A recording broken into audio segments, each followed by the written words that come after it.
Audio recording for this meeting has begun.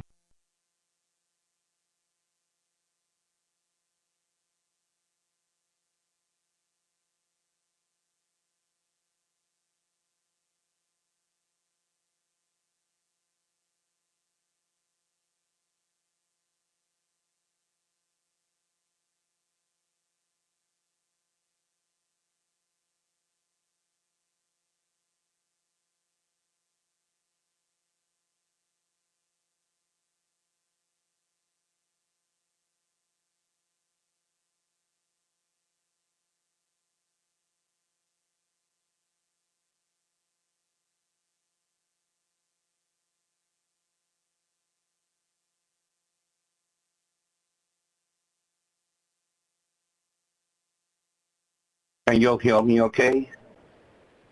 Joanna and Joyce, can you hear me okay? Yes, I can hear you, Dr. Papo. Hard to believe that it's been a year since we last met. I hope that all of you are doing well and are happy and healthy, and we're going to get this meeting going. Good morning and welcome. Would first like to remind everyone to please mute your line when you are not speaking. For media and press, the FDA press contact is Chanapa Tantibanchache, and her email and phone number are currently displayed. My name is Alberto Papo, and I will be chairing today's meeting. I will now call the May 11th, 2022 meeting of the Pediatric Oncology Subcommittee of the Oncologic Drug Advisory Committee to order. Dr. Joyce Yu is the acting designated federal officer for this meeting, and we'll begin with introductions. Thank you. Good morning. My name is Joyce Yu, and I'm the acting designated federal officer for this meeting. When I call your name, please introduce yourself by stating your name and affiliation. We'll start with Mr. Mitchell. I'm David Mitchell. I am the consumer representative to the ODAC. I am president of Patients for Affordable Drugs, and I am a multiple myeloma patient. Dr. Papo. Good morning. My name is Alberto Papo. I'm a pediatric oncologist at St. Jude Children's Research Hospital, and I am the chairperson for the Pediatric ODAC. Thank you. Dr. Bagatelle. Hi, my name is Ro Bagatelle. I'm a pediatric oncologist at the Children's Hospital of Philadelphia, and I've just joined the ODAC. Dr. DuBois. Hi, I'm Steve DuBois. I'm a pediatric oncologist at Dana-Farber Boston Children's. Thank you. Dr. Dunkel. Good morning. My name is Ira Dunkel. I'm a pediatric neuro-oncologist at Memorial Sloan Kettering. Dr. Glade-Bender. Good morning. I'm Julia Glade-Bender. I am also a pediatric oncologist at Memorial Sloan Kettering and the vice chair for clinical research. Dr. Gorelick. Good morning, everybody. I'm Richard Gorelick. I'm a pediatric oncologist at MD Anderson Cancer Center. Dr. Kim. Good morning. My name is Aaron Kim, and I am a pediatric oncologist at Children's National in Washington, D.C. Thank you. Dr. Kolb.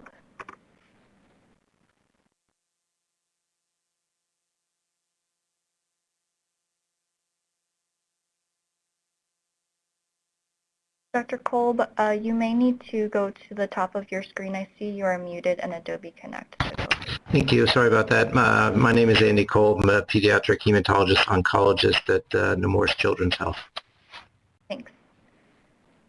Dr. Leitch. Hi, I'm Ted Leitch. I'm a pediatric oncologist at the Children's Hospital of Philadelphia and University of Pennsylvania. Ms. Ludwinski. Hi, I'm Donna Ludwinski. I'm a patient representative and work for Solving Kids Cancer in New York.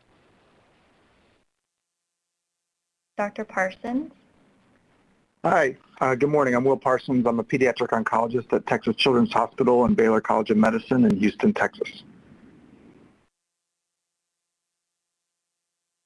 Dr. Kraus. Yes, good morning, everyone. I'm Albert Krause. I work in research and development currently for Pfizer Corporation in oncological therapeutics. So now we'll go ahead and introduce our FDA participants for today, starting with Dr. Riemann.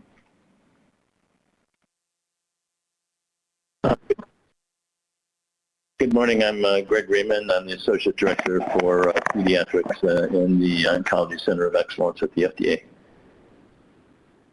Thank you. Sorry, I was waiting for our layout to switch. Thank you, Dr. Riemann. Dr. Donahue, please. Hi, good morning. My name is Martha Donahue. I'm the Deputy Division Director of the Division of Oncology 2 at the FDA. Dr. Saber? Good morning. I'm Hale Saber, Deputy Director in the Division of Hematology, Oncology, Toxicology at CEDAR FDA. Dr. Shord? Good morning. My name is Stacey Shord, and I am the Deputy Division Director in the Division of Cancer Pharmacology 2. Dr. Duke? Good morning. I'm Elizabeth Duke. I'm a pediatric neuro-oncologist and clinical reviewer in the Division of Oncology 2 at FDA. Dr. Marino? Good morning. My name is Margaret Marino. I'm a pediatric hematologist oncologist and a clinical reviewer in the Division of Hematologic Malignancies 2 at the FDA.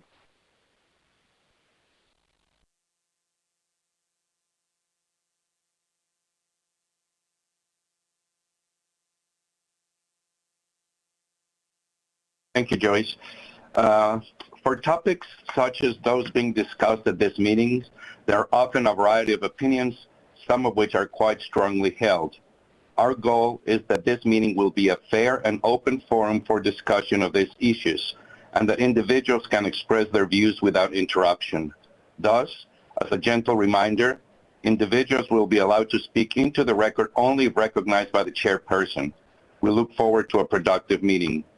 In the spirit of the Federal Advisory Committee Act and the Government in the Sunshine Act, we ask that the advisory committee members take care that their conversations about the topic at hand take place in the open forum of the meeting. We are aware that members of the media are anxious to speak with the FDA about these proceedings. However, the FDA will refrain from discussing the details of this meeting in the media until its conclusion.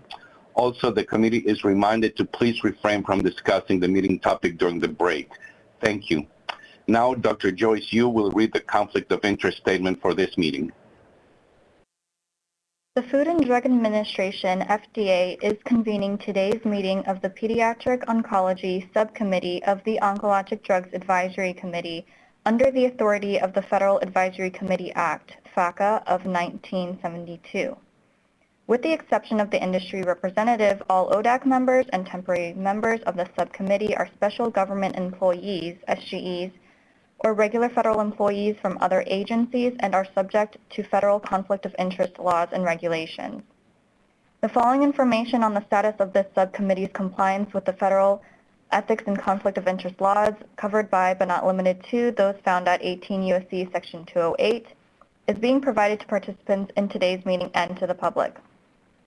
FDA has determined that ODAC members and temporary members of the subcommittee are in compliance with federal ethics and conflict of interest laws.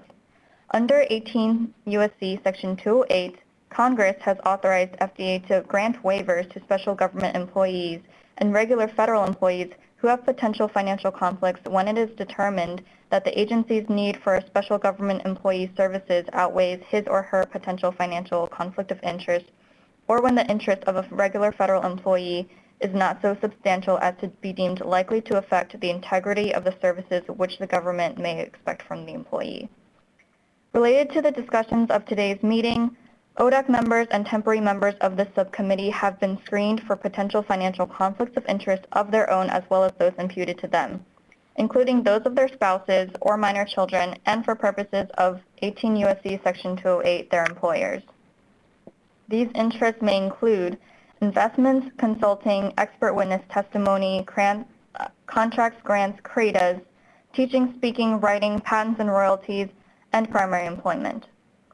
Today's agenda involves discussion of the development of a conceptual framework that will inform the decision-making of the FDA on sponsored plans and requests for waivers of early pediatric investigations of molecularly targeted cancer drugs and biologics when multiple same-in-class products are approved and/or in development, recognizing that the rarity of pediatric cancers may preclude the feasibility of investigations of multiple products. Investigation of more than one product may be appropriate when specific product characteristics predict an improved benefit-risk assessment that warrants clinical investigation. The European Medicines Agency has also been invited to present. This is a particular matters meeting during which general issues will be discussed. Based on the agenda for today's meeting and all financial interests reported by the ODAC members and temporary members of the subcommittee, no conflict of interest waivers have been issued in connection with this meeting. To ensure transparency, we encourage all ODAC members and temporary members of the subcommittee to disclose any public statements that they have made concerning the topic at issue. With respect to FDA's invited industry representative, we would like to disclose that Dr. Albert Kraus is participating in this meeting as a non-voting industry representative acting on behalf of regulated industry. Dr. Kraus's role at this meeting is to represent industry in general and not any particular company. Dr. Kraus is employed by Pfizer. With regard to FDA's guest speakers, the agency has determined that the information to be provided by these speakers is essential. The following guest speakers have reported interests which are being made public to allow the audience to objectively evaluate any presentation and/or comments made by the speakers. Dr. Dominic Harris has acknowledged that he is employed by the European Medicines Agency, EMA. Dr. Scott Deedy has acknowledged that he is employed by Merck & Company and he has stock in the company. As guest speakers, Dr. Harris, Deedy, Wang, and Ms. Van Malderen will not participate in subcommittee deliberations, nor will they vote. We would like to remind ODAC members and temporary members of the subcommittee that if the discussions involve any other topics not already on the agenda for which an FDA participant has a personal or imputed financial interest, the participants need to exclude themselves from such involvement, and their exclusion will be noted for the record. And FDA encourages all participants to advise the subcommittee of any financial relationships that they may have regarding the topic that could be affected by the subcommittee's discussions. Thank you. Thank you very much, Joyce.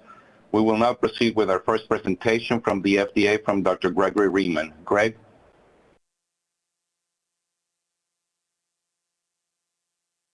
Thank you, Dr. Papo.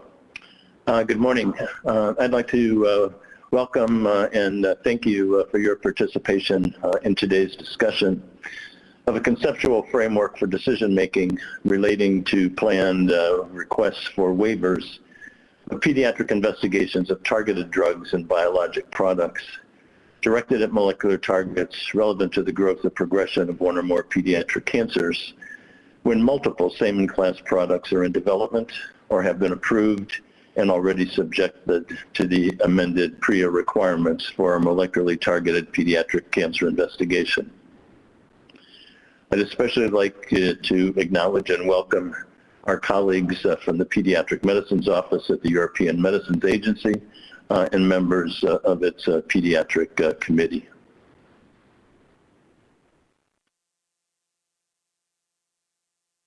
As most of you know, the Race for Children Act, Research Acceleration for Cure and Equity, was incorporated as Title V, Section 504 of the FDA Reauthorization Act in 2017, amending the Pediatric Research Equity Act, or PREA, in Section 505B of the Food, Drug, and Cosmetic Act, effective August 18, 2020, to require for all initial applications of a new drug or biologic product intended to treat an adult cancer that is directed at a target substantially relevant to the growth or progression of a pediatric cancer, early investigation of that drug in the pediatric population to provide clinically meaningful study data using appropriate formulations to hopefully inform product labeling on dosing, safety, tolerability, and preliminary effectiveness.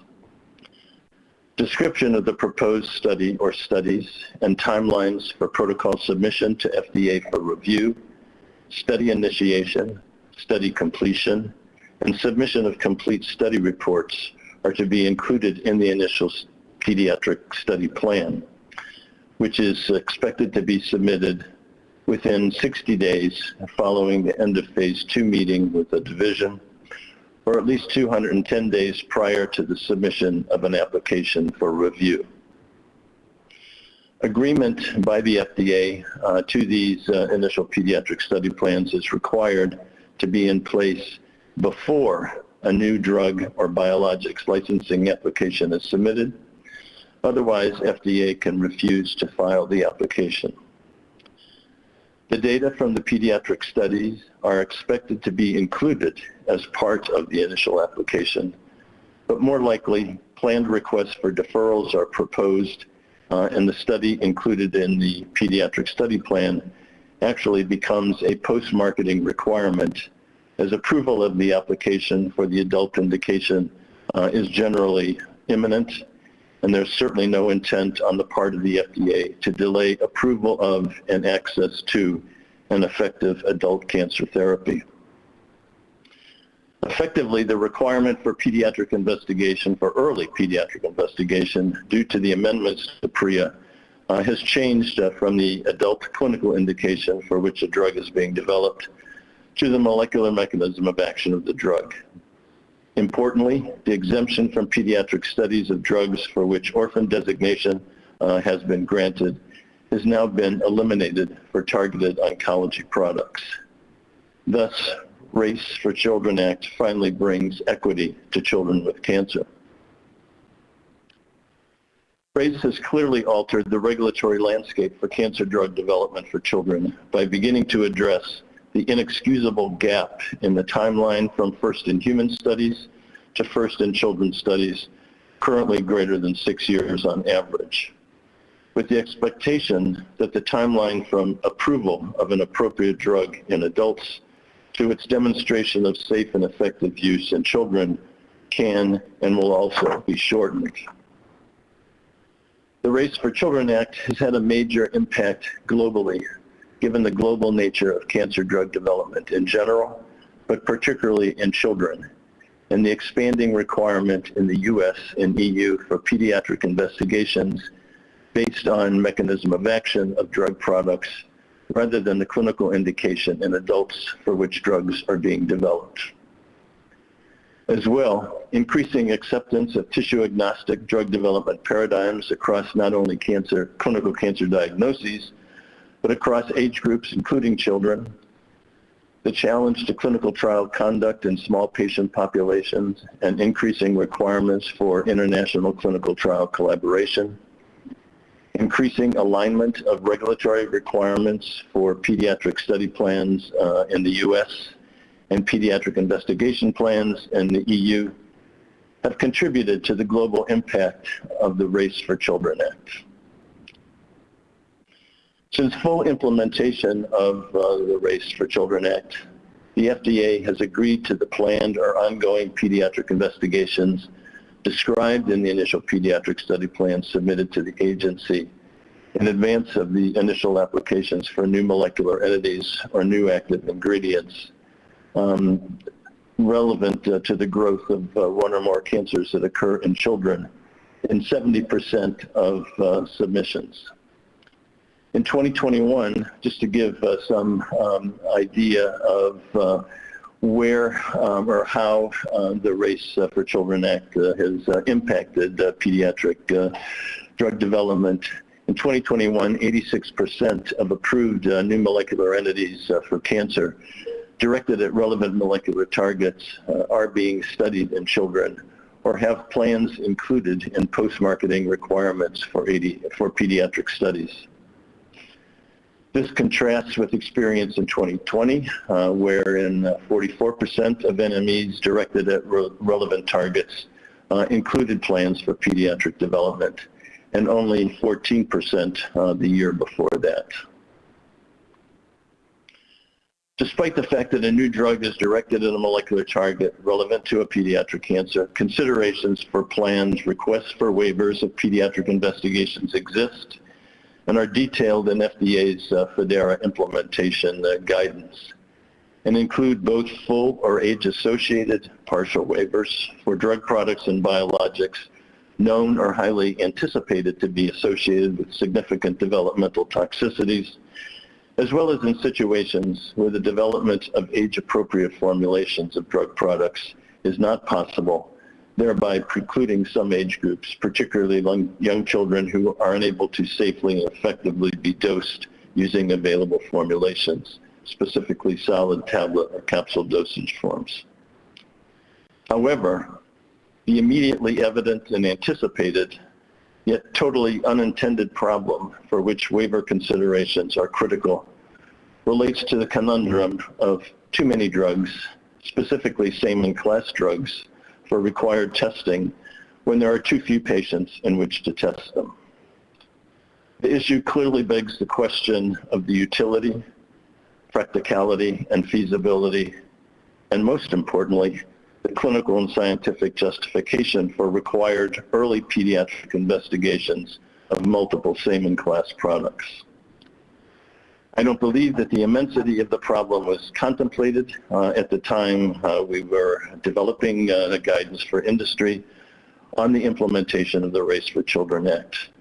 But the extent to which the development of targeted TKIs to the same genomic aberrations or pathways, the redundancy of antibody-drug conjugate development, and the supersaturated efforts in the immuno-oncology space, particularly in immune checkpoint inhibitors, has created an unprecedented number of overlapping and competitive development plans for many adult cancers, and clearly a potential challenge to realizing and sustaining the benefit to pediatric patients with cancer of the amended PREA provisions afforded by Section 504 of FDARA.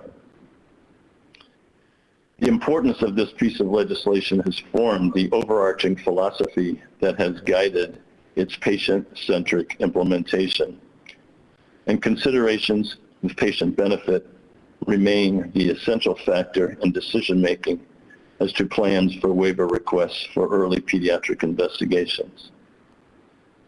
The timelines for submission of initial pediatric study plans and for which decisions must be made in advance of a planned new drug or biologic licensing application make it difficult to recognize or fully appreciate what may be perceived by some as an undue burden on the company or applicant who leads development with the first-class targeted agent.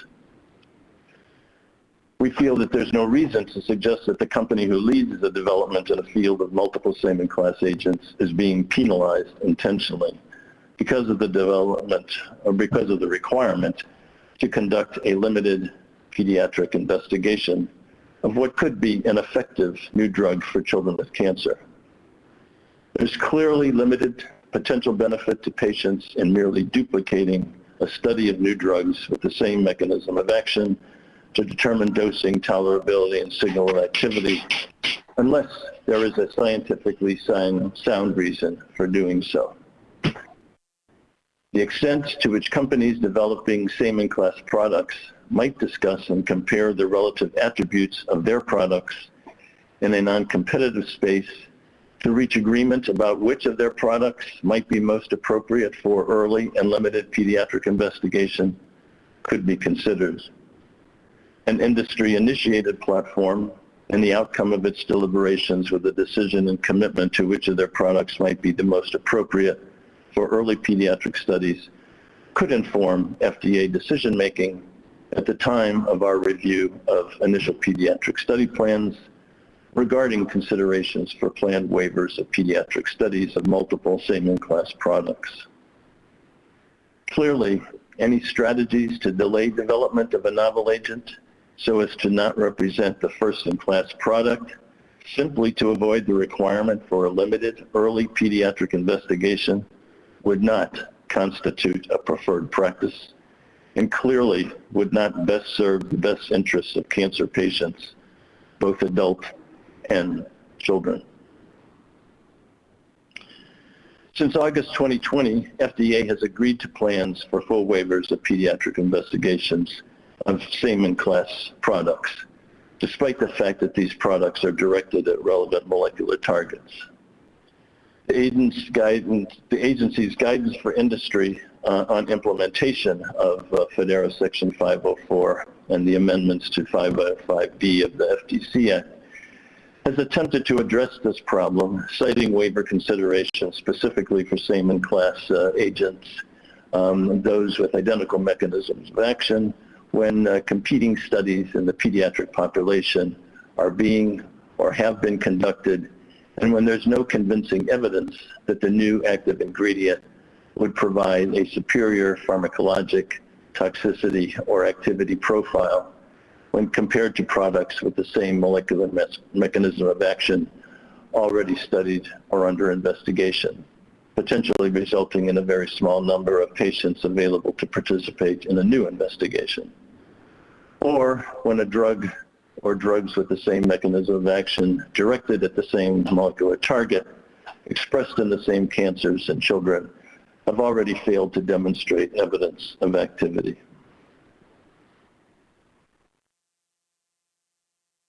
The agency's guidance, as I mentioned, has provided some information, but we would therefore like to discuss with the committee an approach to be more consistent or to develop a more consistent framework for decision making based on a set of critical variables and their individual and collective importance, and consider how available information on such variables of same-in-class products can best be included by sponsors in their initial pediatric study plans to enable a more objective approach to decisions regarding planned waiver requests. As I mentioned previously, we have included in this discussion colleagues from the European Medicines Agency and the Pediatric Committee to align to the extent possible the criteria used to reach decisions regarding planned waivers of same-in-class products included in pediatric investigation plans and in pediatric study plans, recognizing that the timelines for which information is to be included and the timelines for which decisions are made with respect to acceptance of PIPs and pediatric study plans are very different. Variables that we've selected to consider, and there's no suggestion that this is a complete list, include any evidence of differences in clinical activity in adults, recognizing that data may be limited, and possibly in children where data may be expected to even be more limited, and the specific cancer types in which any differences may have been demonstrated. Equally important, efficacy is the relative difference in toxicity profiles of same-in-class agents, or the demonstration in a specific product of specific toxicities in adults that may portend exaggerated risks for children. Relative differences in non-clinical activity as far as effectiveness, as well as toxicity of different same-in-class agents might also help inform decisions related to which, if any, of multiple same-in-class drugs warrant investigation. Important differences in pharmacologic parameters, including absorption, bioavailability, age-dependent metabolism and clearance differences, as well as specific product attributes, including dosage forms, route and schedule of administration, may prove useful in decisions about the need to investigate more than one product in same-in-class.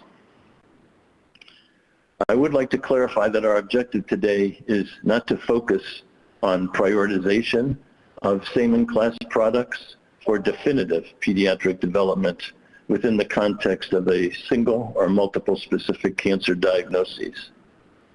Other processes and platforms exist for this purpose. Although the principles to be considered may be generally similar, the timelines by which decisions are required to be made, dictated by the agreement with an initial pediatric study plan, and whether an application for a new drug for a specific adult indication is suitable for filing preclude decisions that may impact later stage or definitive pediatric development. It should be pointed out, however, that initial pediatric study plans with commitments to required early investigations can be amended should emerging science suggest that a potentially superior alternate or next generation molecular entity is available. We emphasize the importance of providing guidance to industry and clinical investigators, as well as to patients and advocates, but that doing so requires consistency and transparency, and is better codified when feasible to avoid purely subjective or less than well-informed decisions.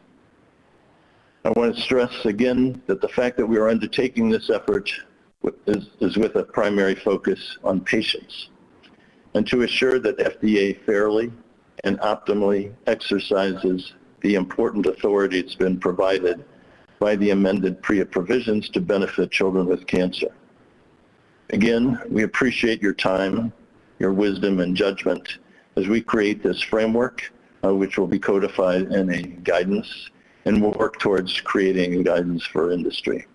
Thank you. Thank you very much. We will now proceed to our next presentation from the FDA from Dr. Margaret Marino.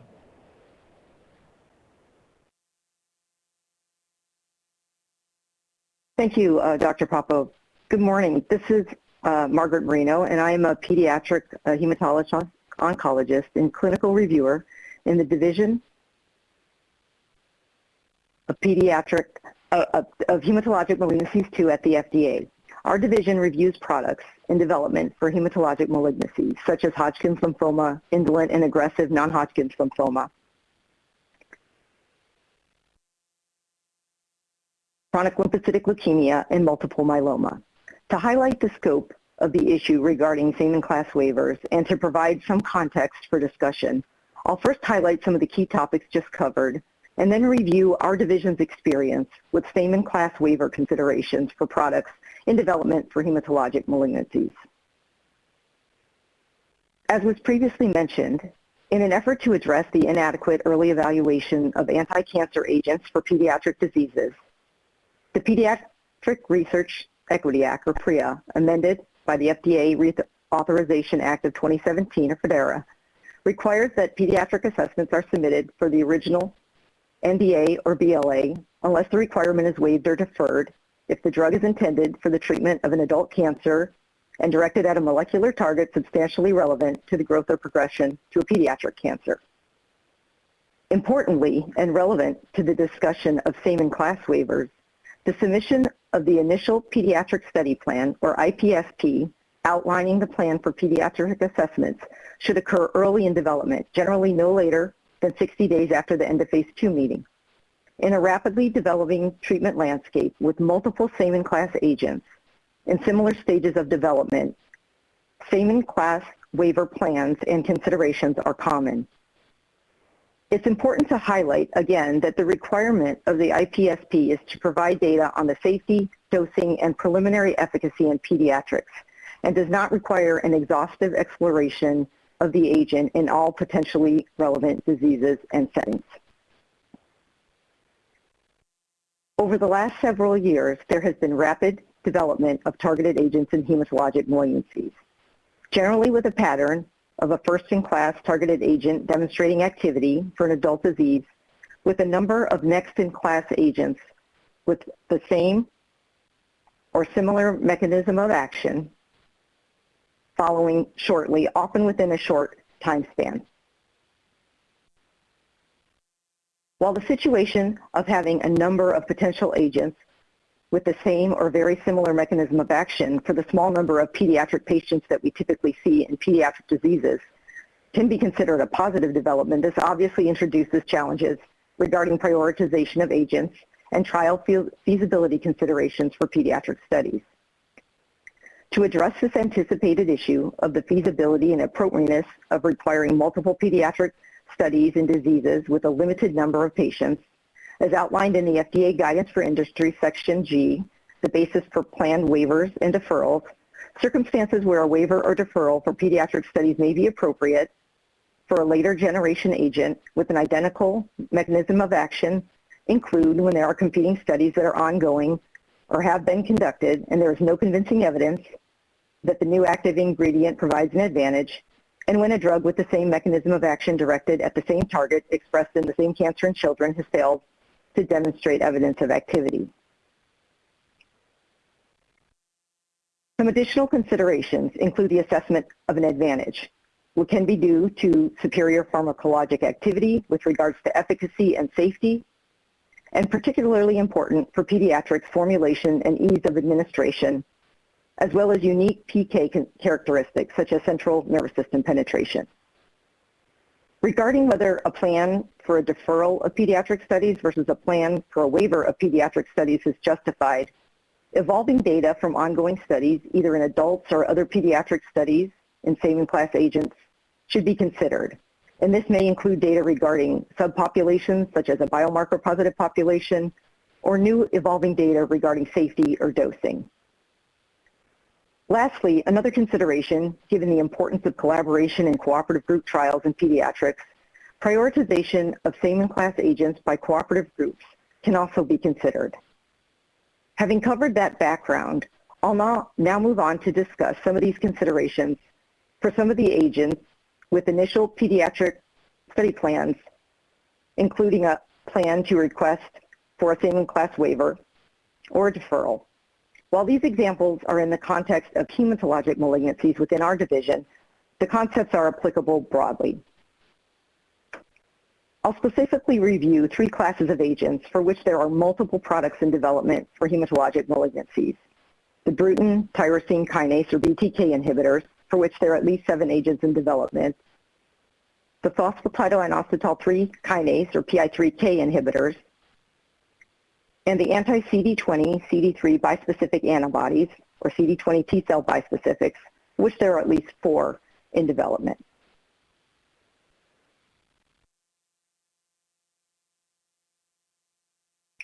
Bruton tyrosine kinase inhibitors have changed the treatment landscape significantly for adult hematologic malignancies. The first agent, ibrutinib, was initially approved in 2013, and there are currently 2 additional agents, acalabrutinib and zanubrutinib, approved for various hematologic indications. Initial approvals of these agents occurred prior to the implementation of FDARA, and based on the adult indications and/or orphan designation, there were no required pediatric studies, although one agent, ibrutinib, was evaluated in a randomized study in pediatric patients with relapsed refractory aggressive B-cell lymphoma. This study, which evaluated ibrutinib in combination with intensive chemotherapy, was terminated early due to futility. Since Bruton tyrosine kinase, which plays a key role in B-cell signaling, is considered a relevant target for pediatric B-cell lymphomas, for new agents in development post-FDARA, pediatric studies are required unless a waiver or deferral is granted. As displayed on the table, there are 4 additional agents with the same or similar mechanism of action as the first-in-class agent that are in late clinical development, and for which initial pediatric study plans, which have included a plan to request a waiver, have been reviewed. In general, there has been agency agreement on plans to request waivers based primarily on the previously mentioned prior study of an agent with the same mechanism of action that failed to demonstrate activity and no convincing evidence of an advantage of the next generation agents under consideration. Additional considerations include the remaining uncertainty of the role in BTKIs for aggressive lymphomas in adults as these studies are ongoing, as well as the feasibility of conducting a study for this class, which is not currently prioritized by pediatric cooperative groups. And as indicated in the last column for this slide, for agents that may have potential increased CNS penetration, sponsors were required to address the relevance to pediatric CNS lymphomas in the pediatric study plan. As mentioned earlier, there are at least 9 PI3K inhibitors, generally directed at the delta isoform, in development for adult hematologic malignancies, with the first agent, idelalisib, initially approved in 2014, and with 4 same-in-class agents subsequently approved. Similar to the BTKIs, the 4 agents that received approval did so prior to PDARA, and therefore pediatric studies were not required based on the adult indications and/or the orphan designation. Also, similar to the situation with the BTKIs, one agent, copanlisib, which is an IV form, is under evaluation in a cooperative group study for pediatric patients with relapsed or refractory solid tumors and lymphomas. It's important to mention that with regards to the PI3K inhibitors in hematologic malignancies, some of the original approval statuses have changed recently. For this presentation, I'm focusing on the considerations with regards to the initial pediatric study plans when they were submitted. Since PI3K is considered a relevant target for pediatric B-cell lymphomas and some solid tumors, for new agents in development with NDA submissions post-PDARA, pediatric studies are required unless a waiver or deferral is granted. As displayed in Table 3, there are 3 additional agents with the same or similar mechanism of action as the first-in-class that are in late clinical development, and in which initial pediatric study plans included a plan to request a waiver for pediatric studies. For the first agent, the agency did not agree with a plan for a full waiver. And one consideration was that this was the first post-PDARA agent, and there were no ongoing mandated pediatric studies. And the other was this was an oral formulation, which was considered a potential advantage and an important consideration for pediatric patients. For subsequent agents, there has been general agreement with a plan for a waiver with ongoing negotiations. Importantly, other considerations for this class included isoform activity considerations for each agent, as this has relevance to safety and efficacy, and the important evolving safety data from adult studies, and the need to consider this evolving data regarding the feasibility and interest of conducting studies in children, given the safety and dose optimization concerns. Lastly, I'll discuss the CD20, CD3 T-cell bispecific agents, which are being developed in indolent and aggressive B-cell non-Hodgkin's lymphoma in adults. There are no currently approved agents. However, there are at least 4 agents that are in late phases of development, with activity demonstrated in adult studies in patients with relapsed and refractory CD20 positive lymphomas. As these initial pediatric study plans are all being considered post-PDARA, pediatric studies are required unless a waiver or deferral is granted, since CD20 is considered a relevant target for pediatric B-cell lymphomas. Importantly, this class of agents has been prioritized by the Pediatric Accelerate Group for inclusion in a future platform study in pediatric patients with relapsed or refractory B-cell lymphoma. An important safety concern identified early in the adult studies is cytokine release syndrome with initial dosing, and this has required dose optimization to assure safety and mitigate potentially severe and life-threatening cytokine release syndrome. Initial proposals for pediatric study plans included plans to request a deferral for pediatric studies pending selection of an agent for the platform study, as well as plans for deferrals pending additional safety data in adults. The agency did not agree with the plan to request a deferral pending the platform study, as the study was outside of the sponsor's control, was not a mandated study, and the timeline was uncertain. And therefore, the initial pediatric study plan should include a plan for studies in pediatric patients with relapsed or refractory B-cell lymphomas. For some products, the agency did agree with the plan for a deferral until additional safety data was obtained in adults to obtain dosing. Considerations for these products included the platform study, which I'll cover in the next slide, as well as the safety considerations, and were individually evaluated for each product, considering the available data and the need to further optimize the dosing strategies. Another consideration with this class was the need to obtain monotherapy data on dosing and safety in pediatrics, either prior to or parallel to combination study evaluation. For this class, discussions that included the FDA as well as other regulatory authorities conducted through several formats to facilitate alignment in the required pediatric studies when feasible were conducted. Finally, I'd like to briefly review further some considerations regarding platform studies or cooperative group studies as related to initial pediatric study plans, given the importance of these studies in pediatric oncology. A platform or cooperative group study may be included in an initial pediatric study plan, and collaboration with cooperative groups is encouraged early in the developmental process. However, potential inclusion of an agent or another same-in-class agent in a future planned cooperative group study may not be sufficient to justify a plan for a waiver or deferral, as the responsibility for submitting the pediatric assessments, unless a waiver or deferral is granted, lies with the sponsor. In cases where a cooperative or platform study is ongoing and an agent has been selected and is in evaluation, this scenario could be considered as meeting the requirement for pediatric assessments or a justification for a plan for a waiver or deferral.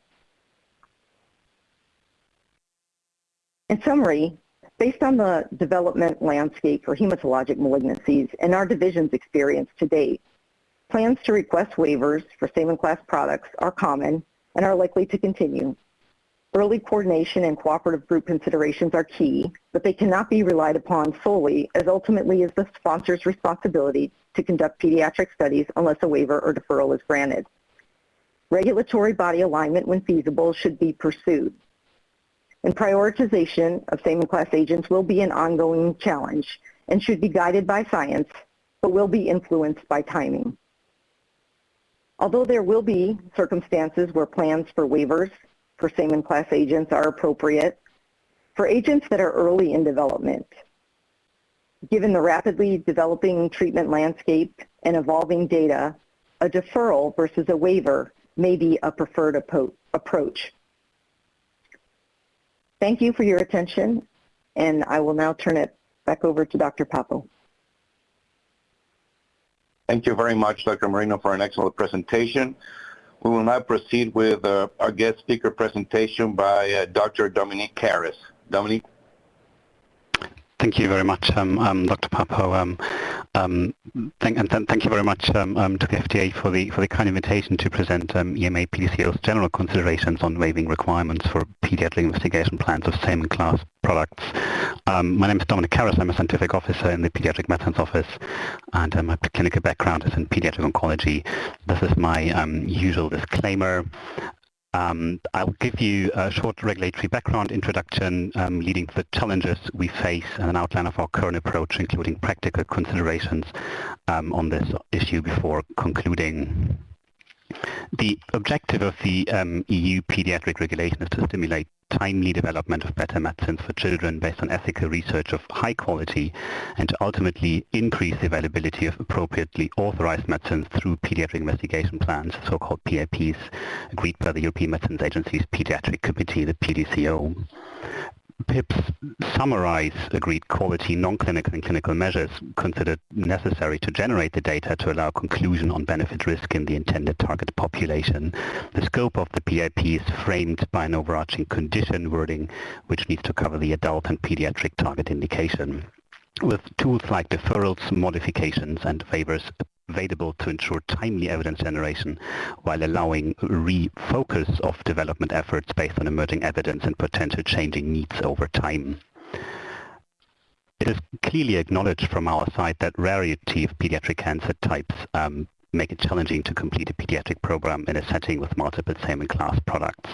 The two key challenges are, first, how to foster development approaches globally able to best and timely address high unmet medical needs based on robust evidence, and secondly, how to identify the most promising agent for timely initiation of a development effort in the most appropriate target population without discarding actually valuable candidates prematurely, but to ensure data generation to support developments for the most promising product or products able to offer significant therapeutic benefit to patients in need.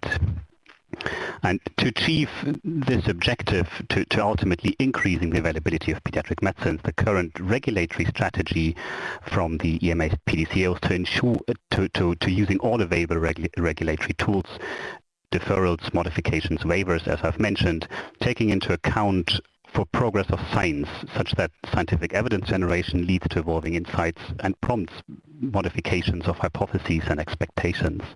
And that means to acknowledge that optimal development efforts based on scientific data may lead to same-in-class products being initially subject to equal obligations. Having said that, having several PIPs for same-in-class products agreed, there's no expectation that all agreed PIPs will necessarily start at the same time or be all completed. So our regulatory strategy is allowing for additional evidence generation as needed to support decision-making, allowing for involving repeated cycles of evidence considerations as necessary to really be revisited in collaboration with stakeholders, also empowering patient parents and investigators, including cooperative groups, to lead and participate to discussions on evidence considerations among multiple, sometimes initially competing requests for development efforts, acknowledging again that the actual responsibility is with the marketing authorization holder. To be very clear, this does not mean delaying the agreement of regulatory development obligations until supporting evidence becomes available to allow final decision-making. To the contrary, it means to engage early to really fulfill the objective of the pediatric regulation, which is to ensure timely access to novel agents for patients with high unmet medical need, but also providing predictability in terms of necessary global development requirements in that regard.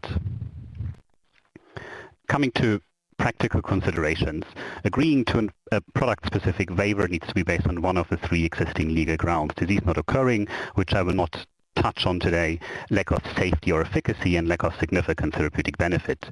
And if no strong supportive evidence is available at stage of initial submission, a full waiver-averse approach is usually taken, with additional evidence requested to be generated as part of an agreed PIP, for example by means of additional non-clinical data, to further support decision-making on a product's ability to address high unmet medical needs.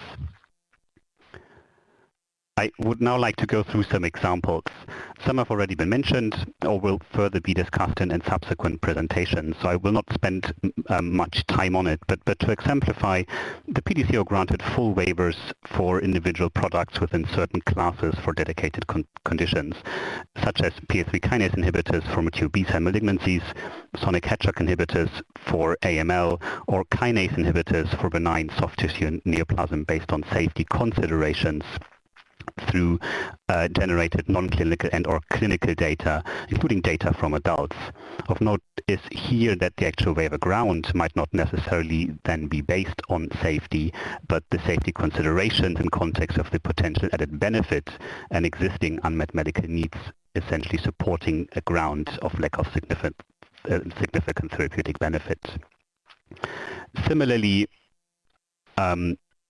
the PDCO granted product-specific waivers for individual products of certain classes based on lack of efficacy, such as checkpoint inhibitors for solid tumors, excluding melanoma, products targeting BCMA for treatment of mature B-cell malignancies, or Bruton tyrosine kinase inhibitors, again for treatment of mature B-cell malignancies.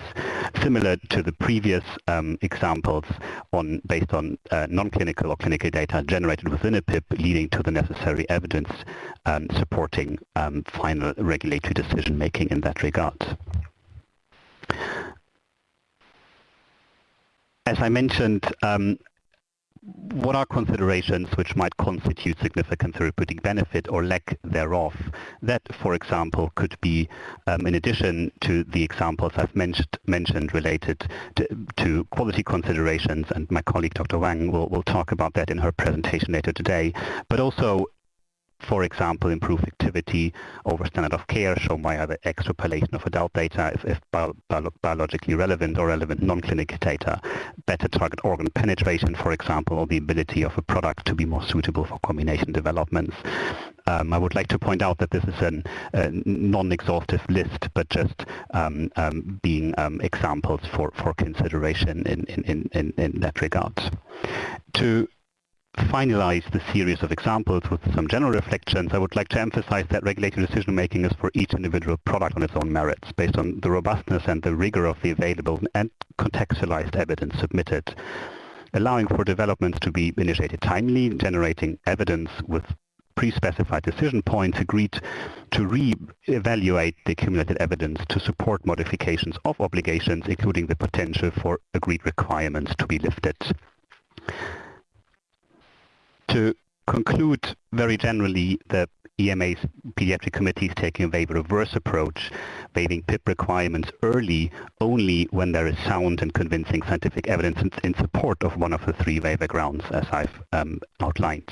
The focus of the committee is the patients, with the objective to bring development efforts together into one arena in a pre-competitive space, if you will, to allow for timely and a refocused collaborative evidence generation effort according to emerging needs.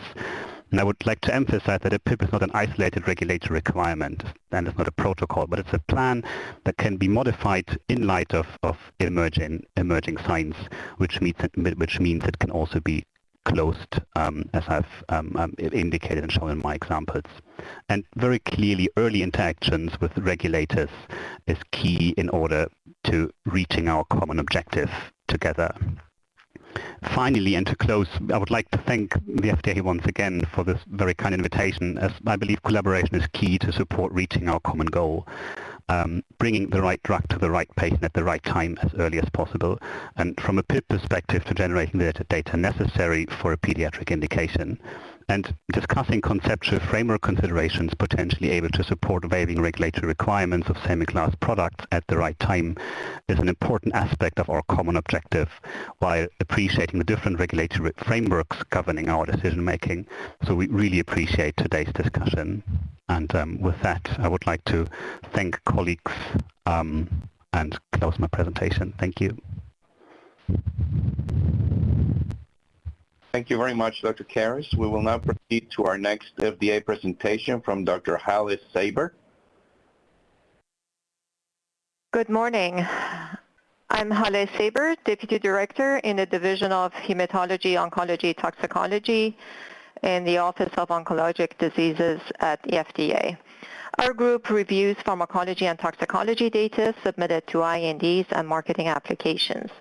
This presentation is on the use of non-clinical studies in making decisions about pediatric studies. And during my talk, I will use the term drug to refer to both small molecule drugs as well as biologics. Here's the outline of my presentation. I will go over non-clinical studies recommended in support of adult and pediatric cancers, and will then discuss non-clinical studies to guide in decision-making on pediatric studies when multiple drugs are available against the same target.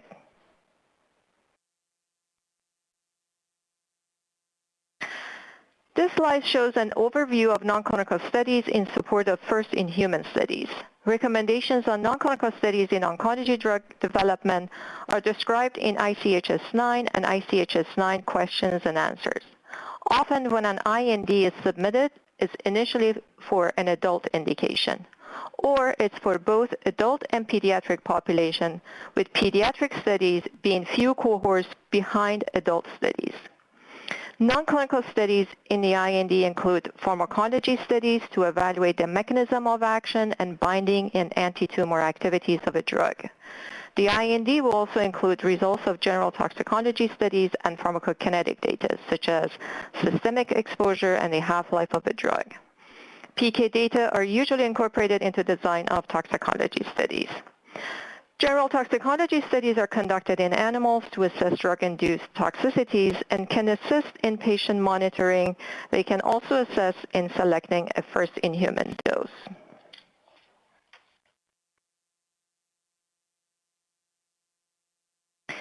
As mentioned earlier, pediatric studies often fall behind studies in adult patients, and non-clinical studies described in the previous slide have been conducted.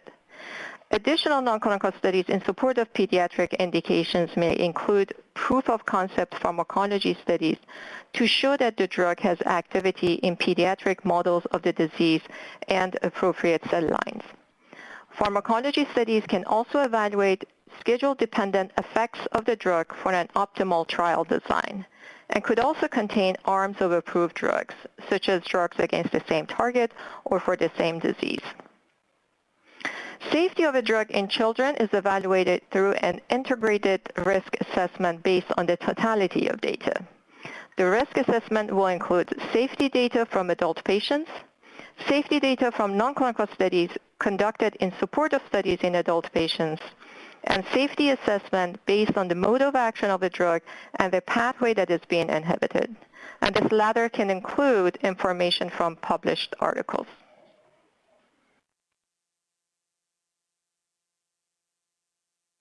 When multiple drugs are available against the same target, comparative pharmacology studies can assist in deciding whether study in pediatric patients is warranted. I will expand on this a little bit more in the next slide. Comparative binding studies are typically in vitro studies, and comparative activity are usually in vitro and in vivo studies. Additional comparative data may be also needed as applicable, such as comparative pharmacokinetic data.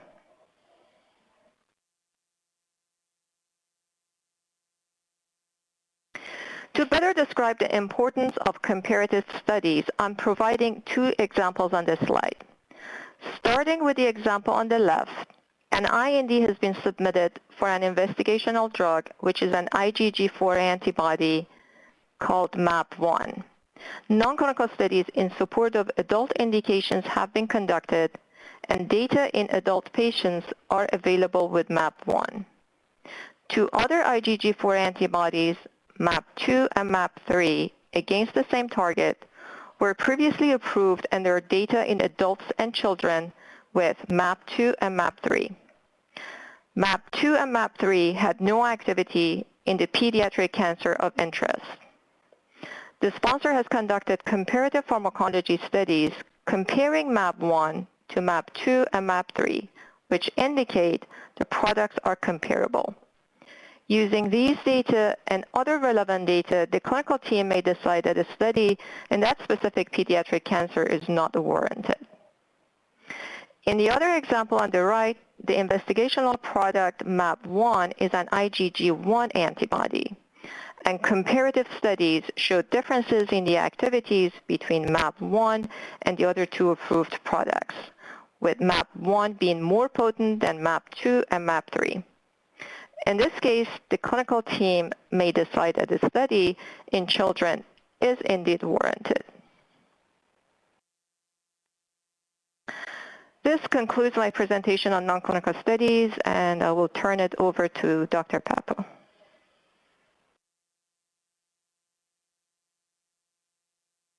Thank you very much for your excellent presentation, Dr. Saber. We will now proceed to our next guest speaker presentation from Ms. Karen Van Malderen.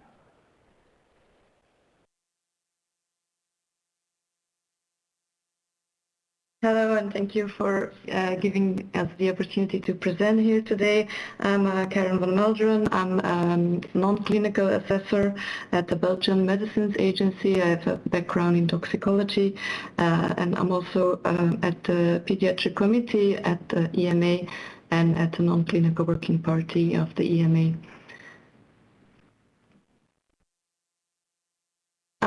As an introduction, the non-clinical data that we usually have in oncology, PIPs or waiver requests, this has been partially covered by the previous speaker. So pharmacodynamic data, as said before, safety pharmacology data are usually, those endpoints are usually included in the general toxicology studies. We have pharmacokinetic data and data from repeat dose toxicity studies in animals, which allows us to have an idea of the target organs of the drug and the reversibility or irreversibility of the effects. And sometimes we have limited data from reproduction tox studies or genotox studies, as not all of these studies are considered essential to support trials for patients with advanced cancer.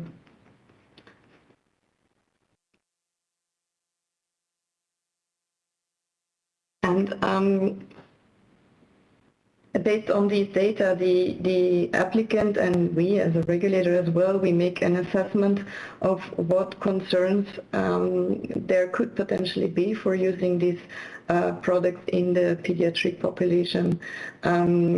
And those can be different from concerns expected or known in the adult population. So as shown in the figure, you see the age-dependent development of the major human organ systems. And you can see that the younger you go in age, the more organ systems are still undergoing critical development, and that can be structural or functional. So the younger in age, the more likely that there may be a different sensitivity to the toxicity of the product, or that novel toxicities could occur. And the immaturity of organ systems during drug treatment can also affect the pharmacokinetics or the pharmacodynamics, and also off-target effects of pharmaceuticals, which may potentially lead to differences in safety or efficacy profiles between the pediatric population when compared to adults.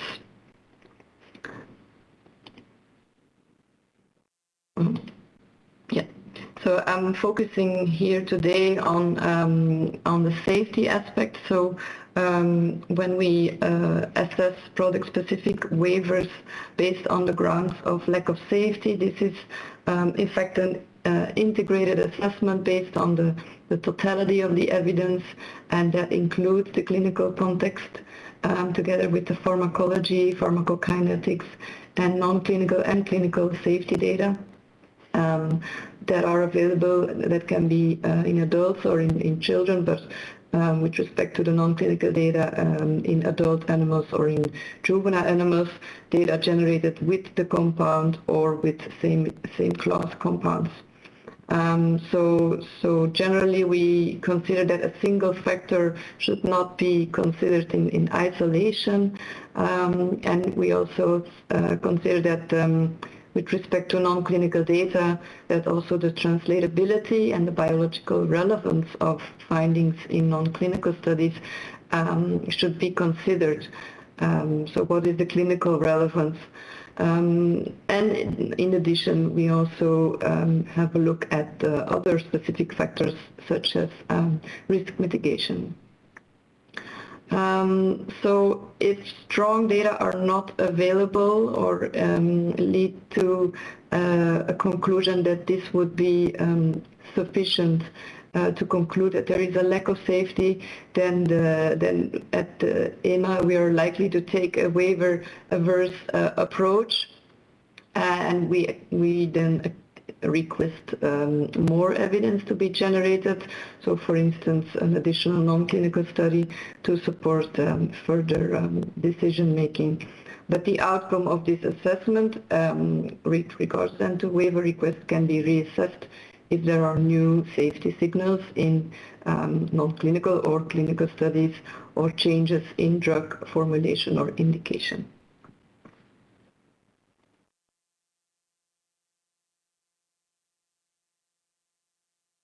And I have, to illustrate this, I have collected some examples with respect to requests for safety-based waivers. The first example was a CSF1 receptor inhibitor for the treatment of synovial giant cell tumors. The applicant here requested a full waiver and received a full waiver with the population from birth to prepubertal children having a waiver on the grounds of lack of safety.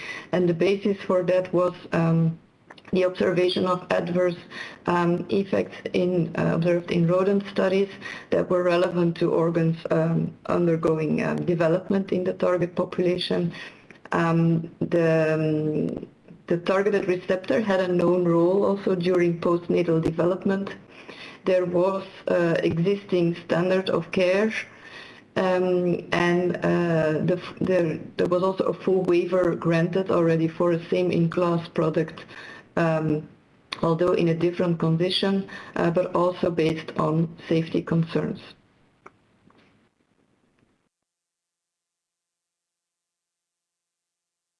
The second example concerns a multi-tyrosine kinase inhibitor which was proposed for the treatment of soft tissue sarcomas and Ewing sarcoma.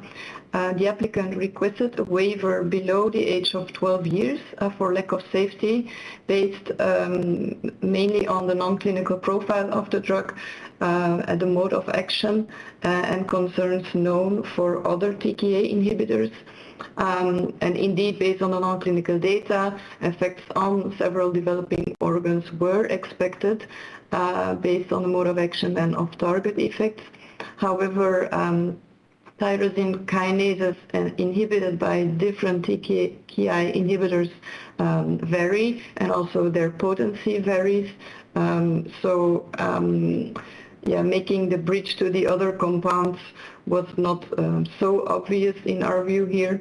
Also, waivers for some of these same-in-class products were granted, but only in the youngest age range, not up to 12 years. And these were specifically supported by a lack of tolerability in juvenile animal tox studies. So here the outcome of the PDCO discussion was that for now no waiver would be granted, but a deferral and further non-clinical studies were requested to generate additional evidence supporting either development in the youngest or a waiver if further concerns would appear in the data that would still be generated. The next example was the smoothened hedgehog inhibitor for the treatment of AML in children 2 to 18 years. So the applicant here proposed a development in this population. However, we granted a full waiver on the grounds that the specific product was likely to be unsafe in children from birth to closure of the epiphysis. And that was based on preclinical irreversible adverse effects complemented with clinical data available for same products in this class.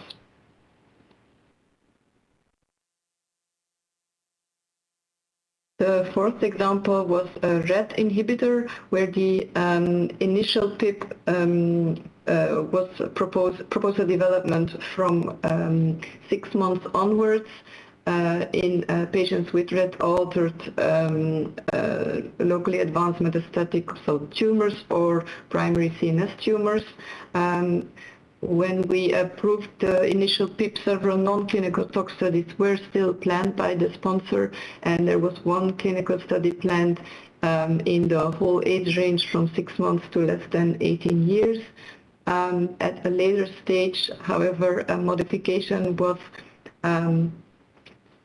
submitted, and a staggered development was agreed below the age of 12 years based on new non-clinical data that indicated a lack of tolerability at clinically relevant exposure levels. Ooh, the slide didn't show correctly, sorry for that.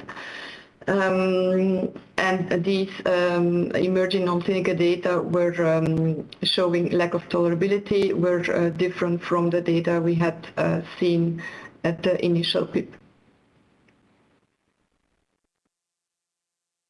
And then the final example was an NK1 receptor antagonist, where the initial PIP was proposed for the prevention of chemotherapy-induced nausea and vomiting from 6 months to less than 18 years, and was also agreed.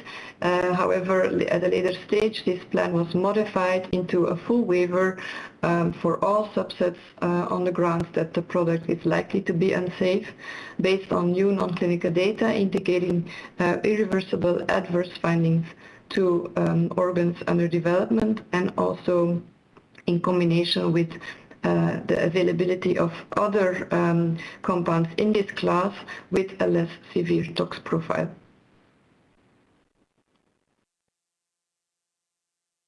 So in conclusion, when we make such regulatory decisions, it's based on the robustness and all the data of the available scientific evidence for each individual product, based on all the non-clinical data from the compound itself or from same class of compounds, taking into account the maturation of the organ systems that can be literature-based or also from actual data, and also to have an understanding of the overall clinical development plan and experience from same class products.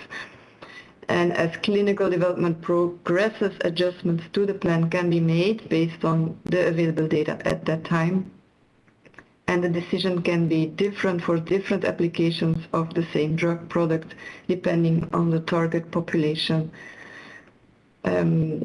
Data from compounds of the same class can certainly be useful and support waiver requests. However, some cautiousness is needed, especially if there may be differences between the receptors targeted or the potency to these receptors, such as for multi-TKIs,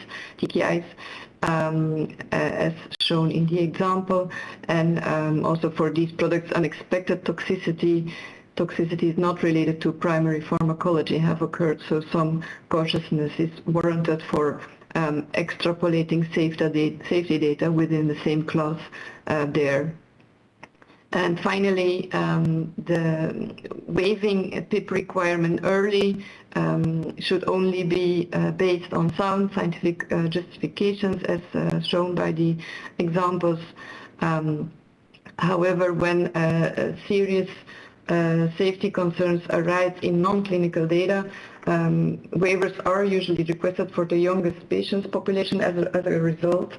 However, medical needs are often high there, so ideally more efforts should be undertaken to understand the clinical relevance of such non-clinical findings. For instance, when the reason for novel findings or an increased sensitivity in toxicity is not understood, additional mechanistic investigations could be useful to help interpret these differences and support the need or not for a waiver. Thank you. Thank you very much for your presentation, Ms. Van Malderen. We will now go on to the last FDA presentation of the morning from Dr. Stacy Short, followed by Dr. Elizabeth Duke. Good morning, and thank you for this opportunity. My name is Stacy Short, and I'm a clinical oncology pharmacist in the Division of Cancer Pharmacology 2. The Division of Cancer Pharmacology 2 reviews the clinical pharmacology information for products being developed for solid tumors. This morning, I will be discussing some clinical pharmacology considerations for same-in-class products.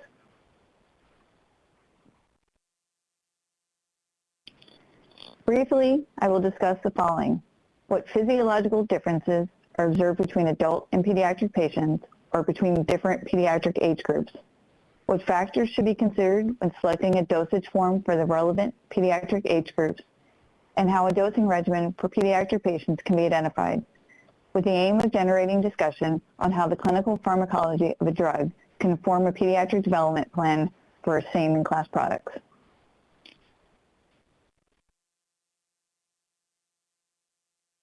Multiple physiological differences have been observed in pediatric patients that can cause observable differences in drug absorption, distribution, and elimination between adult and pediatric patients and across pediatric age groups such as infants, children, and adolescents. As example, gastric pH is initially higher in younger pediatric patients compared to that of adults, as noted by the red columns. With higher gastric pH, the oral absorption of drugs classified as weak bases with low intrinsic solubility would likely decrease, which could negatively alter effectiveness. Weak base drugs that have both pediatric and adult indications include dasatinib for CML and crizotinib for non-small cell lung cancer in adults and ALCL in pediatric patients. As another example, hepatic metabolism is typically less for younger pediatric patients compared to older pediatric patients, as observed on the next slide. This graphic shows the relative expression of human hepatic cytochrome P450 enzymes in pediatric patients to that of adults on the y-axis, with age on the x-axis. CYP3A4 is the most abundant CYP subfamily, and it is responsible for metabolism of about 50% of currently marketed drugs. This graphic suggests that CYP3A4 levels, drawn as the black line, in pediatrics aged 5 years and older are similar in value to that of adults. Reduced metabolism in younger pediatric patients may have a clinically meaningful effect on safety, allowing the parent drug to accumulate, or effectiveness by minimizing the formation of active metabolites. As example, midazolam is a sensitive CYP3A4 substrate. It undergoes extensive metabolism to major active metabolites, and its oral clearance is markedly decreased in preterm infants as compared to that of other pediatric patients, probably due to immature CYP3A4 activity. Alternative dosage recommendations are available for neonates.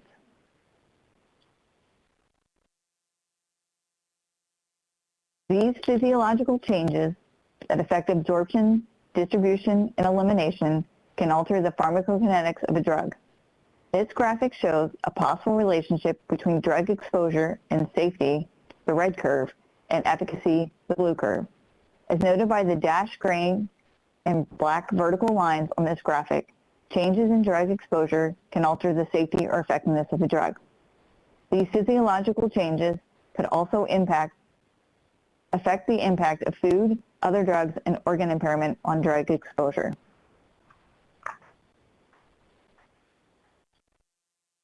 This table compares 5 drugs that inhibit the same target. Drug A was approved for the treatment of an oncologic disease in pediatric patients. The remaining drugs were being developed in adult patients. These drugs showed marked differences in the proposed dosing interval, administration relative to food, and dosage modifications for organ impairment and drug interactions. Therefore, it is important to consider how food, other drugs, and organ impairment impacts drug exposure in the relevant pediatric age groups compared to that of adults based on physiological differences. It is also important to consider how these differences affect administration of the drug product to the relevant pediatric age groups as shown on the next slide. When considering whether to develop these 4 remaining drugs in pediatrics, the following questions could be considered. Will pediatric patients prefer to take the drug once or twice daily? Will pediatric patients be able to take the drug with food? Will pediatric patients have underlying renal or hepatic impairment? Will pediatric patients be taking other drugs that may interact with these drugs? These drugs may be taken to manage comorbid illnesses, adverse reactions, and other items. By addressing these questions and considering the impact of the physiological differences on drug exposure, an assessment could be made whether one or more of these remaining drugs pose a potential advantage to pediatric patients compared to drug A. When developing a drug for pediatric patients, it is also important to consider the dosage forms. Multiple dosage forms are possible, with some of the dosage forms commonly administered to pediatric patients listed here. However, the most appropriate dosage forms depends on the relevant pediatric age group. For example, for pediatric patients less than 5 years old, liquid dosage forms rather than solid dosage forms may be preferred for oral use, given younger pediatric patients typically cannot swallow an intact solid dosage form. Other factors such as taste and appearance may also affect acceptability of dosage forms for relevant pediatric age groups. The next 2 slides show 2 drugs with different approaches to evaluating a drug in pediatric patients. For this example, it is important to determine if the approved drug product can be administered to relevant pediatric age groups likely to be enrolled in the trial, and if the dosage form and strength could accommodate the recommended dosage and dosage modifications for adverse reactions, drug interactions, and organ impairment in the relevant pediatric age groups. For this drug product, the labeling states that pediatric patients must be able to swallow intact capsules and that the dosage is not available for pediatrics with a body surface area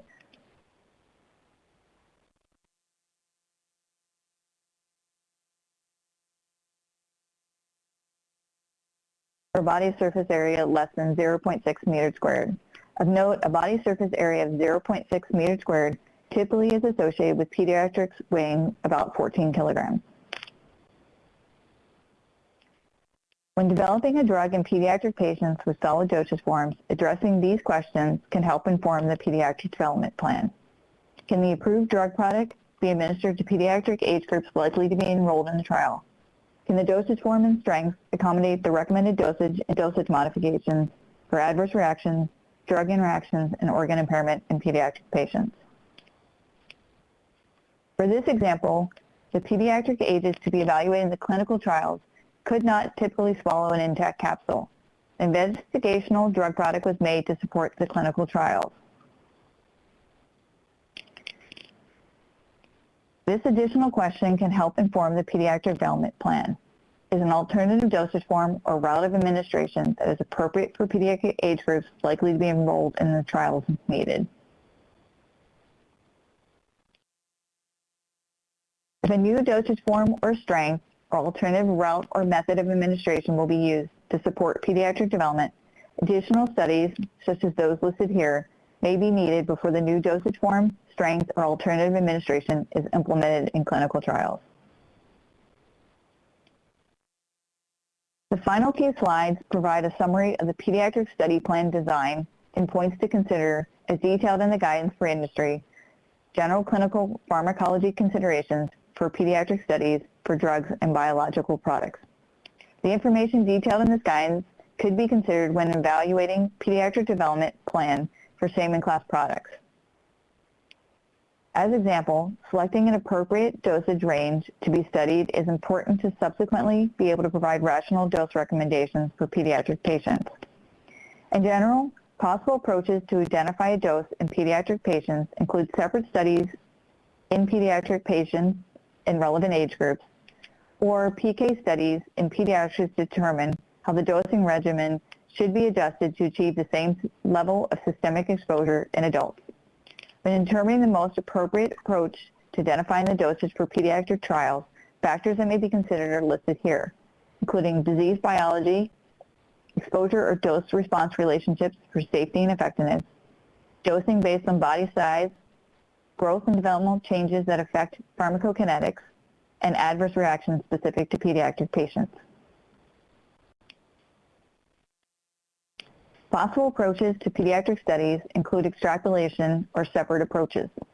Extrapolation is appropriate when pediatric patients have similar disease progression, treatment response, and exposure response to that of adult patients, and that the drug exposure is measurable and predictive of response. Comparatively, a separate approach is appropriate when disease progression or treatment response is unique to pediatric patients as compared to that of adults. For this approach, clinical studies are designed to provide substantial evidence of safety and effectiveness and characterize the PK and exposure response relationships in pediatric patients. This table provides examples that show when the indication was extrapolated to pediatric patients from adults on the left-hand side of the table, and when the indication was based on results from studies that included pediatric patients on the right-hand side of the table.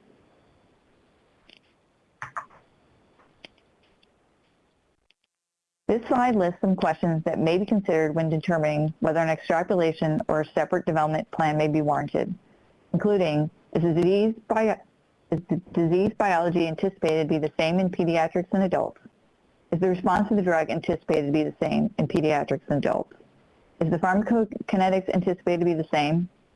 And lastly, are additional adverse reactions anticipated in pediatrics compared to adults? As examples, bone, dental, or other effects on growth and development. Whether extrapolation or a separate development would be an appropriate approach may be an important consideration when assessing the pediatric development plan for a same-in-class product. In conclusion, it may be appropriate to consider evaluating the following items: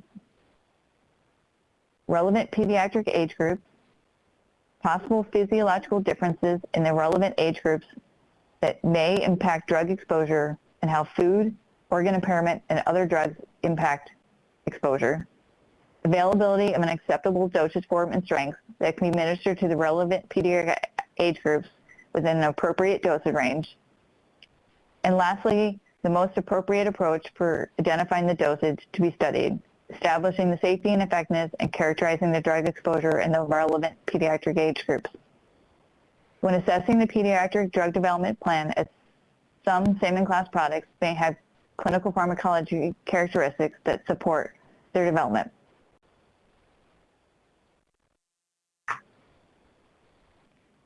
With that, I want to just acknowledge a few individuals who helped with their time and support. Thank you again.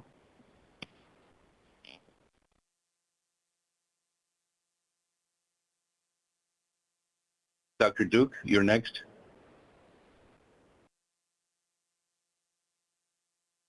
Good morning. Thank you, Dr. Papo. My name is Elizabeth Duke. I'm a pediatric neuro-oncologist in the Division of Oncology 2, where we review brain tumors, pediatric solid tumors, and other rare tumor submissions. Today I'll be discussing central nervous system penetration and pediatric brain tumor considerations for same-in-class products. Different drugs, even those within the same class, have varying levels of activity in the central nervous system, or CNS, which includes the brain and the spinal cord. This issue is multifactorial and important to consider in our discussion of the criteria to grant waivers of pediatric evaluation for same-in-class molecularly targeted agents. Today I'll discuss several aspects of pharmacokinetics as they relate to the CNS, the role of the blood-brain barrier and its complexities, followed by a discussion of how CNS penetrance can be measured and provide some conclusions. There are several examples in oncology in which same-in-class products have different levels of activity within the central nervous system. This table was published in the Clinical Cancer Research Journal. The 4 drugs listed in bold are different oral EGFR tyrosine kinase inhibitors, or TKIs. The box in red highlights the ratio of the peak drug concentration observed in the brain compared to the blood. And this ratio is one of the tools we have to estimate the CNS pharmacokinetics of various drugs, with higher values suggesting higher CNS concentrations. And as you can see, the ratio varies widely across the 4 drugs, even though they're in the same class. So why is this an important issue to discuss today? There's a significant unmet medical need for children with malignant brain and spinal tumors, and new, safe, and effective therapies are needed for this population. Waiving the study of a same-in-class drug that has improved activity in the CNS may be a missed opportunity for those patients. To date, the efficacy of anti-cancer agents at the site of the CNS has been limited by challenges with drug delivery, adequate exposure, and dosing requirements needed to achieve efficacy. These parameters may differ from other sites in the body. And so to better understand what we really mean by CNS penetrance, I'll focus on pharmacokinetics as it relates to the CNS. Pharmacokinetics in general is the branch of pharmacology dedicated to the understanding of what the body does to a drug as it passes through 4 phases. First is absorption, the rate and extent of drug appearance at a target site, in this case the brain. This is highly dependent on the route of administration, such as intravenous, oral, intraventricular, intrathecal, as well as aspects of the drug substance itself.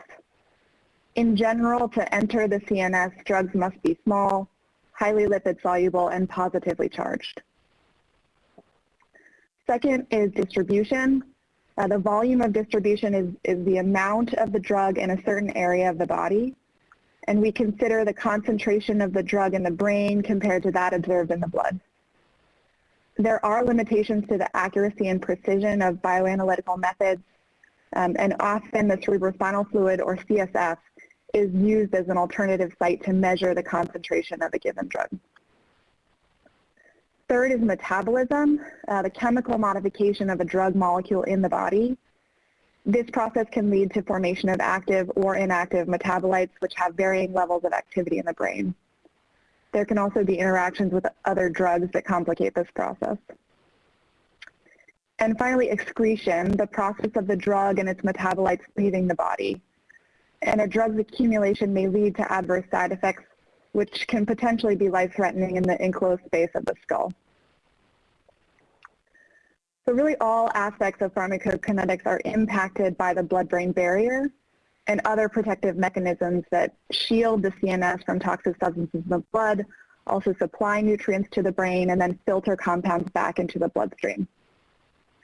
The blood-brain barrier is much more than just a structural barrier. There are cellular components, enzymes, transport systems, efflux mechanisms, and immune cells that have complex interactions and vary by location in the brain. As a brain tumor grows and disrupts the surrounding environment, there are even more additional factors. The interactions between the tumor, the blood, the surrounding CSF, as well as the normal brain and tumor. Recent research has shown that tumors can actually make functional synapses with normal neurons to facilitate tumor growth. All of these aspects are important to consider to understand the ability of drugs to have efficacy for tumors of the central nervous system. There are data to suggest that some brain tumors, particularly high-grade tumors, release factors that cause swelling, leading to breakdown of the blood-brain barrier. This can be observed at a high level on MRI as areas of contrast enhancement, as you can see in the MRI scan here for patient A. Many low-grade tumors do not have contrast enhancement, as you can see for patient B, although there are exceptions to this general rule. So while the breakdown of the blood-brain barrier might suggest that drugs could potentially act at the tumor site despite their inability to penetrate the blood-brain barrier, several studies have shown that even though we don't see that contrast enhancement on MRI, there are still areas of tumor that remain inside the blood-brain barrier. Thus, effective therapy cannot be delivered with adequate exposure to the entire population of targeted cells. I'll also briefly mention there are an increasing number of methods to directly deliver drugs to the CNS, intrathecal delivery into the spinal fluid via a needle in the lower back, or intraventricular delivery via an injection into those fluid-filled spaces around the brain. Convection-enhanced delivery is a method of local drug delivery whereby a pressure gradient is created at the tip of an infusion catheter to deliver drug directly to the tumor microenvironment. And in addition, several devices are under development to transiently open the blood-brain barrier, such as focused ultrasound or microbubbles as depicted in this figure. These methods highlight the importance of preclinical models to help understand whether a given drug could be effective in brain tissue regardless of how it gets there. So there are several ways to assess the potential of a drug to be efficacious in the CNS. Both in vitro and in vivo models can be used. Measurements include the rate of transport into the brain, which is a measure of permeability, the efflux ratio or potential of a drug to be actively pumped out by transporters, the quantitative concentrations of the drug in the brain or CSF compared to the plasma, and ideally those would be the unbound or free brain concentrations of the drug, and then the ratio of the brain to plasma or CSF to plasma concentrations. The appropriate parameters to assess potential CNS activity will really depend on a drug being investigated, its mechanism of action, and chemical and pharmacological properties. The appropriate parameters will also depend on the disease or diseases being targeted. And again, we recommend meeting with FDA early in clinical development to discuss the potential of a drug to penetrate the CNS and potentially show efficacy for CNS cancers. In summary, there's an unmet need for children with brain and spinal tumors. Sorry.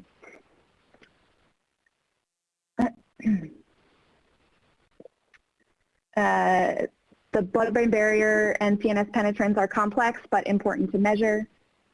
And ultimately, same-in-class molecularly targeted agents may have different activity in the CNS, and this may be important to consider in our discussion of the criteria to grant waivers of pediatric evaluation for same-in-class products. Thanks to my colleagues at FDA, and thank you for your attention.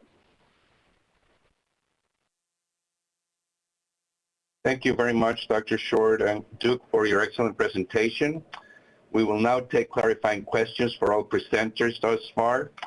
Please use the raise hand icon to indicate that you have a question, and remember to clear the icon after you have asked your question. When acknowledged, please remember to state your name for the record before you speak and direct your questions to a specific presenter if you can. If you wish for a specific slide to be displayed, please let us know the slide number if possible. Finally, it would be helpful to acknowledge the end of your question with a thank you and end of your follow-up question with that is all for my questions, so we can move on to the next panel member. So we will now proceed with questions, and Joyce is going to help me prioritize the queuing of the questions. And I'm going to start with a question while you all start figuring out how to raise your hand in this Adobe application. This is a question for Greg and for Dominique. Since the implementation of the RACE Act, do you have a sort of an idea of how often do you get a combined PSP and PIP submission by a sponsor? And when that is not the case, when a specific drug application goes either to the EMA or the FDA, is there some kind of mechanism for crosstalk between these two agencies to be sure that there are no duplicative efforts and to ensure that the same-in-class drugs are not being developed separately, and again, there's no duplicative efforts? This is Greg Riemann, Alberto, and I can take a first stab. I would say that the minority of applications, or the minority of initial pediatric study plans that we see are associated with PIPs or PIPs being submitted to the EMA at the same time.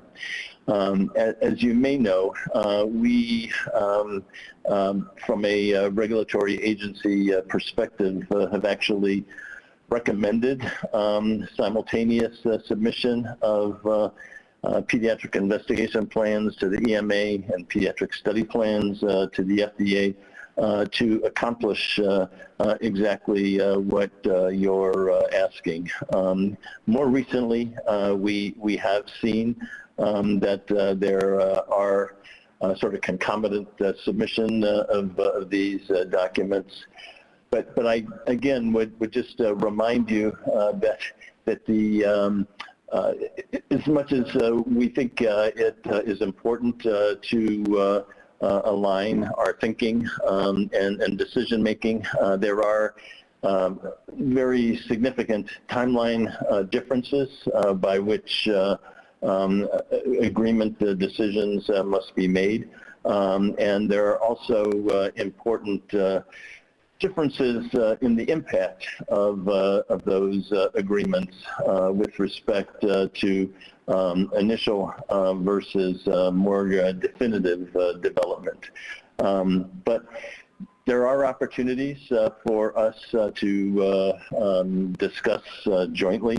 We have regular meetings monthly, pediatric cluster calls, which originated with discussions between the EMA and the FDA, and now include participants from other regulatory agencies, including Health Canada, the PMDA in Japan, and the TGA in Australia, where we have product, sometimes general issue discussions, but more importantly, product-specific discussions related to either initial investigations that come in as part of pediatric study plans, or even more definitive development plans that we see as components of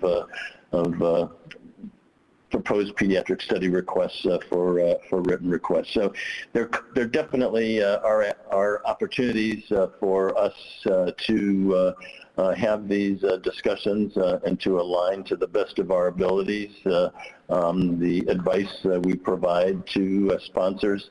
But again, I just want to point out that there are timeline differences that sort of preclude making this something that is always available and immediately of use to all sponsors. And I'll let Dominic provide any additional info that he might share. Thank you very much, Greg, and thank you very much for the question. Not much to add. Indeed, we're seeing only a minority of PIP applications being submitted simultaneously, while similar to what Greg has mentioned, this is something we would generally encourage to do in order to use the interaction frameworks through the clusters we have in place. While at the same time there is now increasing reference in our PIP applications of how sponsors intend to fulfill FDA requirements in view of the RACE Act, something we also highly recommend sponsors doing in their PIP applications, so that we have an understanding in terms of what are the plans with regard to other global regulatory requirement plans in that regard.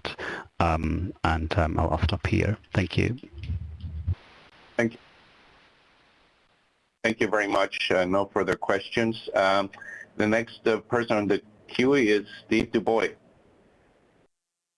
Thank you, Alberto. Steve Du Bois from Dana-Farber. I really enjoyed Dr. Duke's presentation and have a couple of follow-up questions. The first is, what is the agency's view on the role of phase 0 trials, which I often see proposed in pediatric neuro-oncology, which patients receive a dose or several doses of the novel agent and then undergo a standard of care surgical resection? And the second question is, to what extent is it known whether principles that apply to patients with primary CNS tumors extend to patients with solid tumors with CNS metastatic disease?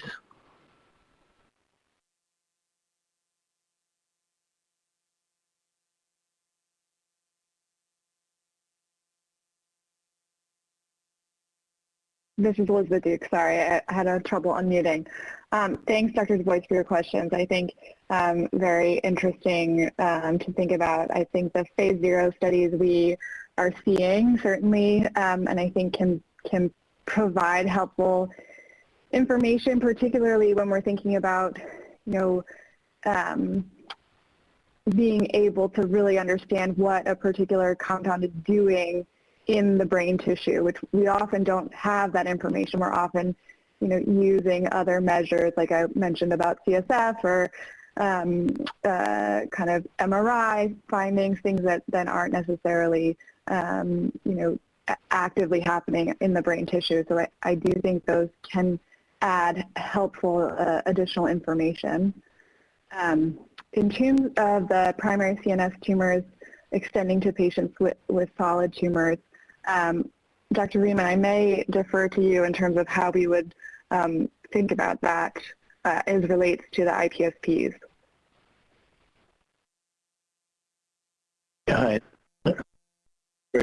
and I think generally speaking, we would probably have similar considerations for those solid tumors where there's a high propensity for CNS metastatic disease, generally a more common problem in hematologic malignancies than in CNS, in solid tumors. But I think the principles are essentially the same, and I think we elected here to really highlight the issue with primary CNS tumors because of the clear unmet need and the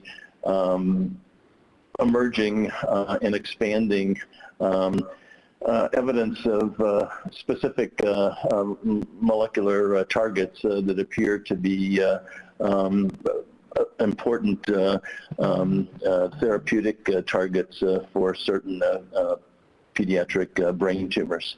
But I think in those pediatric solid tumors where there are CNS, the risk of CNS, not necessarily the risk, but overt CNS metastases, for which generally there are significant unmet needs as well. Then I think the considerations about the CNS penetrance and the importance of the ability of a drug to reach tumors in the central nervous system would certainly be considerations that would influence our decision making regarding waivers. Thanks. That helps. Great. Yeah, absolutely. Thanks so much. No further questions, Dr. Papo. Thank you very much, Steve. Our next question is from Dr. Julia Glade-Bender. Thank you, Dr. Papo. I think my question is predominantly for Dr. Riemann, but also with a comment from Dr. Karras, because I seem to appreciate sort of a difference in the nimbleness of incorporating emerging data from the EMA and the FDA. So I wonder, Dr. Riemann, if you could comment on the current process, obligations, and consequences of modification to the initial pediatric study plan for emerging data and how it affects the overall drug development timeline. Because in my experience when talking with companies, there seems to be a big resistance to entering into a modification process. Thank you. Sure. This is Greg Riemann, and I think the concept of a modification process is more pediatric investigation plan or EMA specific rather than an FDA and pediatric study plan specific situation. So to answer your question, given the fact that we are still pretty early in the full implementation of Section 504 FDRA, the RACE Act, we haven't really had a large number of requests from sponsors to amend their IPSPs, nor have we had the indication to recommend to sponsors or to actually amend initial pediatric study plans. Other than the fact that before the full implementation date of August 18, 2020, we did see a number of IPSPs for applications where the drugs were directed at relevant molecular targets or targets that were relevant to pediatric cancers. And although they were for adult indications, we had to agree with the planned full waiver request because we were still operating in an environment where the driver, if you will, was the adult indication. So we would advise sponsors that should their application come in on or after August 18th, that they would have to either voluntarily or we would require them to amend their IPSPs to include their plans for an initial early pediatric investigation. But I think in general, we would be open to the consideration for revising a requirement for the investigation of a drug, as I mentioned in my opening remarks, that if emerging science or if an alternate product became available that we knew about that was the subject of a later application, I think there could be some consideration, for revising requirement of an investigation of a same-in-class product should a quotes-unquote potentially superior or more favorable same-in-class product emerge. To date, we haven't had that experience, but it may be something that we would consider, and it's something that I hope you as committee members would consider advising us how we might do that, and what the specific parameters might guide those kinds of decisions. Thanks.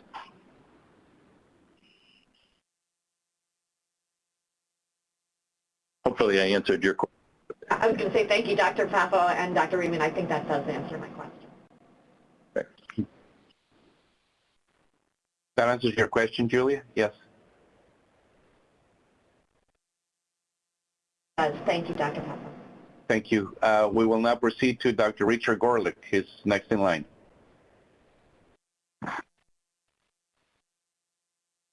Thank you. I'm Richard Gorlick from MD Anderson Cancer Center. Thanks for the opportunity to ask the question. This one also is directed to Dr. Riemann and somewhat brief. And really in thinking about same-in-class drugs, with the example of ADCs, I think because of their combinatorial nature, there's a lot of possibilities quickly with multiple different components like the target, the antibody, the drug, the linker. How do you begin to distill whether like a better drug but the same antibody is different or the worse or the same? Do you need 1, 2, or 3 to be different drugs? And I'm using the ADC example as an example because I think the challenge is defining how much of a difference in property is necessary to sort of make it something new. And just wondered if you had any thoughts about that. Thank you. Yeah, sure. Good question. And again, generally these are developed for the same specific adult indications. So we would really, I think, look to some initial adult experience with the product. So despite the fact that the payloads may be the same, the linkers might be the same or different, and the antibody may be the same but maybe a different immunoglobulin class and therefore a different antibody. We look at all of these as quotes and quotes new active ingredients.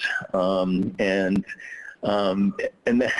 then when they are given in combination, because you mentioned combinatorial approaches, that would constitute also a new active ingredient. So we would look to see at whether or not differences in any of those attributes of an ADC might have some impact in on the adult experience, as minimal as it might be at the time, as far as antibody binding, hitting the target, the potential toxicity associated with free payload drug and sort of off-target toxicities that may be associated, and they would be sort of the things that we would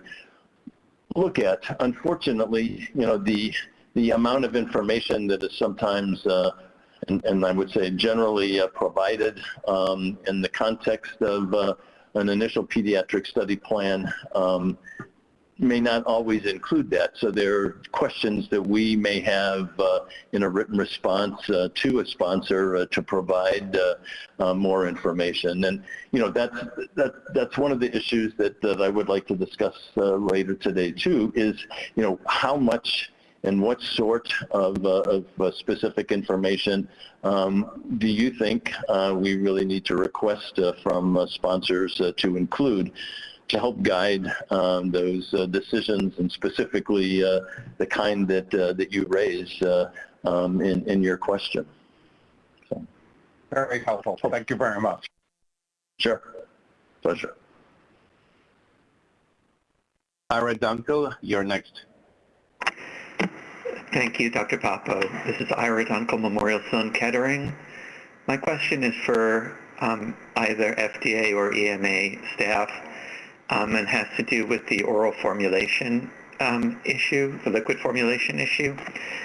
And my question is whether this is a voluntary or a mandatory responsibility for the sponsor. So if you have a drug where the target is relevant in very young children where we know that a liquid formulation would be required and swallowing intact capsules or tablets will not be possible, is the sponsor required to develop an oral formulation suitable for the young children, or is that strictly voluntary on their part?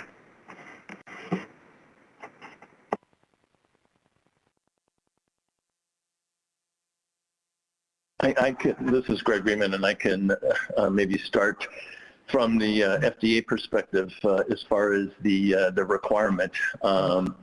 The legislation as it relates to PREA, and particularly the amended PREA, specifically states appropriate formulation.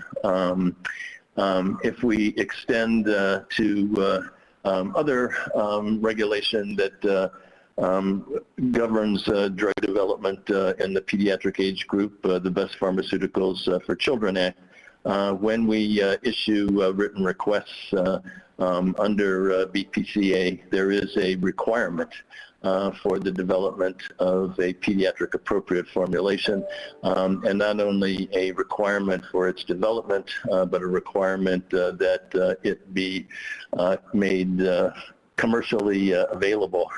So it's more than a general suggestion. And again, with the initial pediatric study plans, we recognize that these are initial and limited investigations and early investigations, and we would rarely require the development of a pediatric appropriate formulation, a definitive pediatric appropriate formulation. So we would look for some sort of extemporaneous compounding procedure that would make the existing adult formulations potentially appropriate for the pediatric population, but require some bioavailability studies to make sure that we're not altering the potential absorption and PK of a compounded formulation. But I'll let maybe Dr. Shord would want to comment further from the FDA side. This is Stacy Shord. Thank you, Dr. Riemann.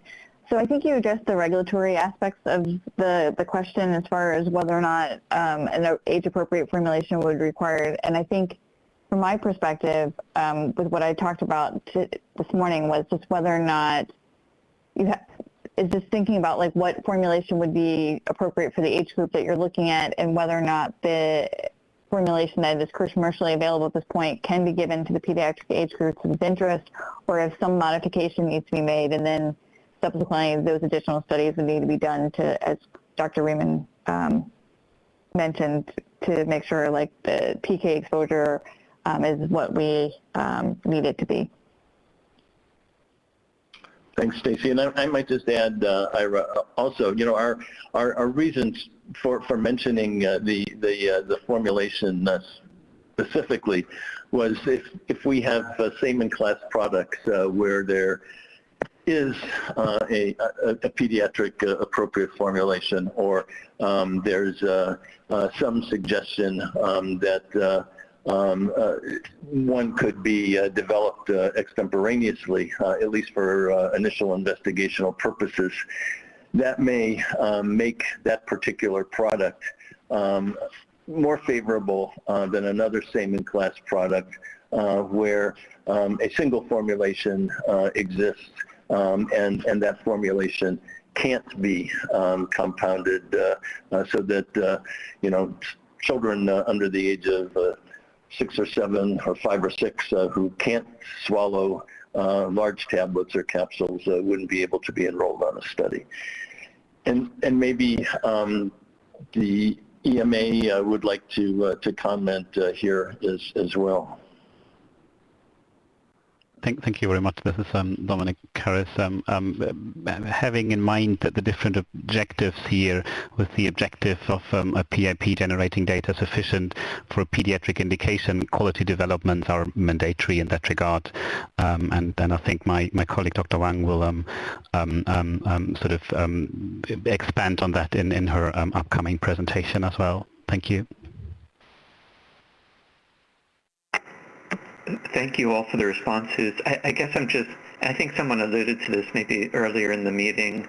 I forgot which presenter, but it does seem like there are examples where within same class agents being evaluated in early pediatric phase studies, some sponsors are developing the liquid formulation very early and others are not. And I wonder, if there's any danger that, of course, there's an expense and a time and effort obligation for the sponsor who develops the liquid formulation, and I wonder if, in any way we'd be penalizing them, for their goodwill efforts, and they would be the ones obligated to do a study, and someone else who may not choose to devote the resources developing the liquid formulation might get a waiver and not be mandated to do a pediatric study. It sort of has a potential for a paradoxical, unintended reward and punishment or something. Thank you very much. Yeah, I really don't think we're too interested in paradoxical awards and punishments here. I personally don't see advancing the public health of children as equivalent to a punishment, even for a pharmaceutical sponsor. But we wouldn't necessarily provide or agree to a full waiver for a product for which a pediatric appropriate formulation doesn't exist or could not exist. It might be a partial waiver, an age-related partial waiver, or it could be a waiver specifically for children who are unable to swallow tablets or capsules. So I think the likelihood that we would be punishing or penalizing a sponsor, I think is probably not a significant concern here.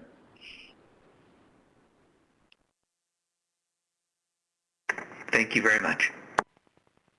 Does that answer your questions, Ira? Yes, thank you very much, Alberto. Thank you. Our next person on the queue is Dr. Andy Kolb. Thank you, Dr. Papo. I think this is a continuation of Dr. Riemann's response to Julie Gleibender and Richard Gorlick.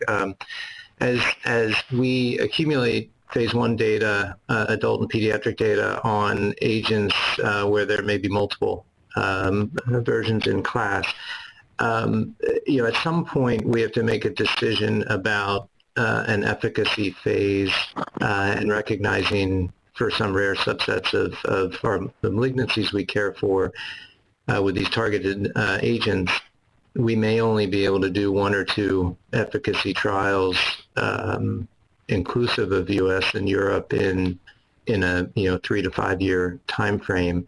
Is there what's the best mechanism for us to meet with the FDA, meet with the EMA to talk about prioritization of those agents? I know that the waiver deferral discussion is between the FDA, EMA, and the commercial sponsor.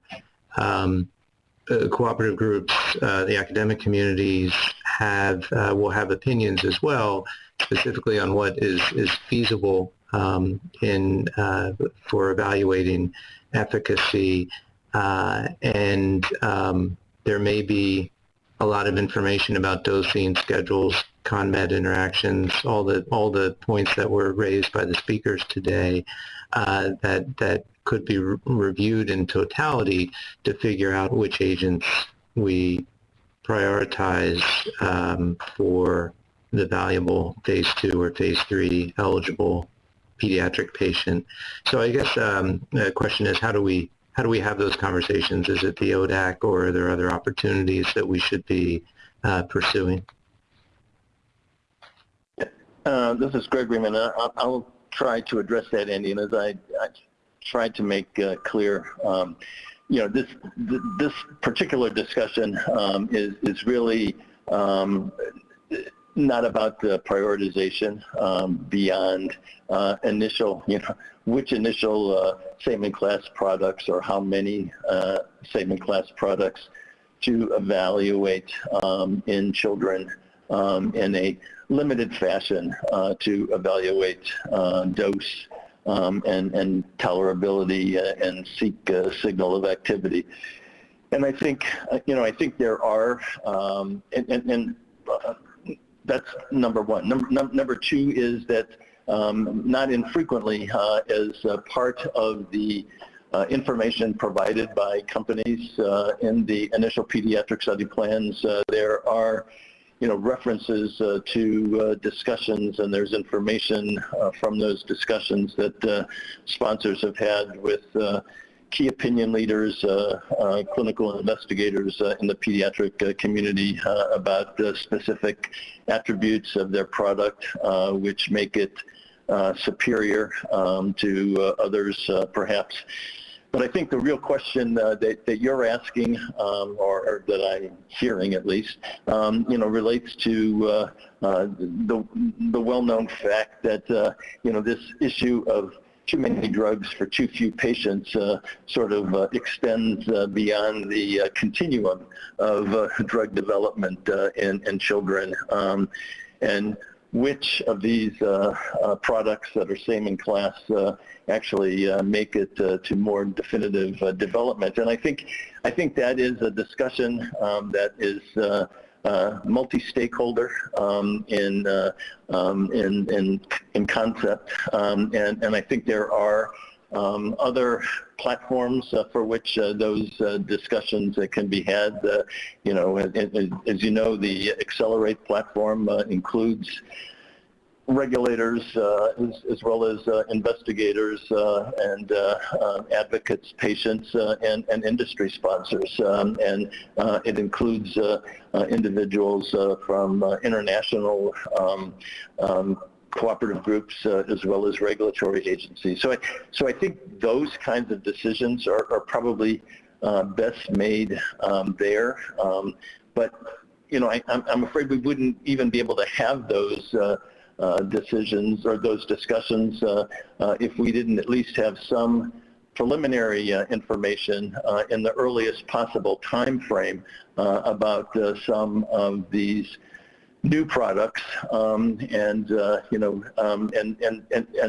if there are reasons for evaluating multiple same-in-class new products, then I would see that information as hopefully guiding later stage discussions about prioritization. If that answers your question. Yes, thank you. Very helpful.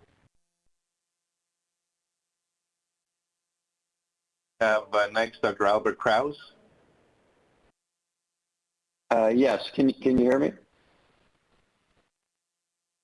Yes. Yes, we can. There we go. Yeah, you can hear me? Good. Yeah, it's really a follow-up. I'm representing regulated industry, and I think all these presentations and considerations are really excellent. We certainly don't want to do redundant research and be treating patients when it's not helpful really in the broader picture for children's health. The complication that I'm going to ask you about, Dr. Riemann, is even if we do these things we're talking about here and make all the appropriate decisions, this issue of a lot of mandated work, a lot of regulatory defined requirement work in a very small pool of rare disease patients of certain types is where we're trying to do even more robust trials than historical, larger, randomized in cases, which is all good. But I'm wondering, in all that, even if we do all these things right, if we still have a big problem and require a lot of prioritization that perhaps doesn't meet the timings of regulations, or perhaps doesn't meet what we're trying to do and getting pushed to do as an industry. Do we have metrics on kind of, I know you're close to COG from history as an ex-chair and other organizations. Are we beginning to collect metrics of timings and accruals and possibilities of trials? And it's young yet in this concern, but metrics might help see where we are and where we can get to or can't get to. And I'm just wondering if we're collecting those, or with FDA, if you're beginning to collect timings. We're as industry, I can speak from certain personal experience and involvements I've had, increasingly trying not just in US and Europe, but around the world to accrue. And it's challenging. It's really challenging. And I know flexibilities have been drawn, but are we starting an effort? It's in a way similar to the prior question, but a little different. Are we starting metrics on timings, numbers, accruals, possibilities, COGS issues, et cetera, so we can keep track of, how we can best apply this sparing resource? Excellent question, Dr. Cross, and we are certainly interested in collecting those data. We obviously have a requirement to report, a legislatively mandated requirement to report to Congress periodically on the impact of these legislative initiatives on pediatric drug development, and now specifically on pediatric cancer drug development. So, as you point out, it's still relatively early with respect to FDARA, Section 504, and the impact. But I think we have definitely seen an increase, which I've tried to mention previously with the number of commitments for studies, and more importantly, studies already in progress, which is something that we did not see 2 years ago, 3 years ago. So clearly, this is having some impact, and I recognize the challenges, but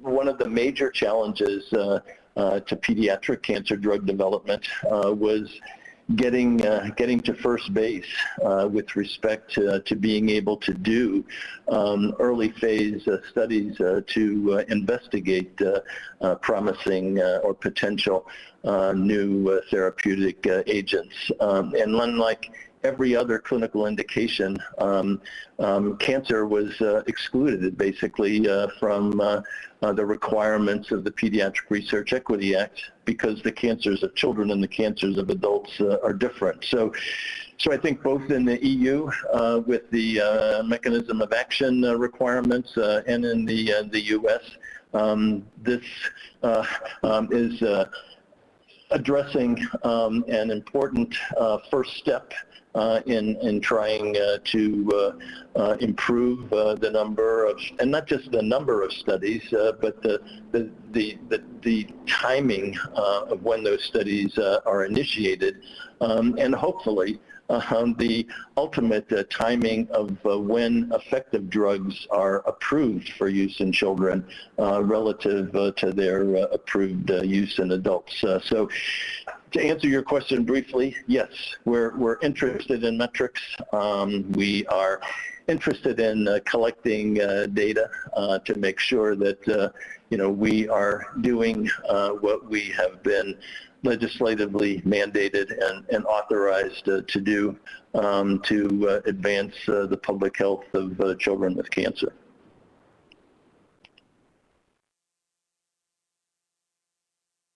Thank you. I appreciate that. And And I think obviously the industry associations can help participate because I think there will be challenges down the road. A lot of good progress, as you say, but we're seeing early signs of some challenges, right? As I think you are.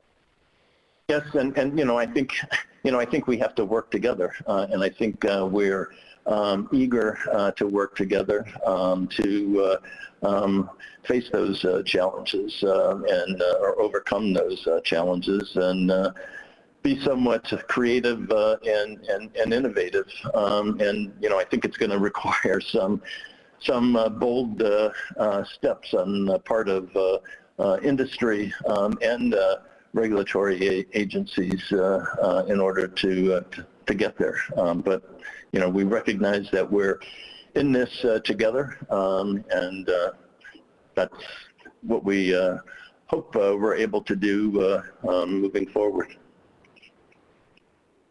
Thank you. Yeah, and certainly many in industry are happy to work together and want to make sure it all works well for the right intended outcomes, right? Right.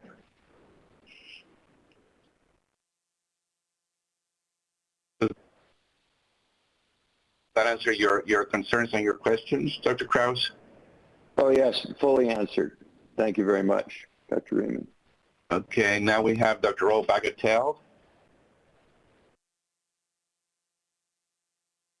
Hi. Hi, thank you so much. My question is really a matter of just information that we can learn from other areas of medicine. So I think that many of us are very focused on pediatric oncology and sometimes think about adult oncology and sometimes think about pediatric medicine in general. But certainly throughout medicine, there are a number of small patient groups in whom it's difficult to do the kinds of studies that we've been talking about. And I wonder, maybe from both the FDA and EMA representatives, if there are lessons that we can learn from patients with rare diseases in terms of defining how much of the same is the same and how much different is different. A little bit going back to what Dr. Gorlick was talking about, both with regard to the structure of molecules, their mechanism of action, and how different is different when it comes to safety profiles. So in short, I guess my question is, can we learn from other patients and studies in groups with limited populations? Thank you. I'll take a first stab. This is Greg Riemann, and then let Dominic have some opportunity as well. But basically, I think in the rare disease space, their situation is decidedly different from what we're talking about here, and that there are few, if any, drugs that are actually being developed or are developed and under investigation for those small populations. So, here we have an opportunity to develop multiple drugs, or actually to investigate multiple drugs in rare populations. So it's a little bit different. I don't think there's much opportunity to learn from the rare disease experience about issues that might or factors that might be helpful in prioritization. There clearly are opportunities and opportunities that we at the FDA share with our rare disease colleagues with respect to innovative study designs, doing definitive studies in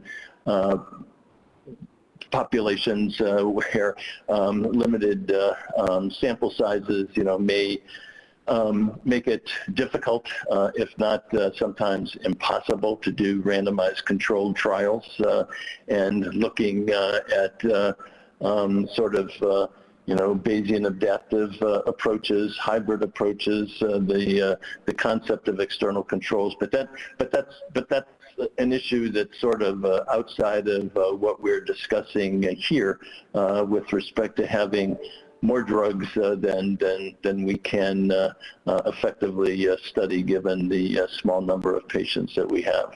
But I'll ask Dominic, Dr. Karras, if he has anything to add. Thank you very much, Dr. Riemann, and thanks for the question. I think what we have learned from an EMA PDCO perspective over the past 10-14 years since we have the European Pediatric Regulation is, I think, that we not always when we think something is the same, it actually is the same, and vice versa. If we think it is the same, at the end we might realize through emerging evidence that it is not, and that's I think something we're trying to take into consideration here through the approach we're taking towards supporting our decision making based on science and evidence, and sort of allowing for repeated cycles of evidence generation and reconsiderations as necessary, while at the same time, and I think that's something where I believe the pediatric oncology community and spaces is really ahead as compared to other rare disease areas, acknowledging that doing this together can only be done successfully in collaboration across all stakeholders. And here I would argue that there the pediatric oncology community is even ahead. Yeah, I'll stop here, and I hope that sort of helped. Thank you.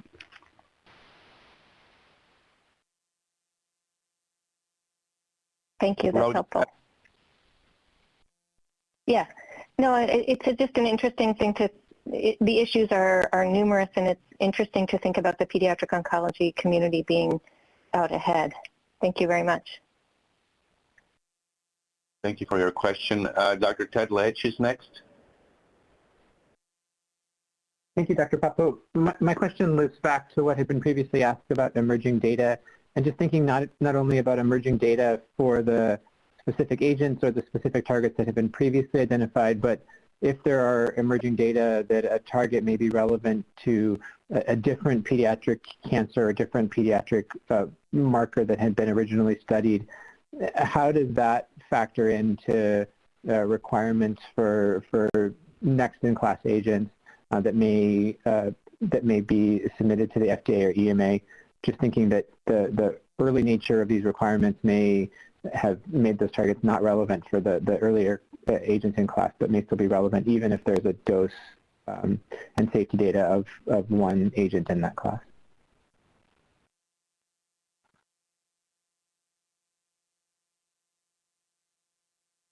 This is Greg Riemann. I'll try again to answer your question, Ted. And I think, I think that's a little bit separate from the evaluation of multiple same-in-class agents. But, our evaluation of all of these requirements with respect to the potential relevance of a molecular target, is something that is evolving, has evolved since the development of the original relevant molecular target list. As we put that together, there were limited data available, limited publicly available data sets. They have now certainly increased in the 3 or 4 years or longer, that information certainly influences decisions initially when there are requests from sponsors about potential waivers or planned waivers, given the fact that something is on the relevant molecular target list. So we made that very clear in the very beginning that the mere existence of a target on the list wouldn't require pediatric investigations, and I think we've fulfilled that promise a number of times. If we recognize that what we thought may have been relatively prevalent associations between a specific target and pediatric cancers in general, or specific pediatric cancer diagnoses. When we see more data that suggests that it's not quite as prevalent as we thought, and that there really are very limited number of patients, then the opportunities to consider waivers, I think, are clearly there. When it's just an issue of small numbers, but it's also a particular, it remains a potentially relevant target. Are there opportunities for enrolling some children on early adult trials looking at safety and early signs of activity or effectiveness? This was never intended to be a static guide to decision making, and we recognized from the very beginning that we would have to make changes as we went along here. And the big change that we wanted to see made was that when it's appropriate, that consideration of pediatric investigations or investigation of products in the pediatric population happened early, not 6 years, 10 years after the fact. And that's still, I think, what guides how we sort of adjudicate any waiver requests that still come in. And I would like to think that's how we'll likely continue to do it.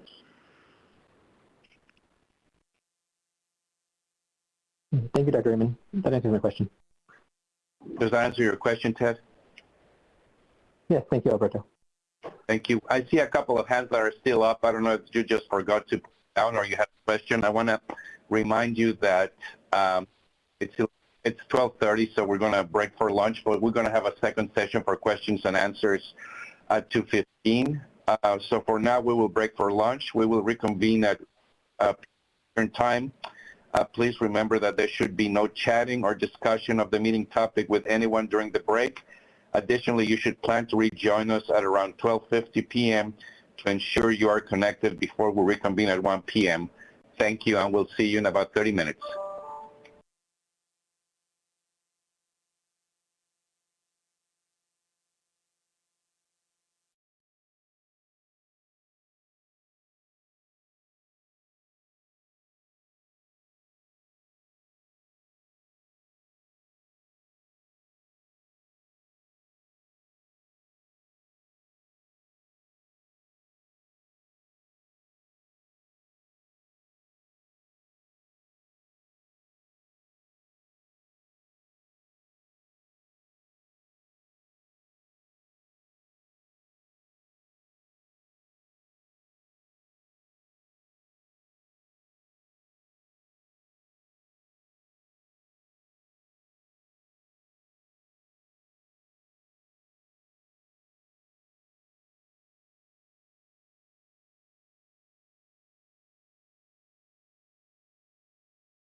We're going to get started.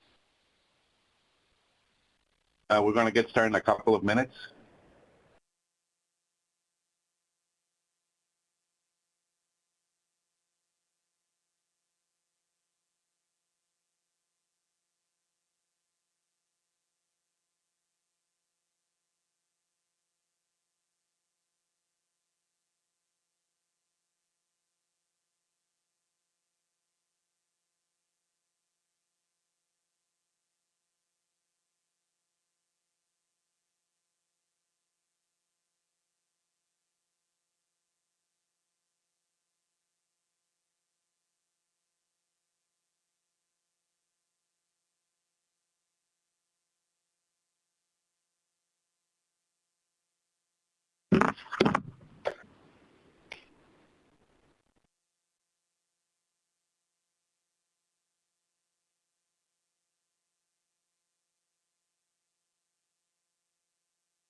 Welcome back, and I hope that you enjoyed your break.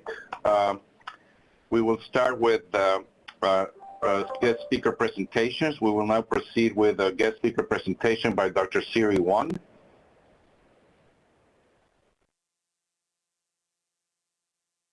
Yes, thank you very much for inviting us. My name is Siri Wang. I am Scientific Director at the Norwegian Medicines Agency and a member of the Pediatric Committee at the European Medicines Agency. And I have been asked to share some considerations related to quality and formulation aspects for this discussion. So clearly this will add on to some of the issues already touched upon very nicely by previous presenters, and of course in line with the previous presentation from Dr. Karras and Dr. van Malderen, this will then be the EU perspective, and this is my definitely. So before we slide into the potential elements that could affect the waiver discussion or the prioritization discussion, I would like to take one step back. So for every product that comes to our table for potential development in children, this is what we want to see, that any formulation proposed gives the accurate dose, is safe and acceptable. And this would apply for the full target age range that we consider in need for this product potentially, for this specific condition. So in this sense, the requirements for an appropriate formulation is the default. And therefore, waivers based on appropriateness of the formulation as such would rarely be an issue. So to add to answer the question raised in the previous session, normally this would really imply a specific formulation, but we also see cases where it could be that the adult form is being manipulated. However, this will normally not be the default, and we would stress the need for any such approach to meet the same requirements as listed here, related to accuracy of the dose, including bioavailability data, as was mentioned, including any need for uniformity of dose assessment, and acceptability data for any such approach. For example, challenges in taste issues when you open the capsules and so on and so forth. And also safety elements to be considered, including safety in handling by the caregivers, risk of medication errors, and these kind of safety aspects. So, but the default is we would normally require a specific pediatric formulation, yes. Still, although we do normally not then accept waivers based on formulation, when we assess the unmet need for any condition and the potential added value for any new treatment, of course, both the route, the formulation / quality aspects are of course also considered. So one of the issues that is being discussed rather often is this aspect of the specific route, as have also already been mentioned by previous speakers. The pros and cons of a proposed route are quite often discussed, and the oral versus the parenteral is a good example. Where some factors would favor oral products. I'm not running the slides now, apparently. They are running themselves. I'm not sure what happened here. Okay, here we are. And listed here are some very brief perspectives, for example, when comparing an oral versus a parenteral product. An oral product will quite often facilitate home treatment, while a parenteral, for example an IV, would foresee hospital stay. Of course, invasiveness will differ. Access to treatment might be significantly different for oral versus parenteral treatment, both for the clinical trial setting, but also potentially for later use. On the other hand, oral products may also imply some delay that could be not very helpful, so to say, both in the development and in actual availability if a pediatric specific formulation needs to be developed. And this was also very clearly illustrated by one of the previous speakers, where patients de facto are being excluded due to lack of an age-appropriate formulation in the clinical trial. But also later, related to the marketing strategy from industry, the decisions to actually launch the pediatric-specific formulations in all regions could really affect availability of these pediatric-specific formulations.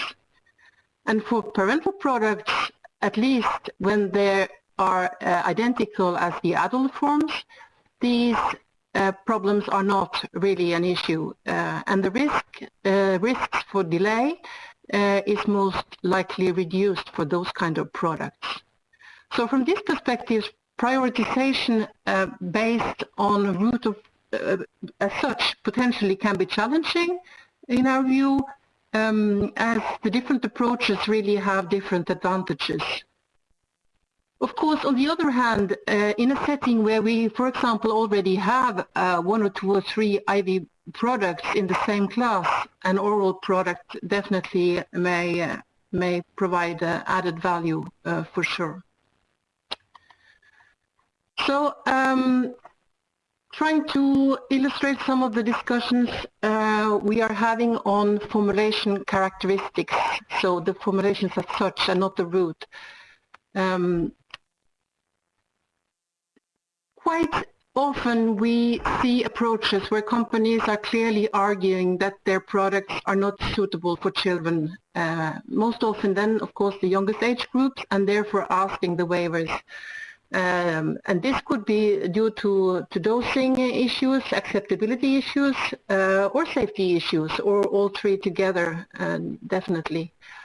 And this approach is, I would say, solely driven by the adult perspective, so to say, and not really driven by the actual need for pediatric formulation in the target age group, which is where our perspective comes from to decide on the appropriateness of the formulation.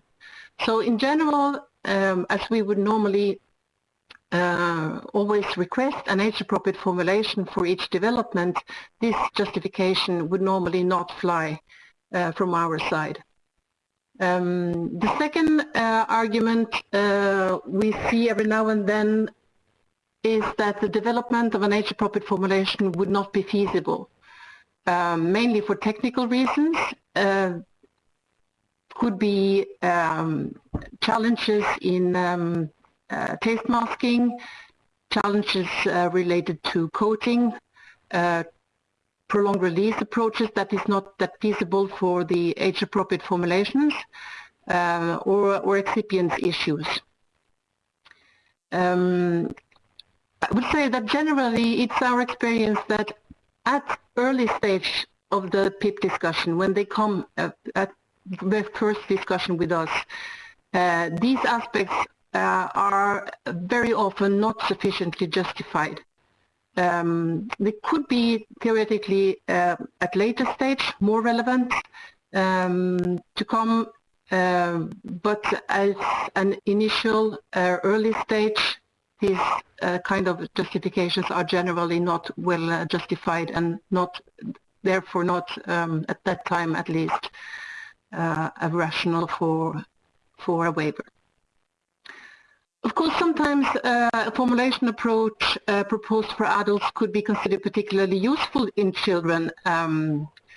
For example, if you have a particularly convenient administration, simplified regimens, treatment durations, or APIs with long-acting or long half-lives being long-acting, or prolonged release approaches and things like that. And of course, in these cases, we would definitely like to see pediatric development also here, of course. And in these cases, we could, in theory, discuss pushing development for such products by potentially limiting the deferrals. But I have to say that more often there are clinical and non-clinical issues that are driving our discussions about deferrals and not that much the formulation issues. So to sum up, the formulation characteristics as such are rarely reasons for waiver, at least not initially. So there could be things and situations where we've had discussions on whether products are, as such, considering their formulation aspects, would meet a medical need in children, and therefore should or should not be developed. And we've had a couple of oncology discussions on this, and I put here some examples related to fixed dose combinations. One of the examples is a product, a fixed dose combination consisting of two APIs or two substances intended for intravenous use. In this case, we already had existing products for each component individually. And we also had PIPs, so pediatric investigation plans for each component individually, also actually involving this combination treatment for this product that was presented to us, the combination product. So there were discussions clearly about the added value of any such combination products. And clearly here, in addition, there would not be a question about additional clinical studies, so slightly outside the scope of the problem stated here, where we have a crowded area and limited possibilities to do clinical trials.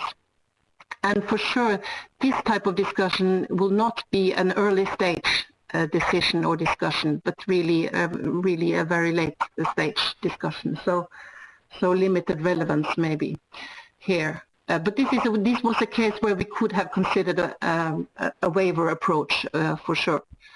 The other example is for an oral product, also fixed dose combination, two oral substances where one of those components were available as an existing product, but the other was considered a new API. Here initially the company proposed a waiver list below 6 years old due to a claim that children were unable to swallow the tablets as such that were developed for adults, and that development of age-appropriate formulation were unfeasible, and resuspension were impractical. And we considered this, along with all the other elements of the PIP, a bit not duly justified approach. And after rediscussing with the company, also stressing the unmet need in the full pediatric age range, we agreed for a waiver below 3 months, and also agreed on an age-appropriate formulation, proposed an oral solid formulation or granules or powder for oral liquid, in addition to some strategies they would approach to enable the adult form and enable dosing until the pediatric formulation was further developed. So, having said all this, I would like to stress that when we do this, we apply some sort of evolutionary approach also for formulations. Because at the time of the initial PIP discussions with us, it might definitely be too early for the very details of the formulation strategy. And one example here, this was an oncology product developed initially for adults and adolescents, being hard capsules, 2 strengths, size 2 and size 0, which is rather large size capsules. You could question whether they will actually be suitable also for adolescents, but that's another story. And the hard capsules should be swallowed whole and could not be opened or dissolved. The content of the capsules were very bitter, so really not a valid approach. And in addition, the pediatric dosing was not yet fully clear. So at early stage of this PIP discussion, we put into the PIP opinion a sort of a placeholder PIP measure that they would have to develop an age-appropriate solid dosage form. But then the details of any age-appropriate form needs to be agreed by PDCO before study initiation, so at a later stage. So then including more details about the formulation, the excipients, the type of palatability, acceptability studies that we're going to pursue, so on and so forth. These elements in the initial PIPs, but at the later modification, then the details and the specifics will be included. And they did so, and then decided based on their evolving knowledge that they would go for coated granules and also clearly spelled out the acceptability measures and the nasogastric tube strategies, so on and so forth. So although we put the requirements, we also consider that at early stage the details might not be really feasible to agree on at early stage. So in conclusion, waiver based on route, formulation or quality issues are rarely considered relevant for us in the EU. But of course later modifications could be possible, potentially also including waivers of course, but then needs to be really properly justified, but definitely not at early stage. And on the contrary, it's our experience that early considerations regarding the strategy on age-appropriate formulation is really crucial, coming early, and thinking early, as it will ensure timely progress of the pediatric studies. And I also dare to say it will most likely optimize the clinical trial outcome. You will have more accurate dosing during the clinical trial, you will have hopefully better compliance during the clinical trial, and you will include the full relevant age group as also previously flagged by others. So in the end, all this will be important for the timely authorization, also for the youngest, which altogether would affect access and availability of the treatment, which is our main goal, I assume. But to also answer one of the questions raised earlier today, we are not really considering those who come early with a clear plan as more interesting or more relevant to prioritize, if you put it like that. But we see also some benefit definitely in those coming early, also for the full development strategy. So by this I would like to thank you for your attention, and also to thank my colleagues in the committee for their contribution. Thank you. Thank you very much for your presentation, Dr. Wan. We will now proceed with our next guest speaker presentation, Dr. Scott Beatty. Hi, thank you very much, Dr. Papo, and thank you to the pedsODAC committee for allowing me the opportunity to speak today.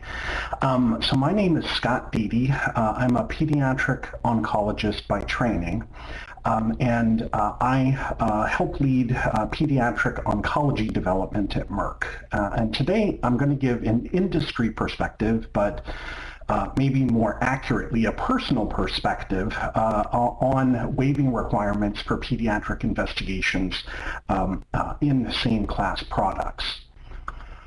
These are my financial disclosures. And briefly, I'm just going to touch on some of the key points of the Race for Children Act that have already been gone over in excellent detail with some of the previous presentations today, so I'll keep that brief. And I thought I would use as a case study the use and studying of anti-PD-1 or L1 inhibitors, checkpoint inhibitors in children, because I think that story is very illustrative of some of the challenges about what we're talking today about same-in-class products. And I think in terms of how we dealt with this as a community, I think there were some very positive aspects of it, but I also do think it highlights some of the challenges for the future, given how fast-paced oncology drug development is, and sometimes we have to act with limited amounts of information to decide what compounds are in fact best studied in children and how many of those should be studied at the same time. And so I'll talk also about sort of in the end challenges and opportunities around this. So the Race for Children Act, I really do think and would emphasize from an industry perspective, really, I think, revolutionized recently, how we look at pediatric drug development in terms of previous to Race for Children. Sponsors could get an adult indication-based waiver or an orphan indication-based waiver. And with Race for Children, that all changed to trying to determine whether or not your therapeutic based on mechanism of action had relevance in pediatric cancer. And then if it did, then that, put it on the list, if you will, to be really strongly considered about should it be studied in children and what would be the best tumor types perhaps to do this.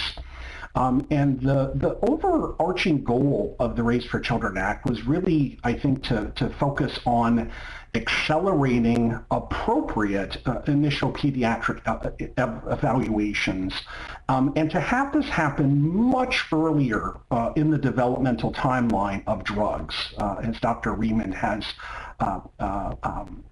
pointed out in some of his comments and questions that he answered. This legislation has stimulated, I think, a lot of excellent conversations and work in pediatric cancer, but there are still challenges on how exactly the best to implement the Race for Children's Act, and that's part of the reason that we're meeting today.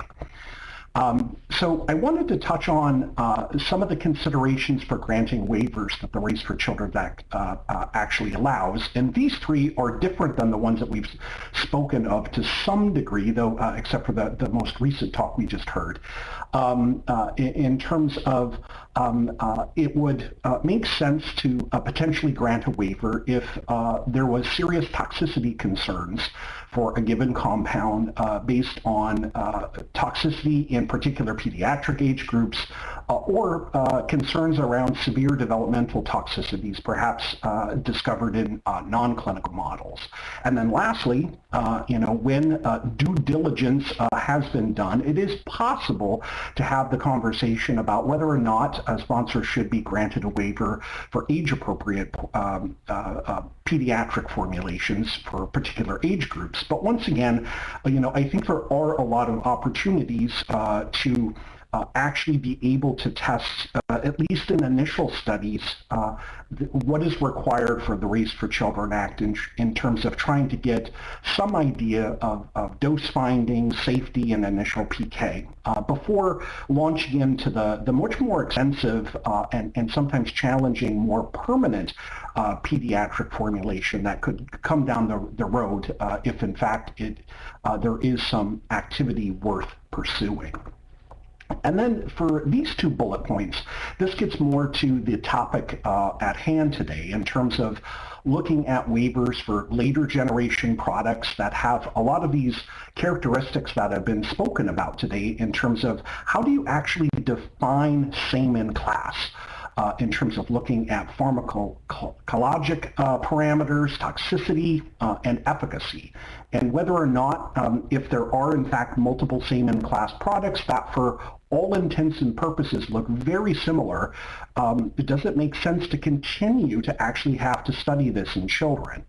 And then also for those drugs that actually there already have been pediatric studies that have shown that the target in a way is not relevant to pediatric cancer, it might make sense to also grant a waiver in that particular instance. And so, one challenge is how do we prioritize studies of several similar targeted therapies in the same pediatric population? Because as we all know, there is a limited number of pediatric patients, and there should be a reasonable expectation for possible direct benefit for a patient when they participate in a phase 1-2 study. This is an excellent problem to have in a way. One, pediatric cancer is rare, which is a good thing. And now because of Race for Children, we actually have a plethora of possible therapeutics to study in children. But the question then remains, which ones to study? Just because you can't study not even close to them all, let alone even within a company, sometimes you might have, if you have to study this in a particular pediatric tumor type, you might not actually be able to find enough of those patients to be able to do even the initial pediatric study plan requirement type of studies. To help sponsors navigate this, especially around this question about same-in-class waivers, the great thing about the Race for Children's Act is that it did actually specifically institute a new mechanism to allow efficient early communication with sponsors and the FDA, and that's through early advice meetings or Type F meetings. And these meetings are actually scheduled and held within 30 days of the request, which is pretty amazing in terms of the turnaround. And I would emphasize for sponsors that this is an excellent way to have that initial discussion with the FDA about your plan, be it about same-in-class waivers or otherwise just for your initial PSP. So I'd like to turn to using a case study of checkpoint inhibitors, which I'm most familiar with because I was involved with this at Merck. And the use of checkpoint inhibitors such as anti-PD-1 or anti-PD-L1 blocking antibodies really has led to improved outcomes in a wide variety of adult cancers and really has revolutionized cancer care over the last maybe 7-8 years since they were first approved. However, we have a long way to go. Based on this excitement, what we were seeing about trying to harness the immune system to help the body fight cancer, back in 2015, there were actually 3 pediatric phase 1-2 studies that were initiated, studying either atezolizumab, nivolumab, or pembrolizumab, and these were all started within about 9 months of each other. After these studies basically started, enrolled, and then were gathering data, in September 2018, which is actually pretty fast, there was data from over 250 patients just from these 3 studies. And as a community of industry, academics, patient groups, it was thought where do we go from here? We really should look at the data to determine what is the best path for this class of compounds, given I just listed the 3 initial ones here that launched these pediatric studies, and there are greater than, I think I've lost count, 20 or 30 different anti-PD-1s and L1s that came after these initial drugs. And the question was, are we going to require pediatric testing for all of those? And so there was a forum that was jointly organized by Accelerate and also the EMA. So this Accelerate Pediatric Strategy Forum was created to evaluate the science and to really be able to facilitate constructive dialogue between the many stakeholders involved in pediatric oncology drug development so that we could move forward as a community to develop medicines in the best interests of children and adolescents with cancers. And I'd like to emphasize the multi-stakeholder nature of Accelerate in terms of it really involves patients and patient advocates, clinicians, academics, industry, and then very importantly, regulators. I started attending these, I think, back in 2015, and these have been wonderful forums, and we also have yearly meetings to help discuss pertinent topics in pediatric oncology. And in every case, regulators from the EMA, FDA, Health Canada, sometimes TGA have always come to these to be able to have these types of discussions. So an Accelerate Pediatric Strategy Forum was held on checkpoint inhibitors. And this was the finding after looking at the data from those 3 phase 1-2 trials, is that on the positive side, there was a high rate of activity for monotherapy checkpoint inhibitors, including even complete responses in Hodgkin's lymphoma. And there was less data on hypermutant tumors, but very impressively, because Hodgkin lymphoma is more prevalent and we had more data, that it really revolutionized just monotherapy, the responses we were seeing in highly refractory Hodgkin lymphoma patients. Unfortunately, there was very limited activity of monotherapy checkpoint inhibitors in the vast majority of other tumor types looked at. All of these phase 1-2 trials were solid tumor basket trials in addition to lymphoma. And unfortunately, if you actually take out the responses seen with Hodgkin lymphoma, the overall response rate was only 2.8%. And so one of the important conclusions of this forum was that there really is no benefit to be included in new monotherapy trials of checkpoint inhibitors that use the same mechanism of action, unless there is some new piece of scientific knowledge that might make sense to reopen, perhaps studying PD-1 inhibitors in these solid tumors where we initially did not see activity. Another conclusion of this forum was that academic industry consensus on the scientific merits of a proposal of either like a pediatric investigation plan, be it an IPSP or a PIP, would actually be great benefit to regulators.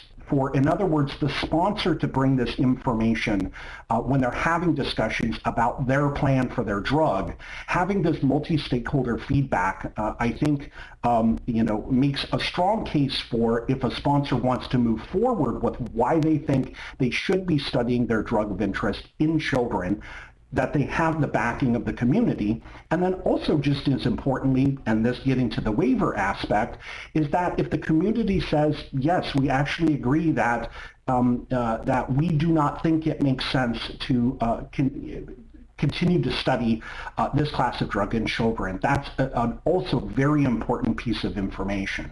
And this, I think, really benefited the 20 plus companies, if you will, that came after these initial 3, in that the EMA and the FDA really have used the feedback from this forum to help guide those companies about pediatric study plans. So I think this mechanism has worked wonders in terms of really being able to sort of inform on this. But some of the challenges around this is for those, some of the questions I had is that it worked great for the compounds that came afterward. But one question I had is how many compounds should we initially be testing in children where we have little data? Should we test 1 or 2, maybe 3? But, I think there was consensus that 250 children would probably, that was in a way too much, if you will, in terms of, was that the best use of everyone's resources? And most importantly, was it the best for children? Another challenge and opportunity with pediatric drug development is global collaboration is essential. And there's a variety of ways which this can happen, and there's a variety of mechanisms that that sponsors can work with health regulatory agencies. And some of these have been mentioned today, and I would encourage that early interactions with sponsors to be able to take advantage potentially of pediatric cluster calls, common commentary processes, perhaps even formal parallel scientific advice mechanisms, as well as these international multi-stakeholder meetings like Accelerate. So in summary, I'd like to include that I think the Race for Children Act has really, I think, it provides a lot of opportunity, and there are some challenges, especially with today's topic of same in class. It's not a trivial question about how do you define same in class.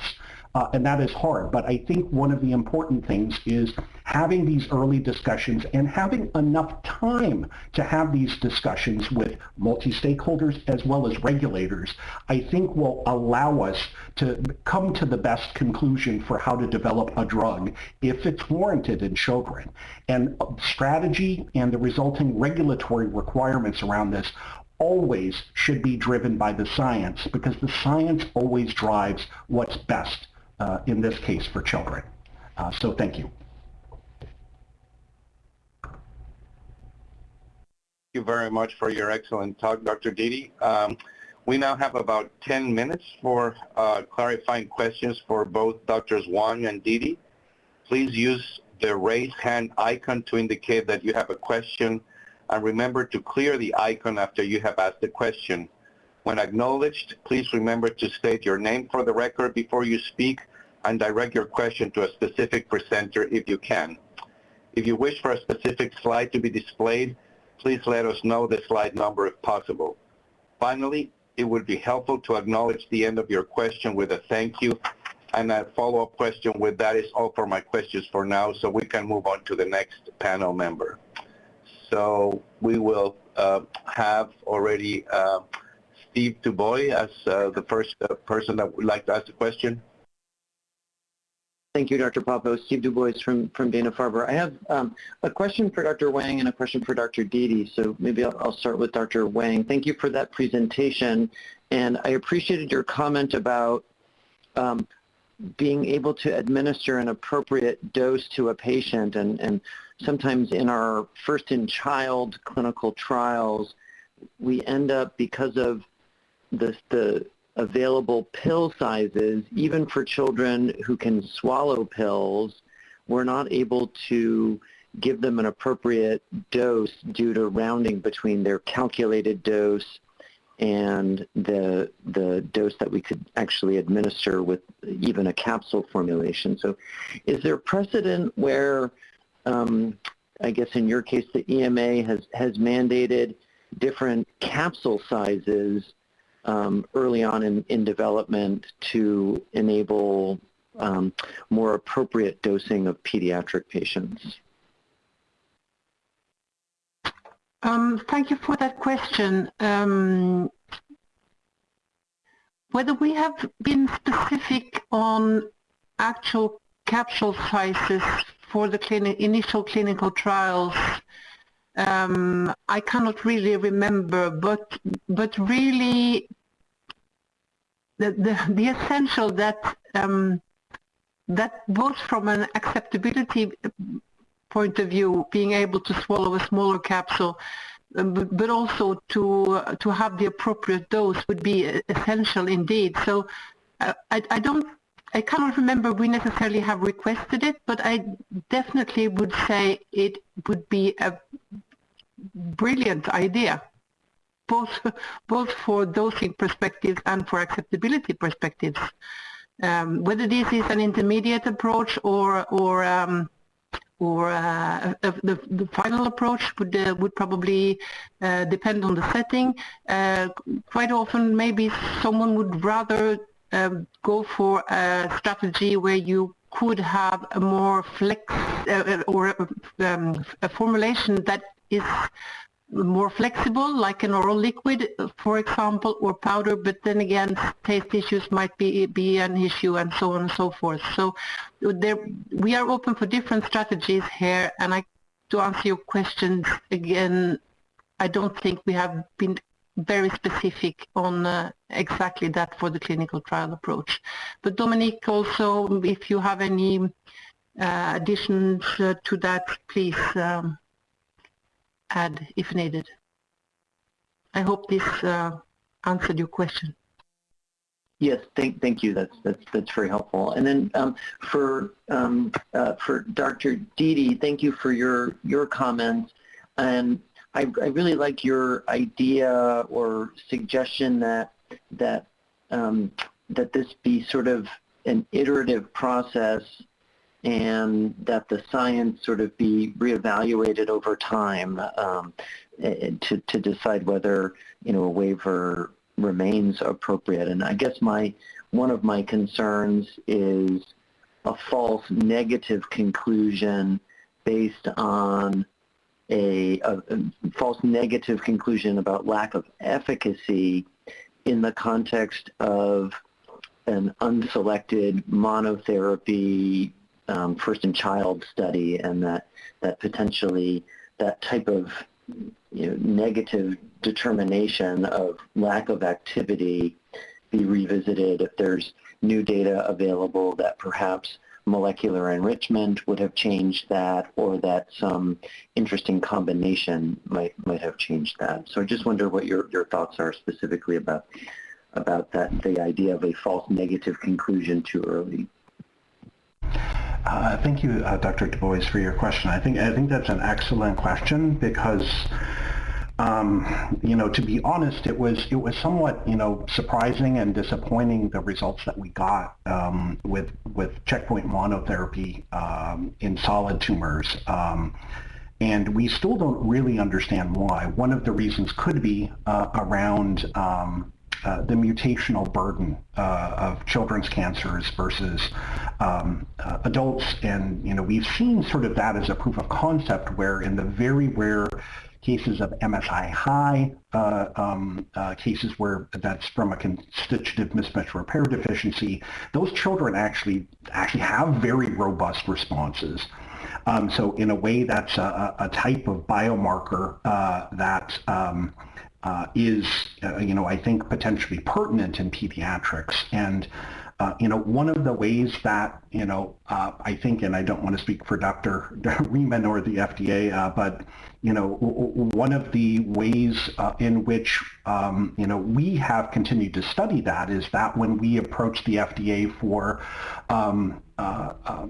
approval of MSI-high in adults, we actually received a PMR to actually, in a way, reevaluate this question in children, because we didn't select for MSI-high in our initial Keynote 51 study. So I think that's one mechanism, sort of after the IPSP has occurred, that the FDA has an ability to sort of readdress that question.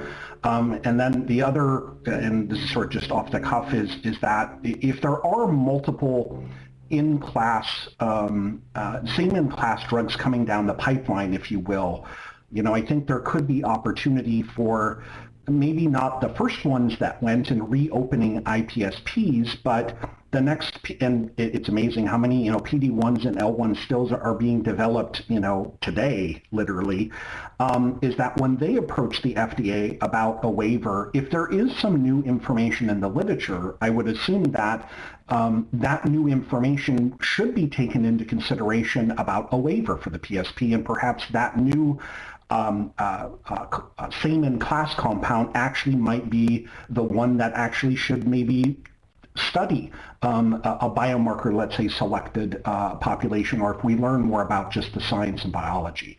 That would be just sort of trying to think of that, but it's an excellent question. Thanks so much. Nothing further from me for now. Thanks. Do we have a couple? I see that we have Dr. Kim and Dr. Lech on the QE. However, we have our OHP speaker ready to go. So we're going to move to the OHP session of the meeting now, and then we're going to come back in a few minutes for additional clarifying questions. And I promise you that I will call on Dr. Kim and Dr. Lech first before anybody else. So we will now begin the open public hearing session. Both the FDA and the public believe in a transparent process for information gathering and decision making. To ensure such transparency at the open public hearing session of the advisory committee meeting, the FDA believes that it is important to understand the context of an individual's presentation. For this reason, the FDA encourages you, the open public hearing speaker, at the beginning of your written or oral statement to advise the committee of any financial relationship that you may have with a sponsor, its product, and if known, its direct competitors. For example, this financial information may include a sponsor's payment of your travel, lodging, or other expenses in connection with your participation in this meeting. Likewise, the FDA encourages you at the beginning of your statements to advise the committee if you do not have any such financial relationships. If you choose not to address this issue of financial relationships at the beginning of your statement, it will not you precluding from speaking. The FDA and this committee place great importance on the open public hearing process. The insights and comments provided can help the agency and this committee in their consideration of the issues before them. That said, in many instances and for many topics, there will be a variety of opinions. One of our goals for today is for this open public hearing to be conducted in a fair and open way where every participant is listened to carefully and treated with dignity, courtesy, and respect. Therefore, please speak only when recognized by the chairperson, and thank you for your cooperation. Speaker number one, your audio is connected now. Will speaker number one begin and introduce yourself? Please state your name and any organization you are representing for the record. Thank you. I'm Dr. Diana Zuckerman. I'm president of the National Center for Health Research. Our center is a nonprofit public health think tank that scrutinizes the safety and effectiveness of medical products, and we don't accept funding from companies that make those products. Our largest program focuses on cancer treatments. My expertise is based on postdoctoral training in epidemiology and public health, and as a former faculty member and researcher at Yale and Harvard. I've also previously served as a professional staff in the U.S. House of Representatives and U.S. Senate, at the Department of Health and Human Services, and the White House. I'm currently on the board of the nonprofit Alliance for a Stronger FDA, which educates Congress about the need to financially support the work of the FDA. You are the experts on pediatric cancer, and I am not, so I will focus my remarks on the intended and possible unintended consequences of the FDA policies you're discussing today. I'll start by saying how impressed I am with the careful analysis that was presented today. I appreciate that FDA is clearly emphasizing how best to improve access to safe and effective treatment for pediatric cancer patients. However, there is always pressure on any federal agency, including the FDA, to issue waivers even when waivers are not appropriate. The law states that the FDA should avoid, quote, unduly burdensome requirements, unquote, on sponsors, and you've heard that wording today. Undue burden is not well defined. Even more important, reducing burdens on sponsors can decrease information available to physicians, patients, and parents, and that increases burdens on physicians and their patients when they lack the treatments or information that they need to make the best medical decisions. There are two issues that I hope FDA and this advisory committee will consider. Number one, waivers for treatments that are very unlikely to be safe and effective for children make sense, but as you've heard, that isn't always clear in early studies.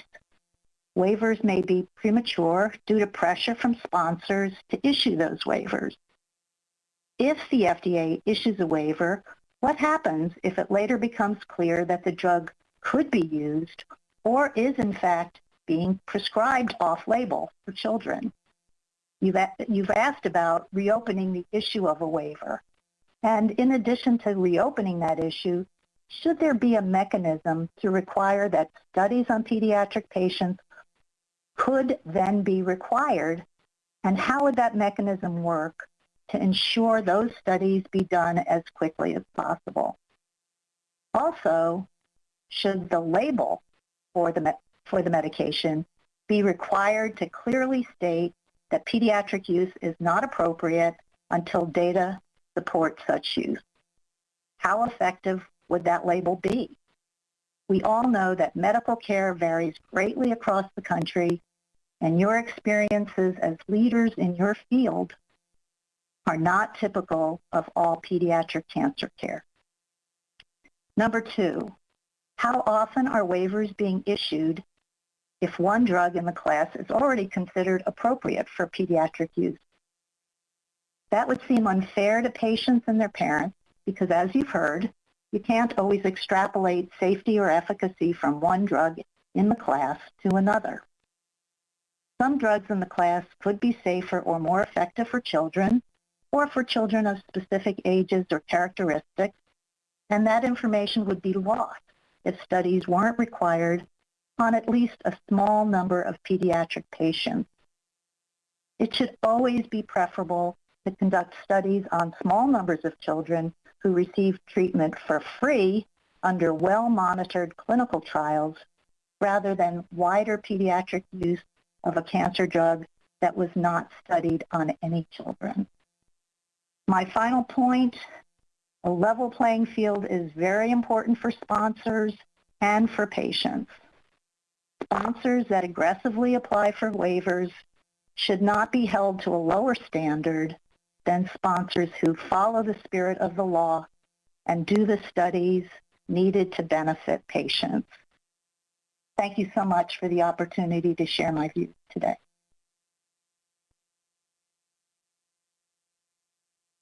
Thank you, Dr. Zuckerman. The open public hearing portion of this meeting has now concluded, and we will no longer take comments from the audience. As promised, we're going to go back to some clarifying questions. We have about 25 minutes, so we will now take remaining clarifying questions for all presenters, of course including Drs. Wang and Didi, who were our last presenters. Please use the raise hand icon to indicate that you have a question, and remember to put your hand down after you have asked your question. Please remember to state your name for the record before you speak and direct your question to a specific presenter if you can. If you wish for a specific slide to be displayed, please let us know the slide number if possible. As a gentle reminder, it would be helpful to acknowledge the end of your question with a thank you and end of your follow-up question with that is all for my questions, so we can move on to the next panel. So the next physician on the list for questions is Dr. Kim. Please go ahead. Hi, this is Aaron Kim from Children's National in DC. This question is for Dr. Didi. Thank you for your talk. I found it very interesting, and I really pondered on your comment and how do you define same in class in terms of PK, toxicity, and efficacy. And I also was very interested in the one comment you said in that class of checkpoint inhibitors that greater than 30 different types of products were eventually at one point in the under evaluation, and it doesn't make sense to study all these, obviously, in children. In particular, I don't know if it doesn't, but how can one study all of these in children? I guess my question really is in terms of industry, because it is a competitive field. Like, how do you feel industry in terms of different companies can work together in order to make, selections or the best opportunities to study these same-in-class drugs for pediatrics? How can they work together in order to identify the best treatments to move forward? Hi, thank you. This is Scott Deedy from Merck. That's a really good question that I don't have an answer to be honest, and I'm still learning and thinking about the best way to do this. One of the ways I've actually had some of the best conversations with my colleagues in this example that I gave as sort of a case study that predated race, by obviously quite a number of years, but once again, I think highlights, many pertinent issues, is in these Accelerate forums, I, was able to talk with my colleagues from Roche and BMS, as well as the academic investigators involved in those pediatric trials, to be able to try to, in the way that we can, share information, because obviously there's intellectual property issues and so forth.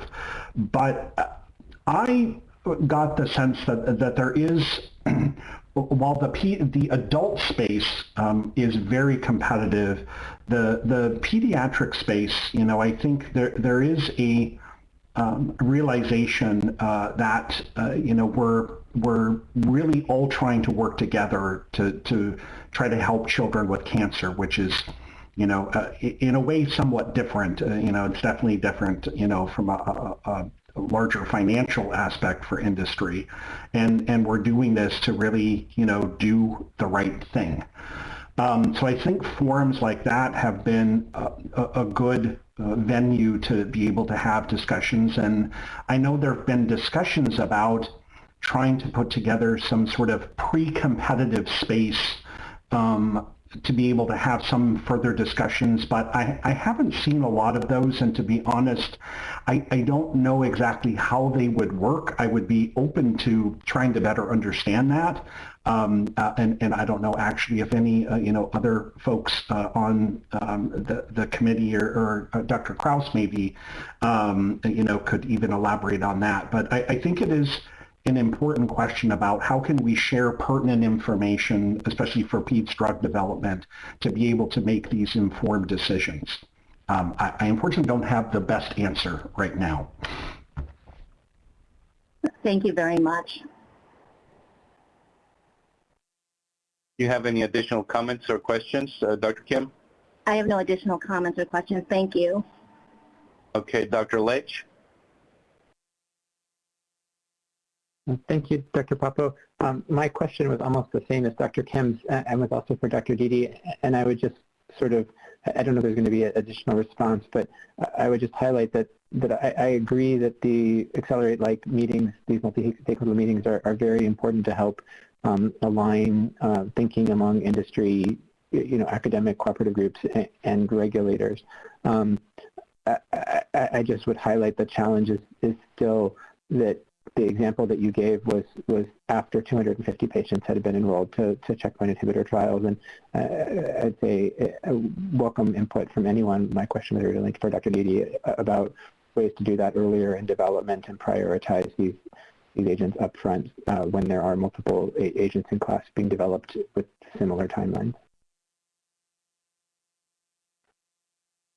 Hi, this is Scott Deedy from Merck. I think the only thing I might add is I totally agree with you that you can't have an Accelerate forum for every, in a way, sort of question that would be pertinent. And it does take time, effort, and we were in a very specific situation there. Once again, I think it worked out very well. I know Accelerate has also tried to work more on, much earlier about not only so much same in class, but what types, what targets are relevant for particular pediatric cancers, and then trying to put statements out as a community about what targets they think should be prioritized. And it's, I think getting to earlier in development and a little bit maybe out of scope for the same in class question, but is incredibly pertinent, that I think similar multi-stakeholder forums can be more driven before we have any of this pediatric data about what targets actually make sense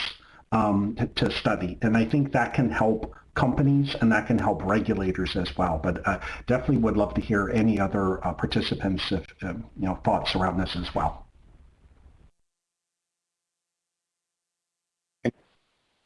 So this is Albert Kraus, Pfizer industry representative. Yeah, just around the last two questions and what's being said. I mean, we do have forums and common activities occurring through organizations like Pharma and Bio. This is the reason I was asking Dr. Riemann about, basically data capture around, why we ramp all these trials and efforts up. Where do we stand on, continued accrual, slowness of accrual, ability to complete some of the trials that are more rigorous than 20 years ago, when we were looking at this in many cases. And groups like COG and Ewing and others, that we've been working with in various fronts, I think it's important that we're gonna probably want to capture that and see where, we talk about the numbers are a lot, but I think when we start to gather metrics, we're going to see, how difficult is it to operate in what manner that we want to operate. And we may not be able to do everything that we'd optimally like to do in so many rare diseases with particularly small numbers of patients and targeted, molecularly driven subsets of already very rare child tumor settings, right? So I think it's a to be continued, but there are mechanisms for data share. I mean, Accelerate's been mentioned, very good one in this case, but there are other mechanisms too in other groups with data share and common industry cooperation that also should, of course, be beyond industry, right? With FDA, with academia, with the children's cooperative groups. And so I think this will evolve, but that's just my perspective.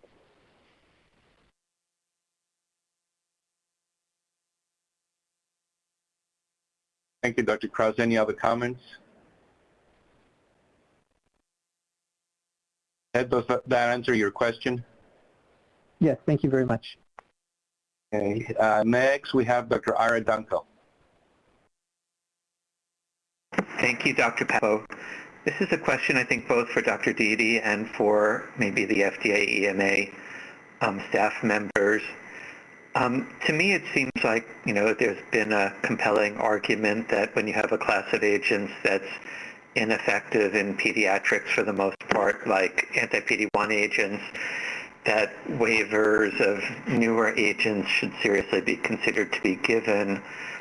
But it's less clear to me what everyone thinks about new agents being developed in a class where the prior agents clearly work.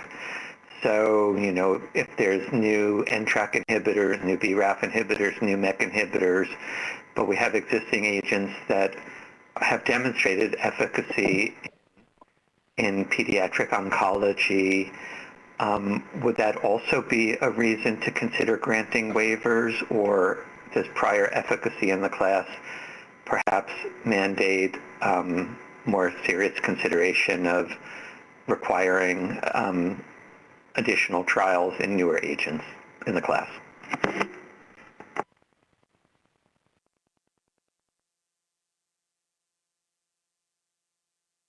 Hi, this is Scott Dede again from Merck. Maybe I'll just briefly comment about, thank you for that question. I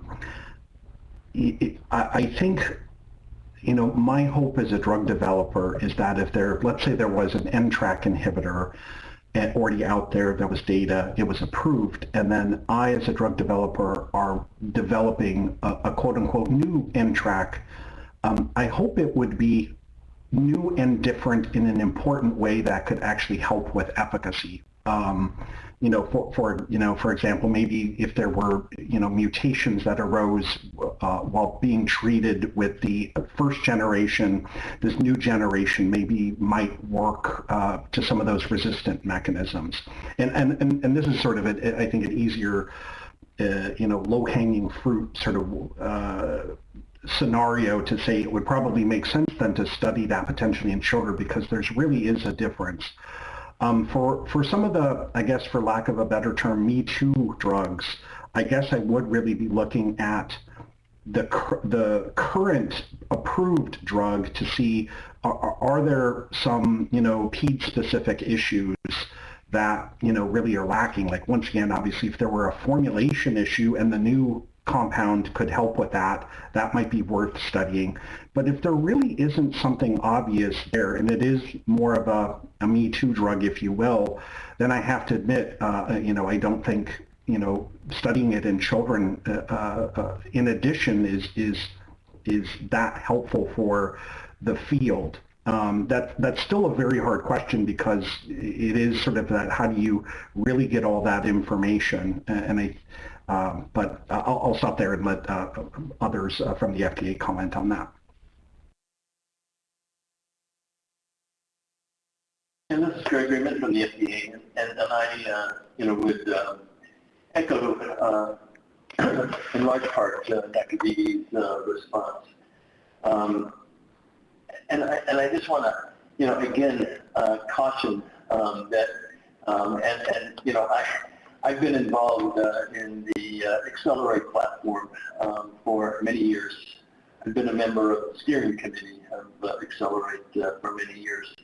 And I want to make it clear here that we're not discussing prioritization of which same-in-class products to carry forward in definitive development in pediatric cancer in general or in specific pediatric cancers. So in large part, the example with the PD-1, PD-L1 inhibitors, 250 patients enrolled on studies of 3 products, 3 different pharmaceutical sponsors. What we're hoping to really come to some agreement and get some insight from the committee here is, how could we have avoided that early? Not to wait for a strategy forum, but to actually, as product applications come in, associated or preceded, I should say, actually by a pediatric study plan, where there's a requirement, unless there's a reason to wait. What characteristics, what parameters can we use to actually say that the studies may not be warranted if multiple same-in-class products have already been studied or are in the process of being studied, and what would warrant the investigation of yet another same-in-class product. So it's the situation that we're trying to address here is a little bit different than I think some of the examples and discussions that we've had. And this really goes back also, I think, to Dr. Dunkel's question. And if we, because there are known products that are active, and there may be targeted products that are actually approved for a specific pediatric indication, and if there is a quote-unquote same-in-class product or a next-generation product that is directed at the same target that has evidence of greater efficacy or improved efficacy in a specific population, even an adult population, if it has a better toxicity profile, then is that a consideration, or should that be a consideration that would warrant an investigation of yet another same-in-class product? And it's the parameters that we would like to use and to be consistent and to be sort of fair and equitable that we really need to, I think, be addressing here. May I chime in? Of course.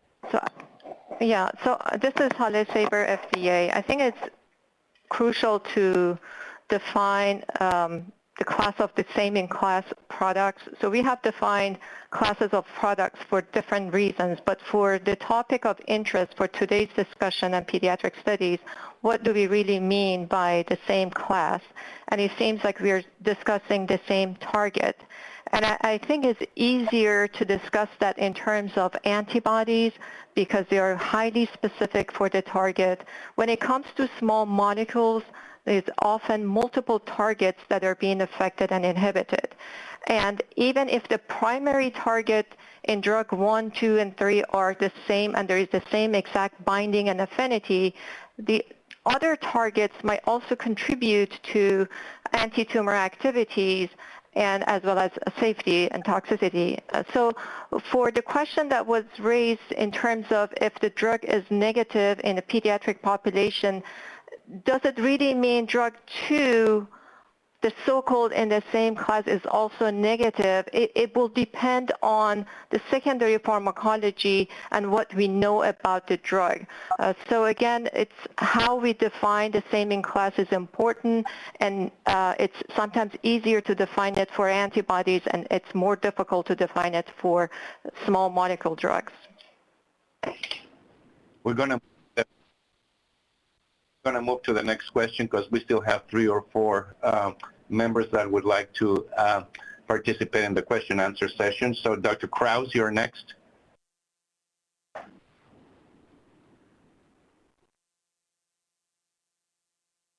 So if you're speaking to me, my hand's down. I had chimed in previously if it's you're saying Krause. Okay, thank you so much. David Mitchell, you're next. Thank you, Doctor. And I want to thank both Drs. Wang and Didi for their presentations. They were really helpful. I have a question actually for the FDA. I am not clear on the process whereby the FDA decides to grant a waiver.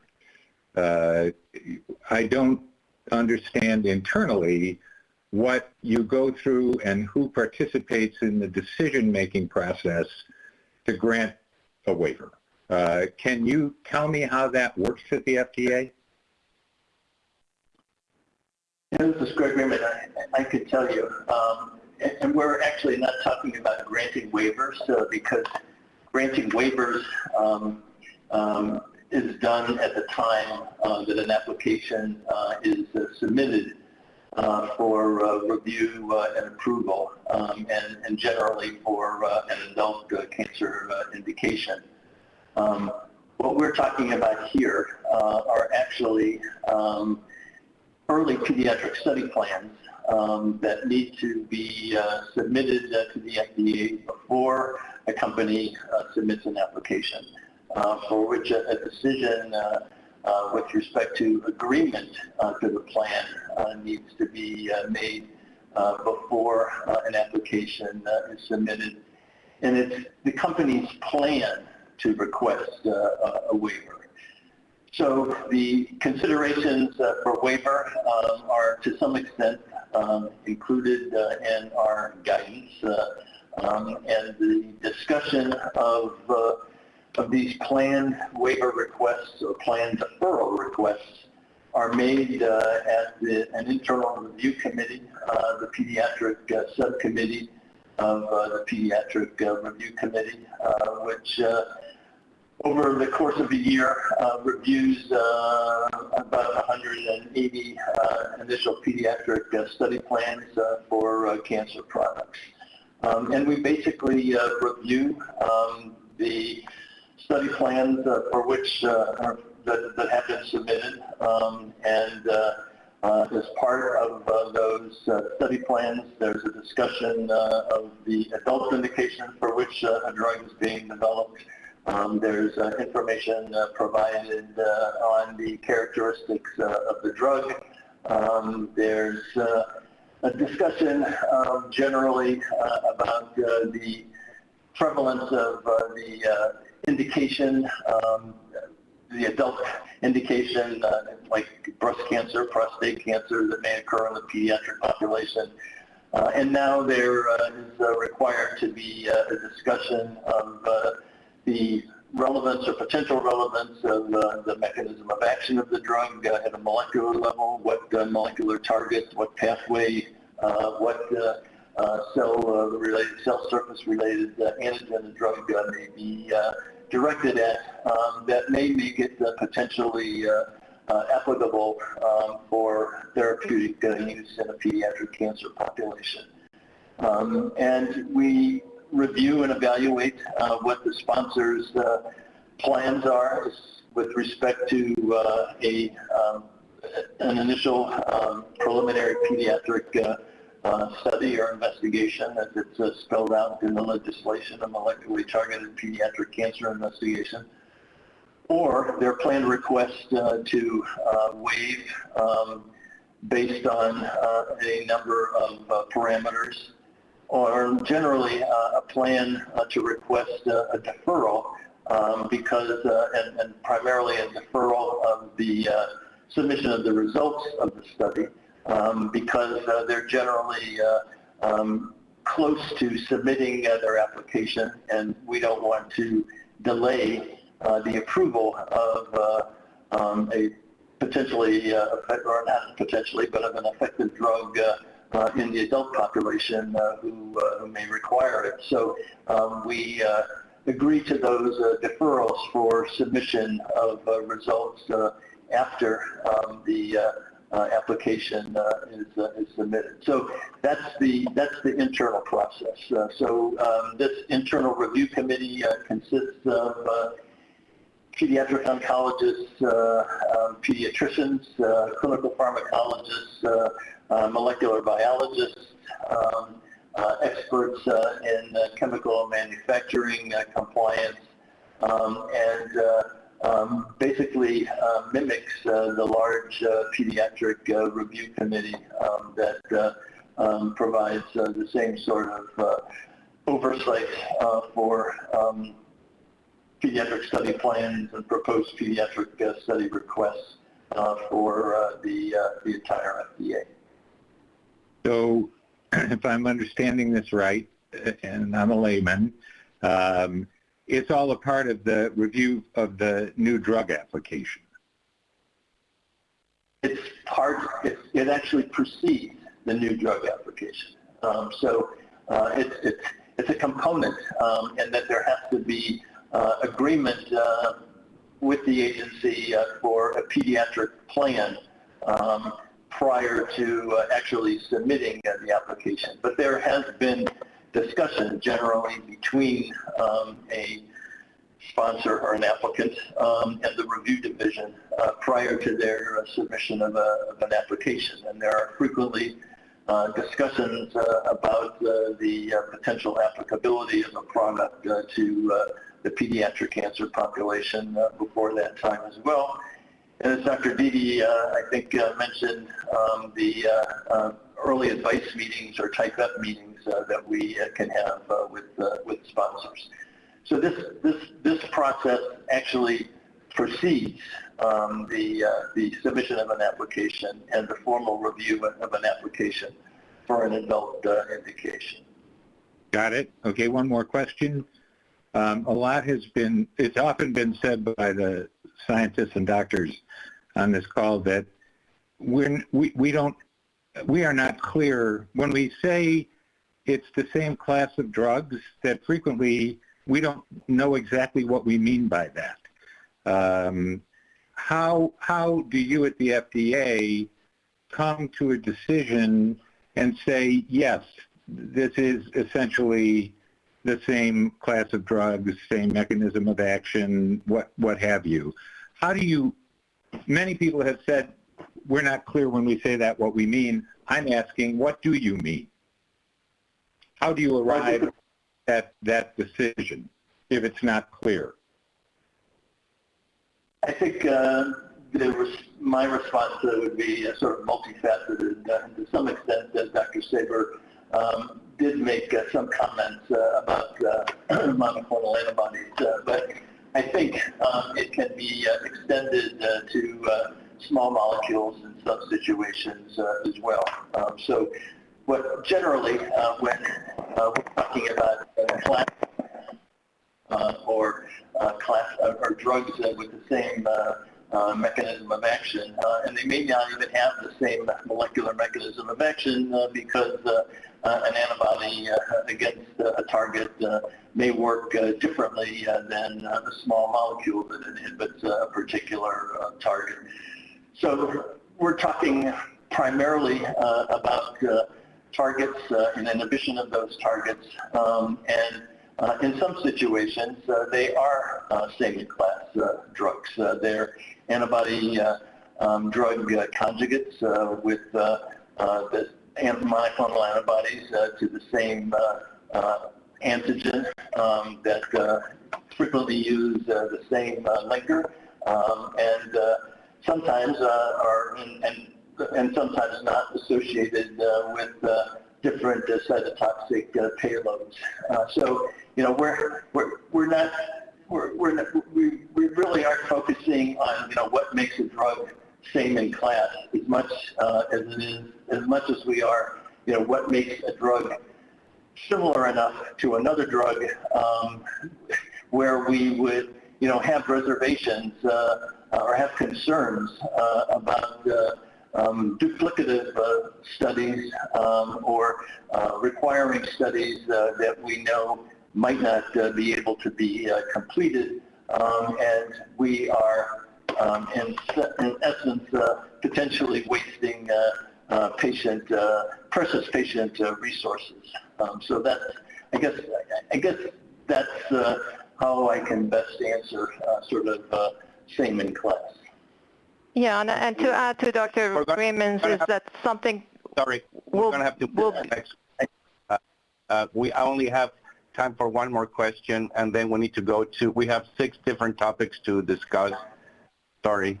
So I'm going to allow Dr. Ro Bagatelle to ask her question, and then we're going to move to the discussion points of the meeting. Thank you. Thank you so much, Dr. Papo. Most of the discussion has quite appropriately been about the process for thinking about same-in-class designation for agents that are developed for adult oncology purposes, with kind of a PS about pediatrics. And as I've been listening to this, I've been thinking about the few situations in which drugs are developed specifically for pediatric cancer targets, for pediatric indications, that are very similar to each other, maybe have different formulation, maybe different routes of administration or duration of administration, but it's the same patients. And we run into the same problem of not enough patients, which I guess is a good thing, but still we want to have the best drugs for kids. So my question is, what are the implications of this discussion for those kinds of agents, specifically for the pediatric population?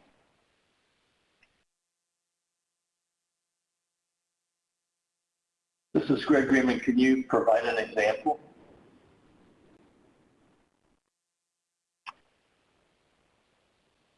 I guess the one that comes to mind most immediately is something like an anti-GD2 antibody.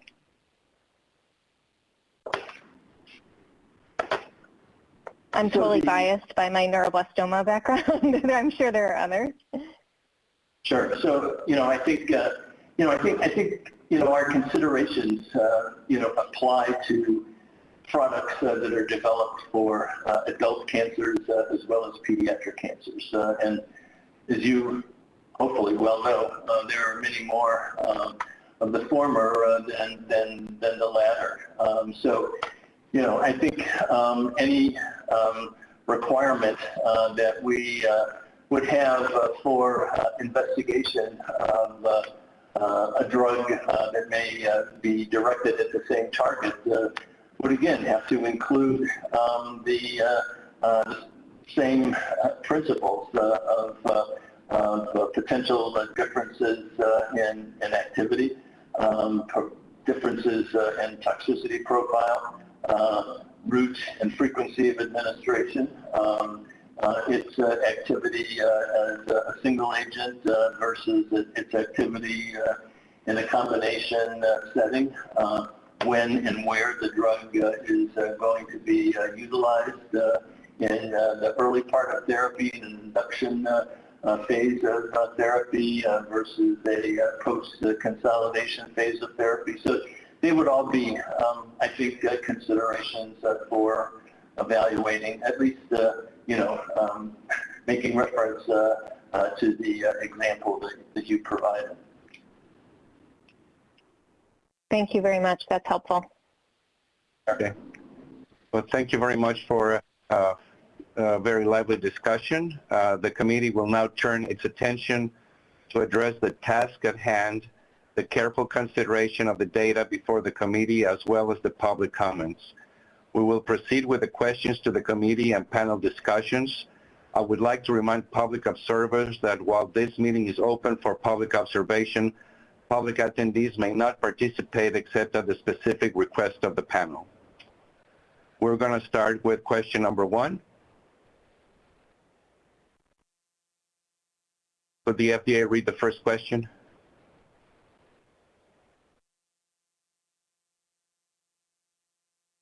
Yeah, sorry. Double unmuting here. I apologize. So consider the degree of unmet clinical need in a specific disease context that should influence decisions related to planned waiver requests for pediatric studies of multiple same-in-class novel agents. Given the proviso that same-in-class may not be the best way to actually describe these products. If there are no questions or comments concerning the wording of the question, we will now open the question for discussion. And Joyce is going to help me here prioritize your questions. I see. Okay, let me see.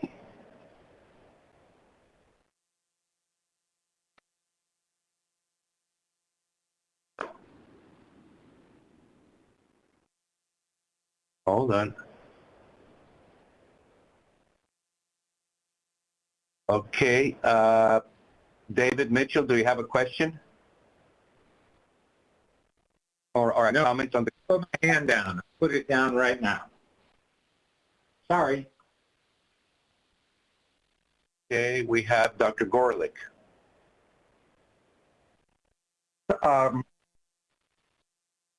It's Richard Gorelick. Sorry, I put my hand down as well. I have a comment, but not a question related to the question. Okay. So does anybody have any consideration as to the unmet clinical need for a specific disease and how decisions could relate to planned waiver requests for pediatric studies? Does anybody feel that, preclinical data might be important to decide which agent to move forward and whether there should be waivers issued for that? Just as the availability of the drug, PK, CNS penetration, things like this? I'm just trying to generate a little bit of discussion on this first question so we don't go blank without any recommendations for the FDA. Julia?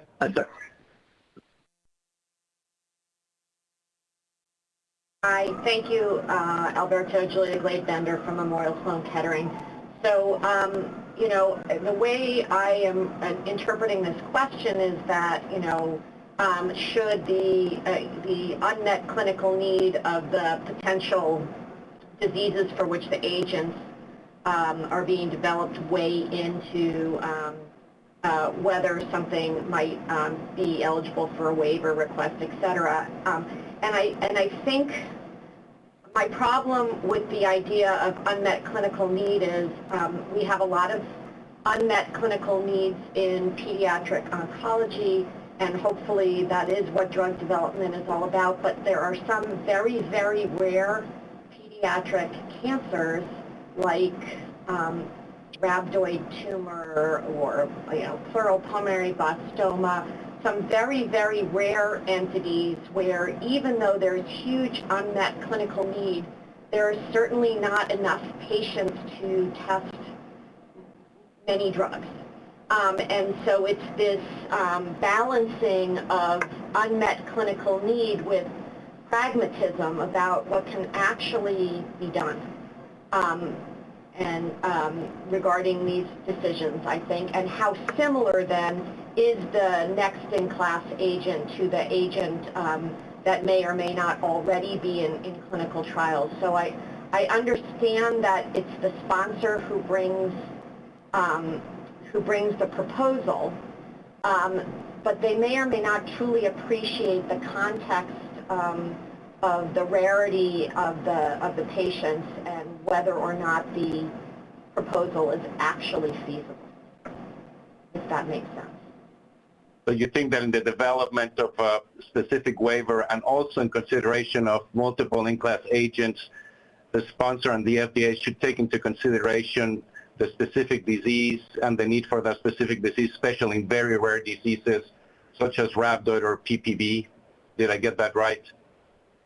That's right. So there's a large degree of unmet clinical need, perhaps, but there's also a very limited number of patients. So it's that the context of rarity that needs to also be balanced in with the unmet clinical need. Okay. I believe Dr. Gorlick wants to comment also. Yes, it's Richard Gorlick from MD Anderson. I did want to comment. Sorry about the earlier confusion. I actually am going to make the case that it isn't the degree of unmet clinical need that should be the predominant definer of the waiver request.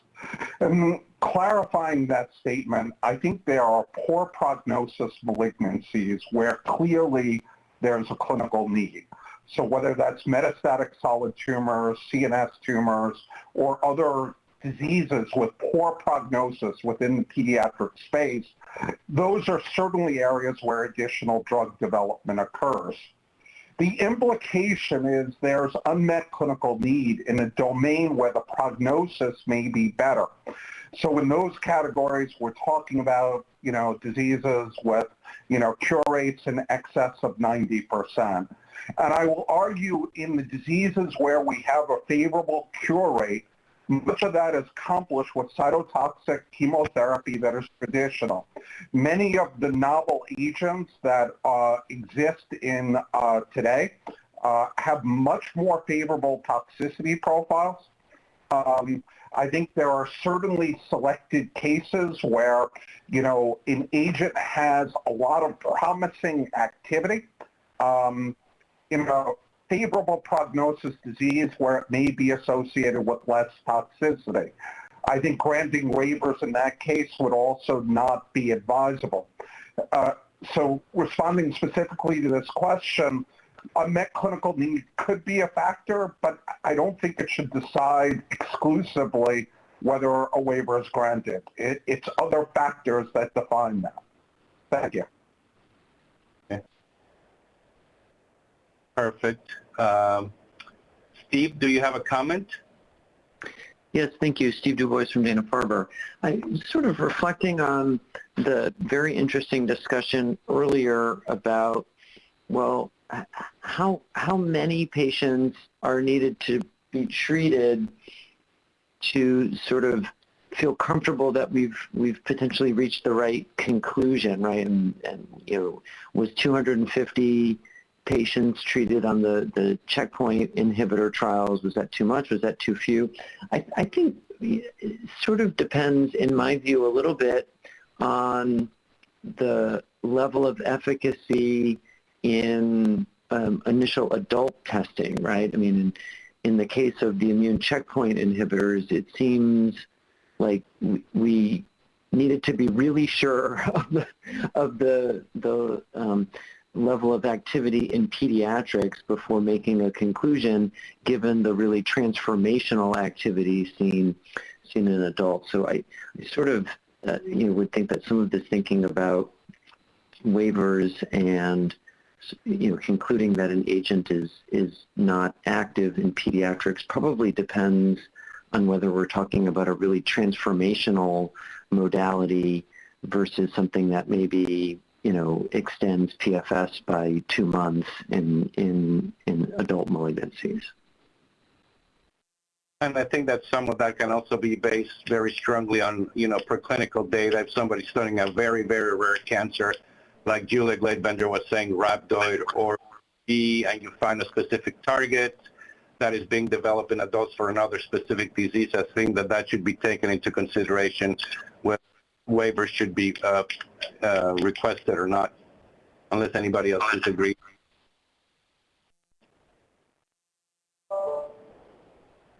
Do I have any other comments or any suggestions? Greg, do you want to comment at all?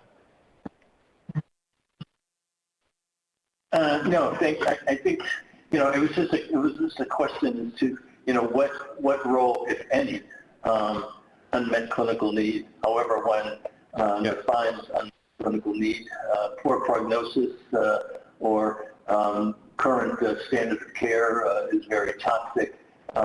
How that or should that actually influence any decisions about evaluating more than one drug with the same mechanism of action in an early investigation, and I think I think there's been some discussion of that. Will, do you have a comment?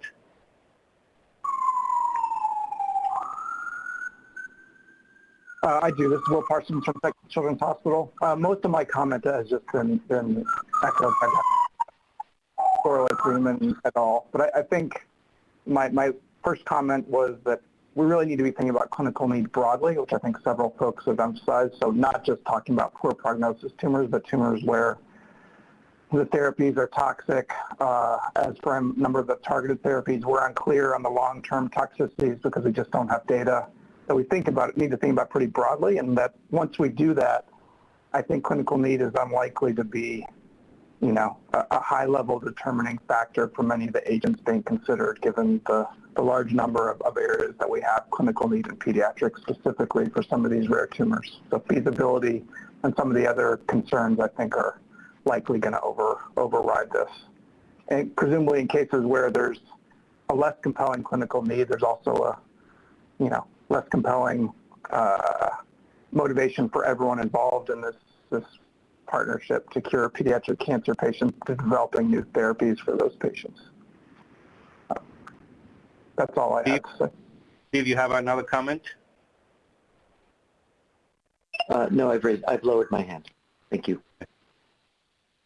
So basically, just from the discussions that we have, I didn't feel that the panel felt very strongly that the degree of unmet clinical needs should significantly influence decisions related to planned waiver requests for pediatric studies. Is that a fair statement?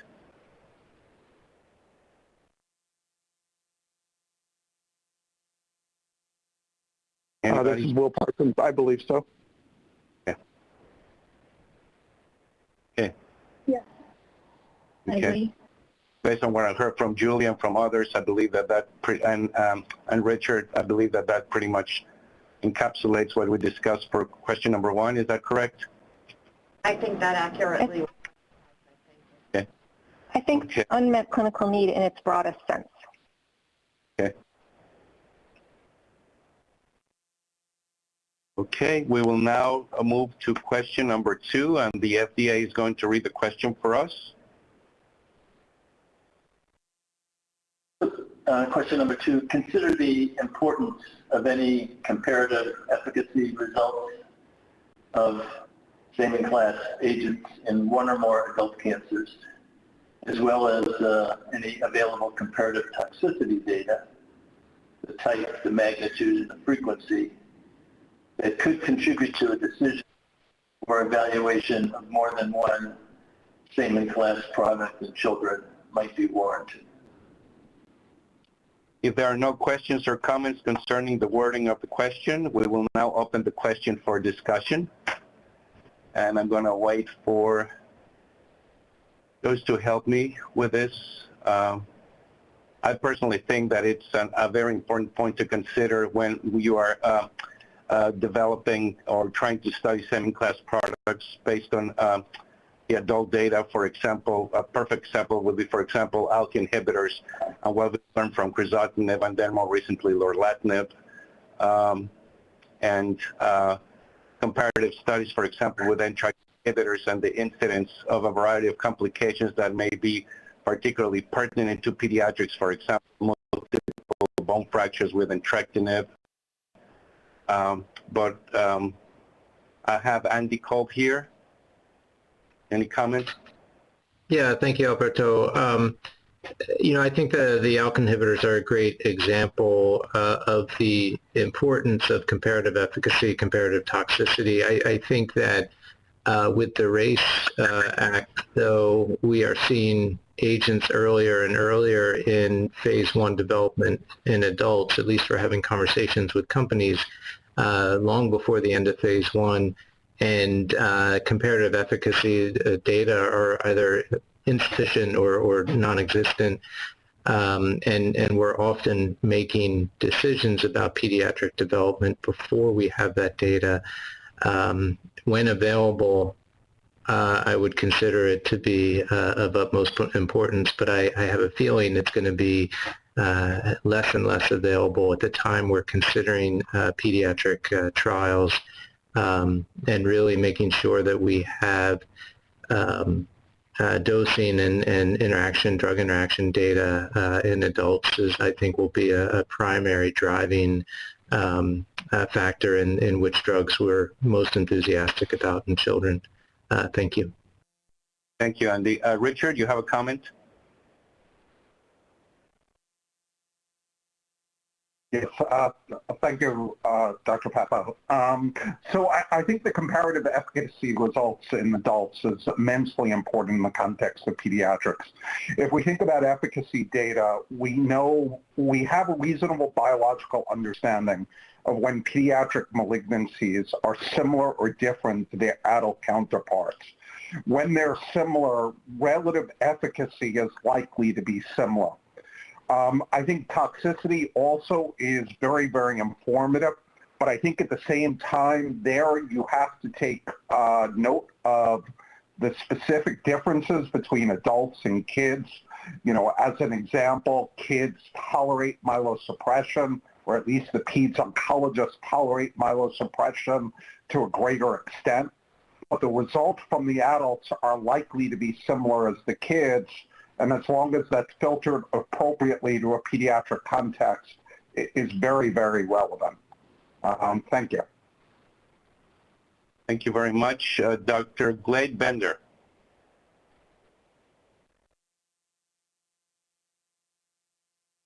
Julia Glade Bender, Memorial Sloan Kettering. I sort of wanted to echo what Andy Kolb had said and what Dr. Gorlick had said. When available, comparative efficacy in human adults and comparative toxicity in human adults is very important. But sometimes at the point that these decisions are being made, that doesn't exist, and it's being extrapolated from either preclinical testing or from basically the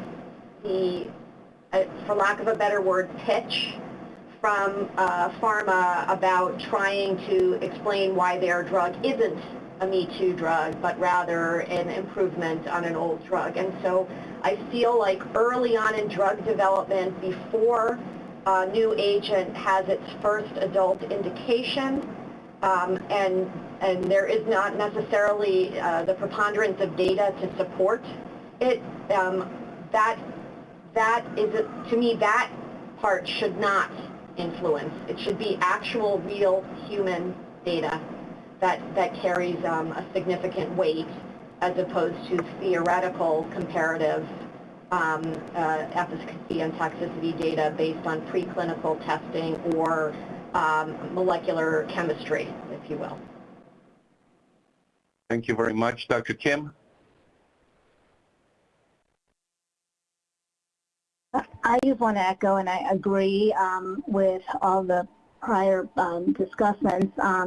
I do think that when we think about the later generation products and these kind of same in class products, which is what many of these considerations for waivers would be, the importance of these comparative efficacy of adults in both efficacy and toxicity will be of clear importance when we're thinking about whether or not to evaluate in the pediatric population. Thank you very much. Donna? Thank you, Dr. Papo. This is Donna Ludwinski from Solving Kids Cancer. Just following on your comments, Dr. Papo, about the crizotinib and lorlatinib example, I thought what was an additional interesting thing about what happened in the adult data before lorlatinib was tested in children was the fact that not only was efficacy quite different, the results in the adult lung cancer patients, but the toxicity profiles radically different between the two drugs, and the property of penetrating the blood-brain barrier, and that some of the lung cancer patients had brain metastases that resolved, and lo and behold, you know, brain metastases can happen in neuroblastoma, albeit rarely. I think those, at least from a patient or advocate perspective, I think those are extremely compelling issues to, you know, that would weigh in on the decision. Even those interesting property differences. But thank you. Thank you very much. Will?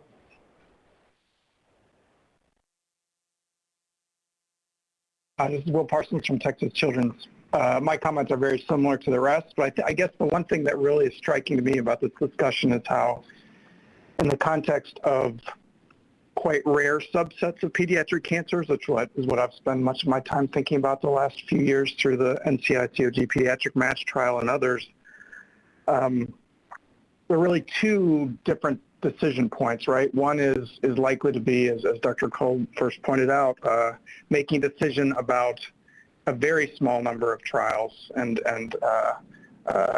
in the situation, or in the early situation where you have very limited data on comparative efficacy of the agents in adults or the rest of the things we're discussing.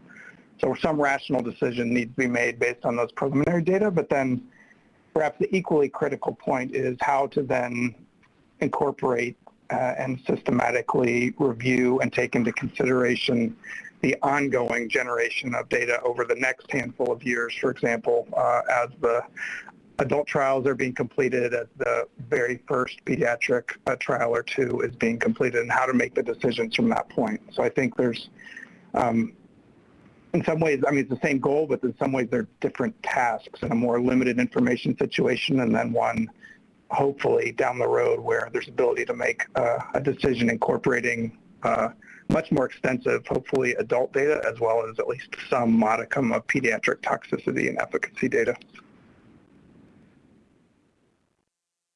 So if I can encapsulate some of what the panel believes, we believe that there's definitely comparative efficacy results in adults are very important in deciding when to move to different compounds that are in the same class products in children with cancer, that sometimes there is a lack of data in the adult world, but it would be nice to have that to complement our decision. We also need to take into consideration preclinical studies. Also, when we evaluate the toxicity of some compounds in adults, we need to take into consideration the pediatric population. Some of the pediatric population might be more vulnerable to some of the toxicities that are seen in adults, and some of the toxicities that are seen in adults might not be as relevant in pediatrics, for example, the incidence of neutropenia. And the other, I believe that's pretty much what we talked about, unless anybody wants to add anything. I think that pretty much encapsulates everything on question number 2. Anybody else want Dr. Papo, yeah, this is Albert Krause, Pfizer industry representative. One comment, I did put my hand up, and it really, I almost said it very early around the question. I agree with everything, you know, people were saying, your summary and all that. One thing I wanted to bring out, though, being somebody who kind of grew up on the research side of things and then participated much more in the development side of things, we have a lot of failure, and even comparative efficacy in adults is interesting and important. You know, I looked through the questions. the precedent or lack of precedent of activity in pediatrics, particularly given its often changed tumor settings, may be a very important element as well in this. You can have a lot of comparative efficacy in adults, but if your first 3 agents out the gate of same class all failed in a bunch of ped settings, perhaps that's a big factor in this discussion. I didn't see it in other questions. I wanted to bring that out because I think it might be an important kind of extra element in this question. Thank you, Dr. Krause, and I apologize for not seeing that you raised your hand. No problem. If there's no further discussion on this question, we will now begin with the next question, and we will ask the FDA to read question number 3.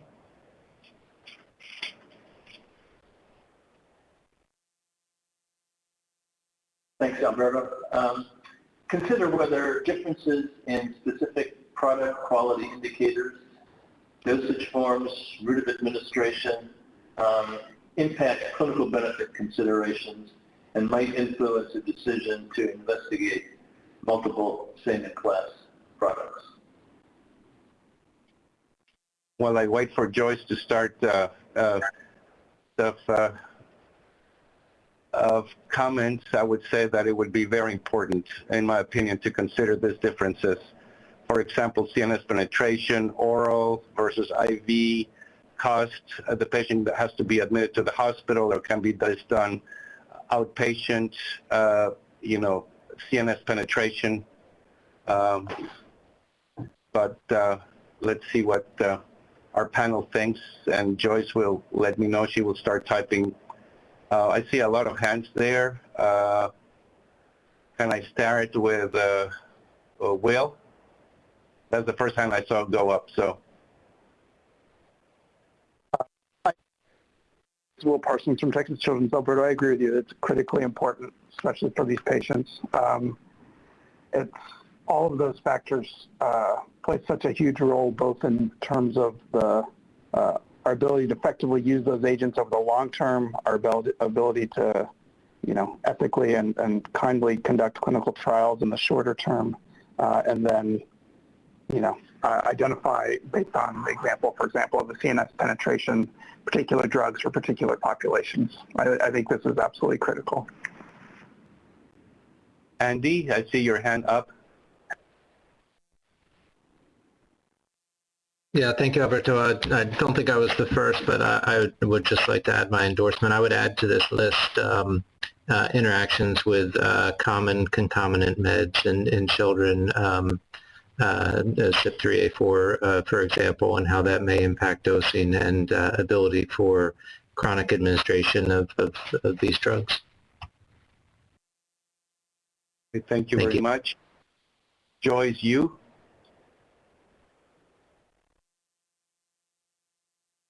Hi, Dr. Papo, this is Joyce. Did you have a question? Okay. Dr. Papo, so can you hear me? Yes. No. Oh, yeah. Okay, I saw you. Yeah. Okay. Sorry. Ro Bagatelle is next. Sorry. Yeah, I agree with what everyone has said, but also on one of the slides I noticed one of the speakers had put in the number of times per day that you dose medicine. So that's kind of dosage form, but it's more dose schedule. And trying to get a kid to take a nasty tasting drug once a day versus 4 times a day is actually significant.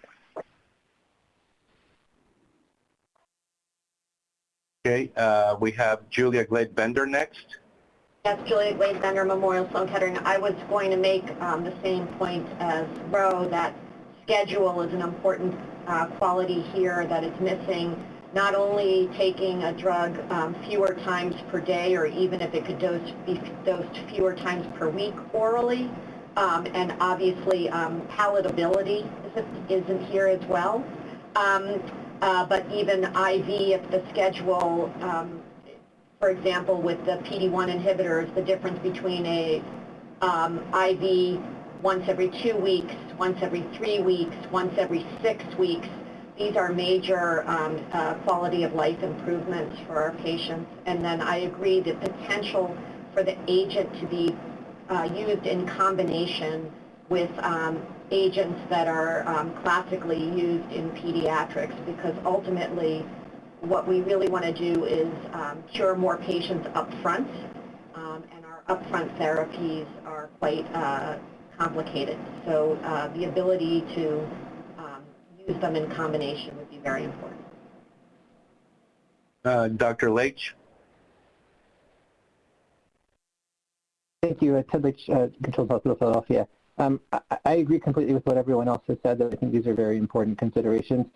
I would just say that I have, I think, the same concern that Dr. Dunkel expressed previously about some potential inadvertent consequences if we overly weight the current availability of an oral liquid formulation for young children in terms of discouraging sponsors from early development of that if they want to avoid the requirements of this act.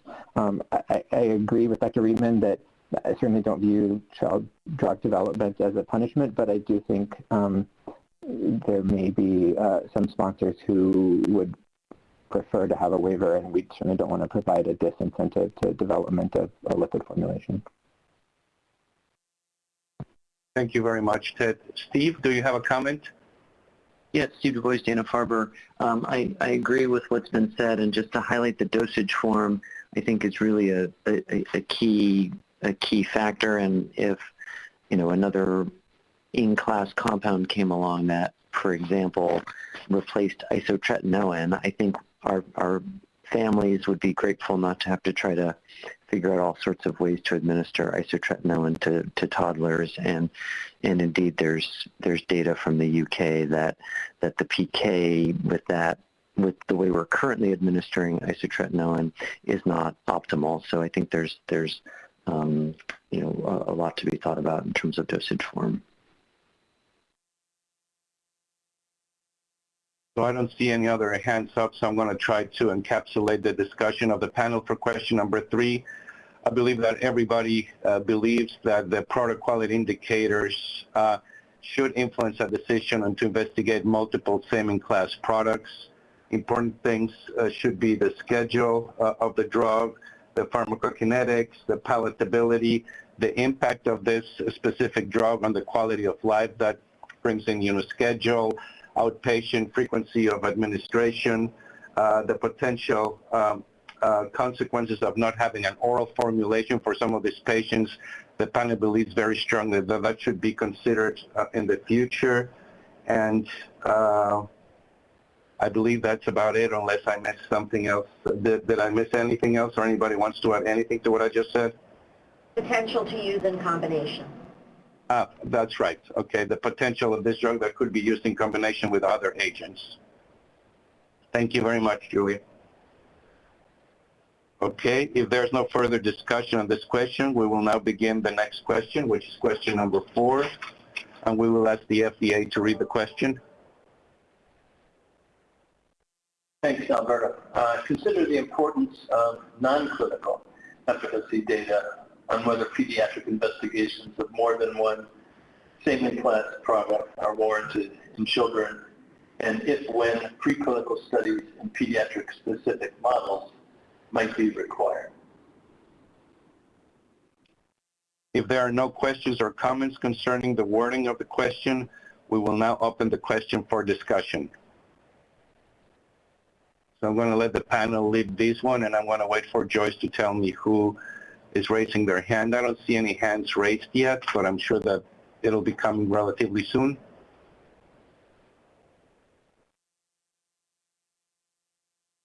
Please. Okay, I see one. Ira. Thank you, Alberto. Ira Dunkel, Memorial Sloan Kettering. I think that the clinical data certainly would be much more important than the preclinical data, but if there were relevant pediatric clinical models demonstrating significantly different efficacy and or toxicity, I think that should be taken into consideration. Thank you very much. We have Julia Glade-Bender.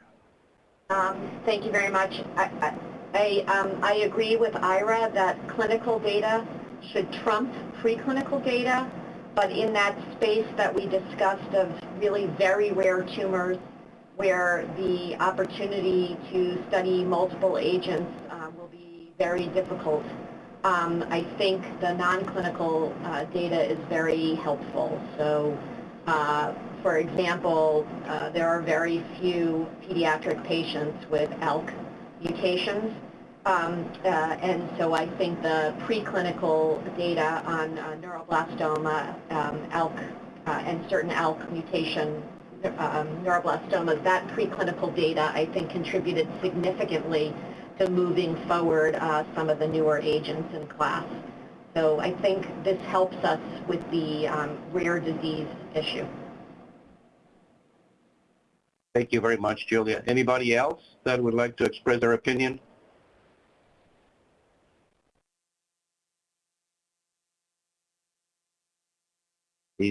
Joyce is typing, so somebody else must be interested in saying something. Hold on just for a second.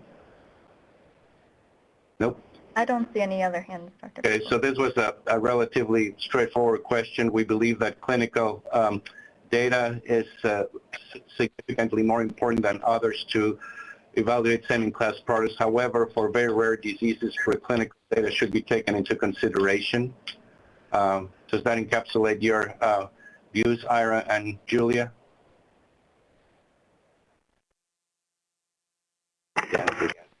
Yeah, probably yes. Okay. So if there is no further discussion on this question, we will now move to the next question, which is question number 5. And FDA will read this question. Thank you, Alberto. Consider the specific pharmacologic parameters that should be considered and the importance of central nervous system penetration when primary CNS tumors may be key target tumors of interest when evaluating the need for pediatric investigation of more than one second-class agent. So I will check. I'm sorry. I have to say, if there are no questions or comments concerning the wording of this question, we will now open the question for discussion. And I believe that it's very, very important to take into consideration CNS penetration, not only for primary CNS tumors, but as Donna was saying, for diseases that may metastasize to the brain that may respond to targeted therapies, for example, lorlatinib or other agents like NTRK inhibitors, whether some have better CNS penetrations than others. So I think it's a very, very important consideration when we're going to do pediatric investigation of more than one second-class agent. Let me see, who do we have here? Will, I think that you are next. I agree with you. Will Parsons from Ticket Jones. I agree with you, Alberto. It's a very important consideration. I just like to emphasize that needs to also be considered more broadly with any available clinical data in adults, for example, where there's experience with efficacy or lack of efficacy or any evidence in patients of whether the drugs have CNS penetration in addition to, laboratory and model parameters to evaluate that. Okay. Thank you very much. Do I see Ira? Thank you, Alberto. Ira Dunkel, Memorial Sloan Kettering. Of course, I agree too, and I just was also going to make the point that, the converse could also be true, right? So that for a drug that has central nervous system, or a class of agents that has potential central nervous system toxicity, if the disease of that's being considered is not one with CNS metastatic potential or not a primary CNS tumor, that lack of blood-brain barrier penetration could be advantageous. So it could work in both directions. That's a very, very good point. Anybody else would like to comment on question number 5?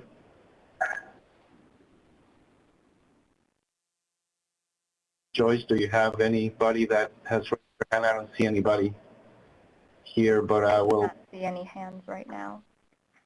Okay.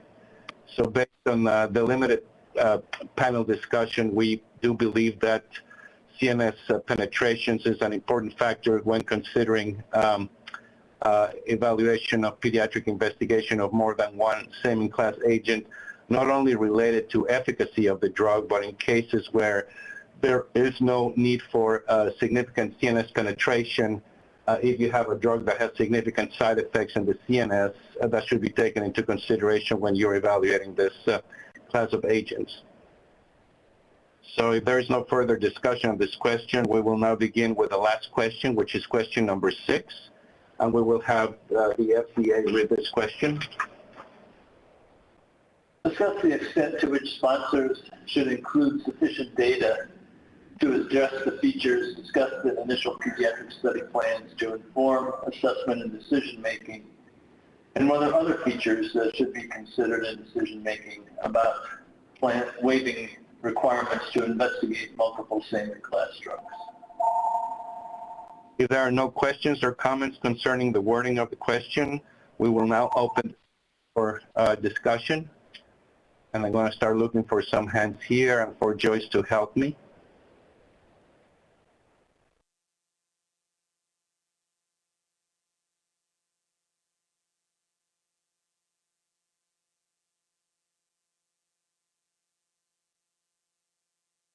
We have Ted Litch. Hi, Ted Litch, Children's Hospital, Philadelphia. I mean, I would agree that sponsors should certainly include the data that's available in their initial pediatric study plans relative to the items we've discussed. I would just highlight the discussion that we've had about the early decision-making time frame during which these are developed, and that the need to be respective of emerging scientific data over time, and so the use of things like deferrals versus waivers and or flexibility in these plans if the science changes will be important as well. Thank you very much. Dr. Krause. Yeah, Albert Krause, Pfizer industry representative. I guess this could be a place where my prior comment goes, which is, to me, it seems perhaps very pertinent in same-class drugs, given the data flow will be different on different drugs. If there's, a good drug in adults in a tumor setting X, if it's inactive in multiple places in pediatric settings that are logical, as well as, say, a second one, I think the lack of pediatric activity, regardless of comparative adult efficacy, is a big driver. I think Dr. Riemann had it in his slides, but he didn't ask a lot of discussion in the questions on it, maybe because it's obvious. But I would lay it out there because this is a situation that occurs and it impacts, the industry around decision-making and what makes sense and what proposals. So that's the comment. That's all. So if I understood correctly, if there is lack of efficacy on one specific drug in a specific class of drugs, try to be a little bit more thoughtful about investigating additional drugs that are in the same class given the lack of efficacy in pediatrics based on a limited number of patients and a limited number of drugs. Did I get that right or not really? No, that's right. And it might not be just one, but if there, it might be, a couple who've tried efforts in different places even, and often we're doing multiple tumor types in the initial trials, right? So it might not just be the first one in one, but it might be a couple same-class drugs that just aren't having success, in areas we'd hoped, right? Correct. And then just to supplement that with Ted's comments, the only other thing I would add is that also try to have some flexibility as we evaluate data over time, and also consider the possibilities of deferrals on certain drugs. I do not see any other hands, but I will ask if anybody has any additional comments on this question. And if not,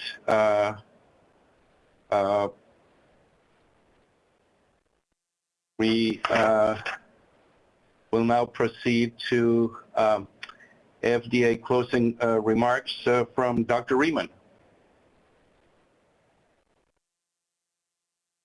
Thank you very much, Dr. Capo, and thank you to the committee. and for your time and efforts in the thoughtful discussions. This has been very helpful. It will be very helpful as we attempt to put together the guidance to better inform industry and investigators as to the criteria that we'll evaluate and how we'll evaluate them in decision making with respect to early planned requests for waivers.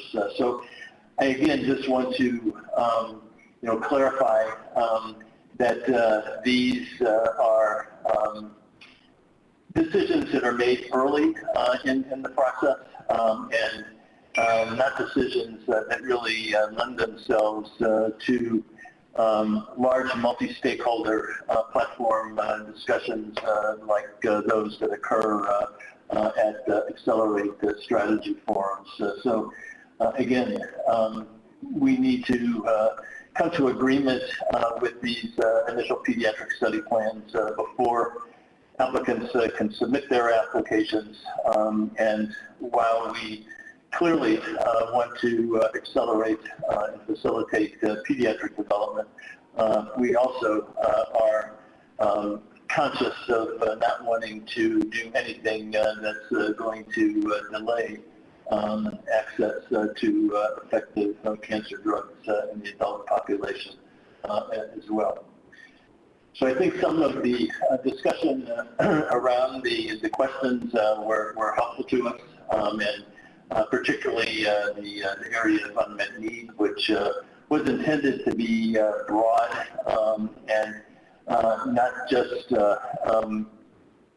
think about unmet need in the context of diseases with suboptimal outcomes or poor prognosis, but also evaluating or recognizing the fact that many children with diseases with a favorable prognosis suffer from the unintended consequences of successful therapy. So looking at opportunities to evaluate and develop less toxic therapies is clearly important. As far as the quality indicators and I guess equally or more importantly the pharmacologic considerations, looking at issues related to dosage forms and scheduling of administration, route of administration are important. We've used those, we'll continue to use those. Looking at drug-drug interactions and particularly with interaction with drugs that inhibit or increase cytochrome P450 function. Looking at relationships between exposure and response in adults and then potentially extrapolating that to children and clearly the importance of CNS penetration, both from the standpoint of potential applicability to tumors that are primary in the CNS or those that may metastasize to the CNS, and then the contrary potential risk for enhanced CNS toxicity. We would certainly agree that clinical data trumps preclinical data, but as was pointed out, there may be information that is in fact important in decision making that emerges from comparative non-clinical data in adult models as well as preclinical models, whether or not there may be sufficient data to really glean the kind of information that we need is clearly another question. But I think this discussion has been very helpful, and I want to also continue to just mention that this is an evolving process. All of this, when we initially even put together a list of relevant molecular targets, we made it clear that these were tables that were on the FDA website that were not necessarily cast in stone, that changes could occur, would occur, in fact have already occurred, and there is flexibility with respect to decision making, and we in fact really have to exercise that working with all the stakeholders here, but at the same time keeping in mind that our primary responsibility is assuring the public health, and in this situation, the public health of children and children with cancer. So I would, again, thank you for your participation, and we look forward to tomorrow's session with most of you on a completely different topic, but thanks again for your invaluable input and discussion today. Thanks. Thank you very much, Greg, and I want to specifically thank the FDA staff for making this conference go very, very smoothly and seamless transition, so thank you. We will now adjourn the meeting for today and continue for the next session tomorrow at 10 a.m. Thank you very much and have a good evening.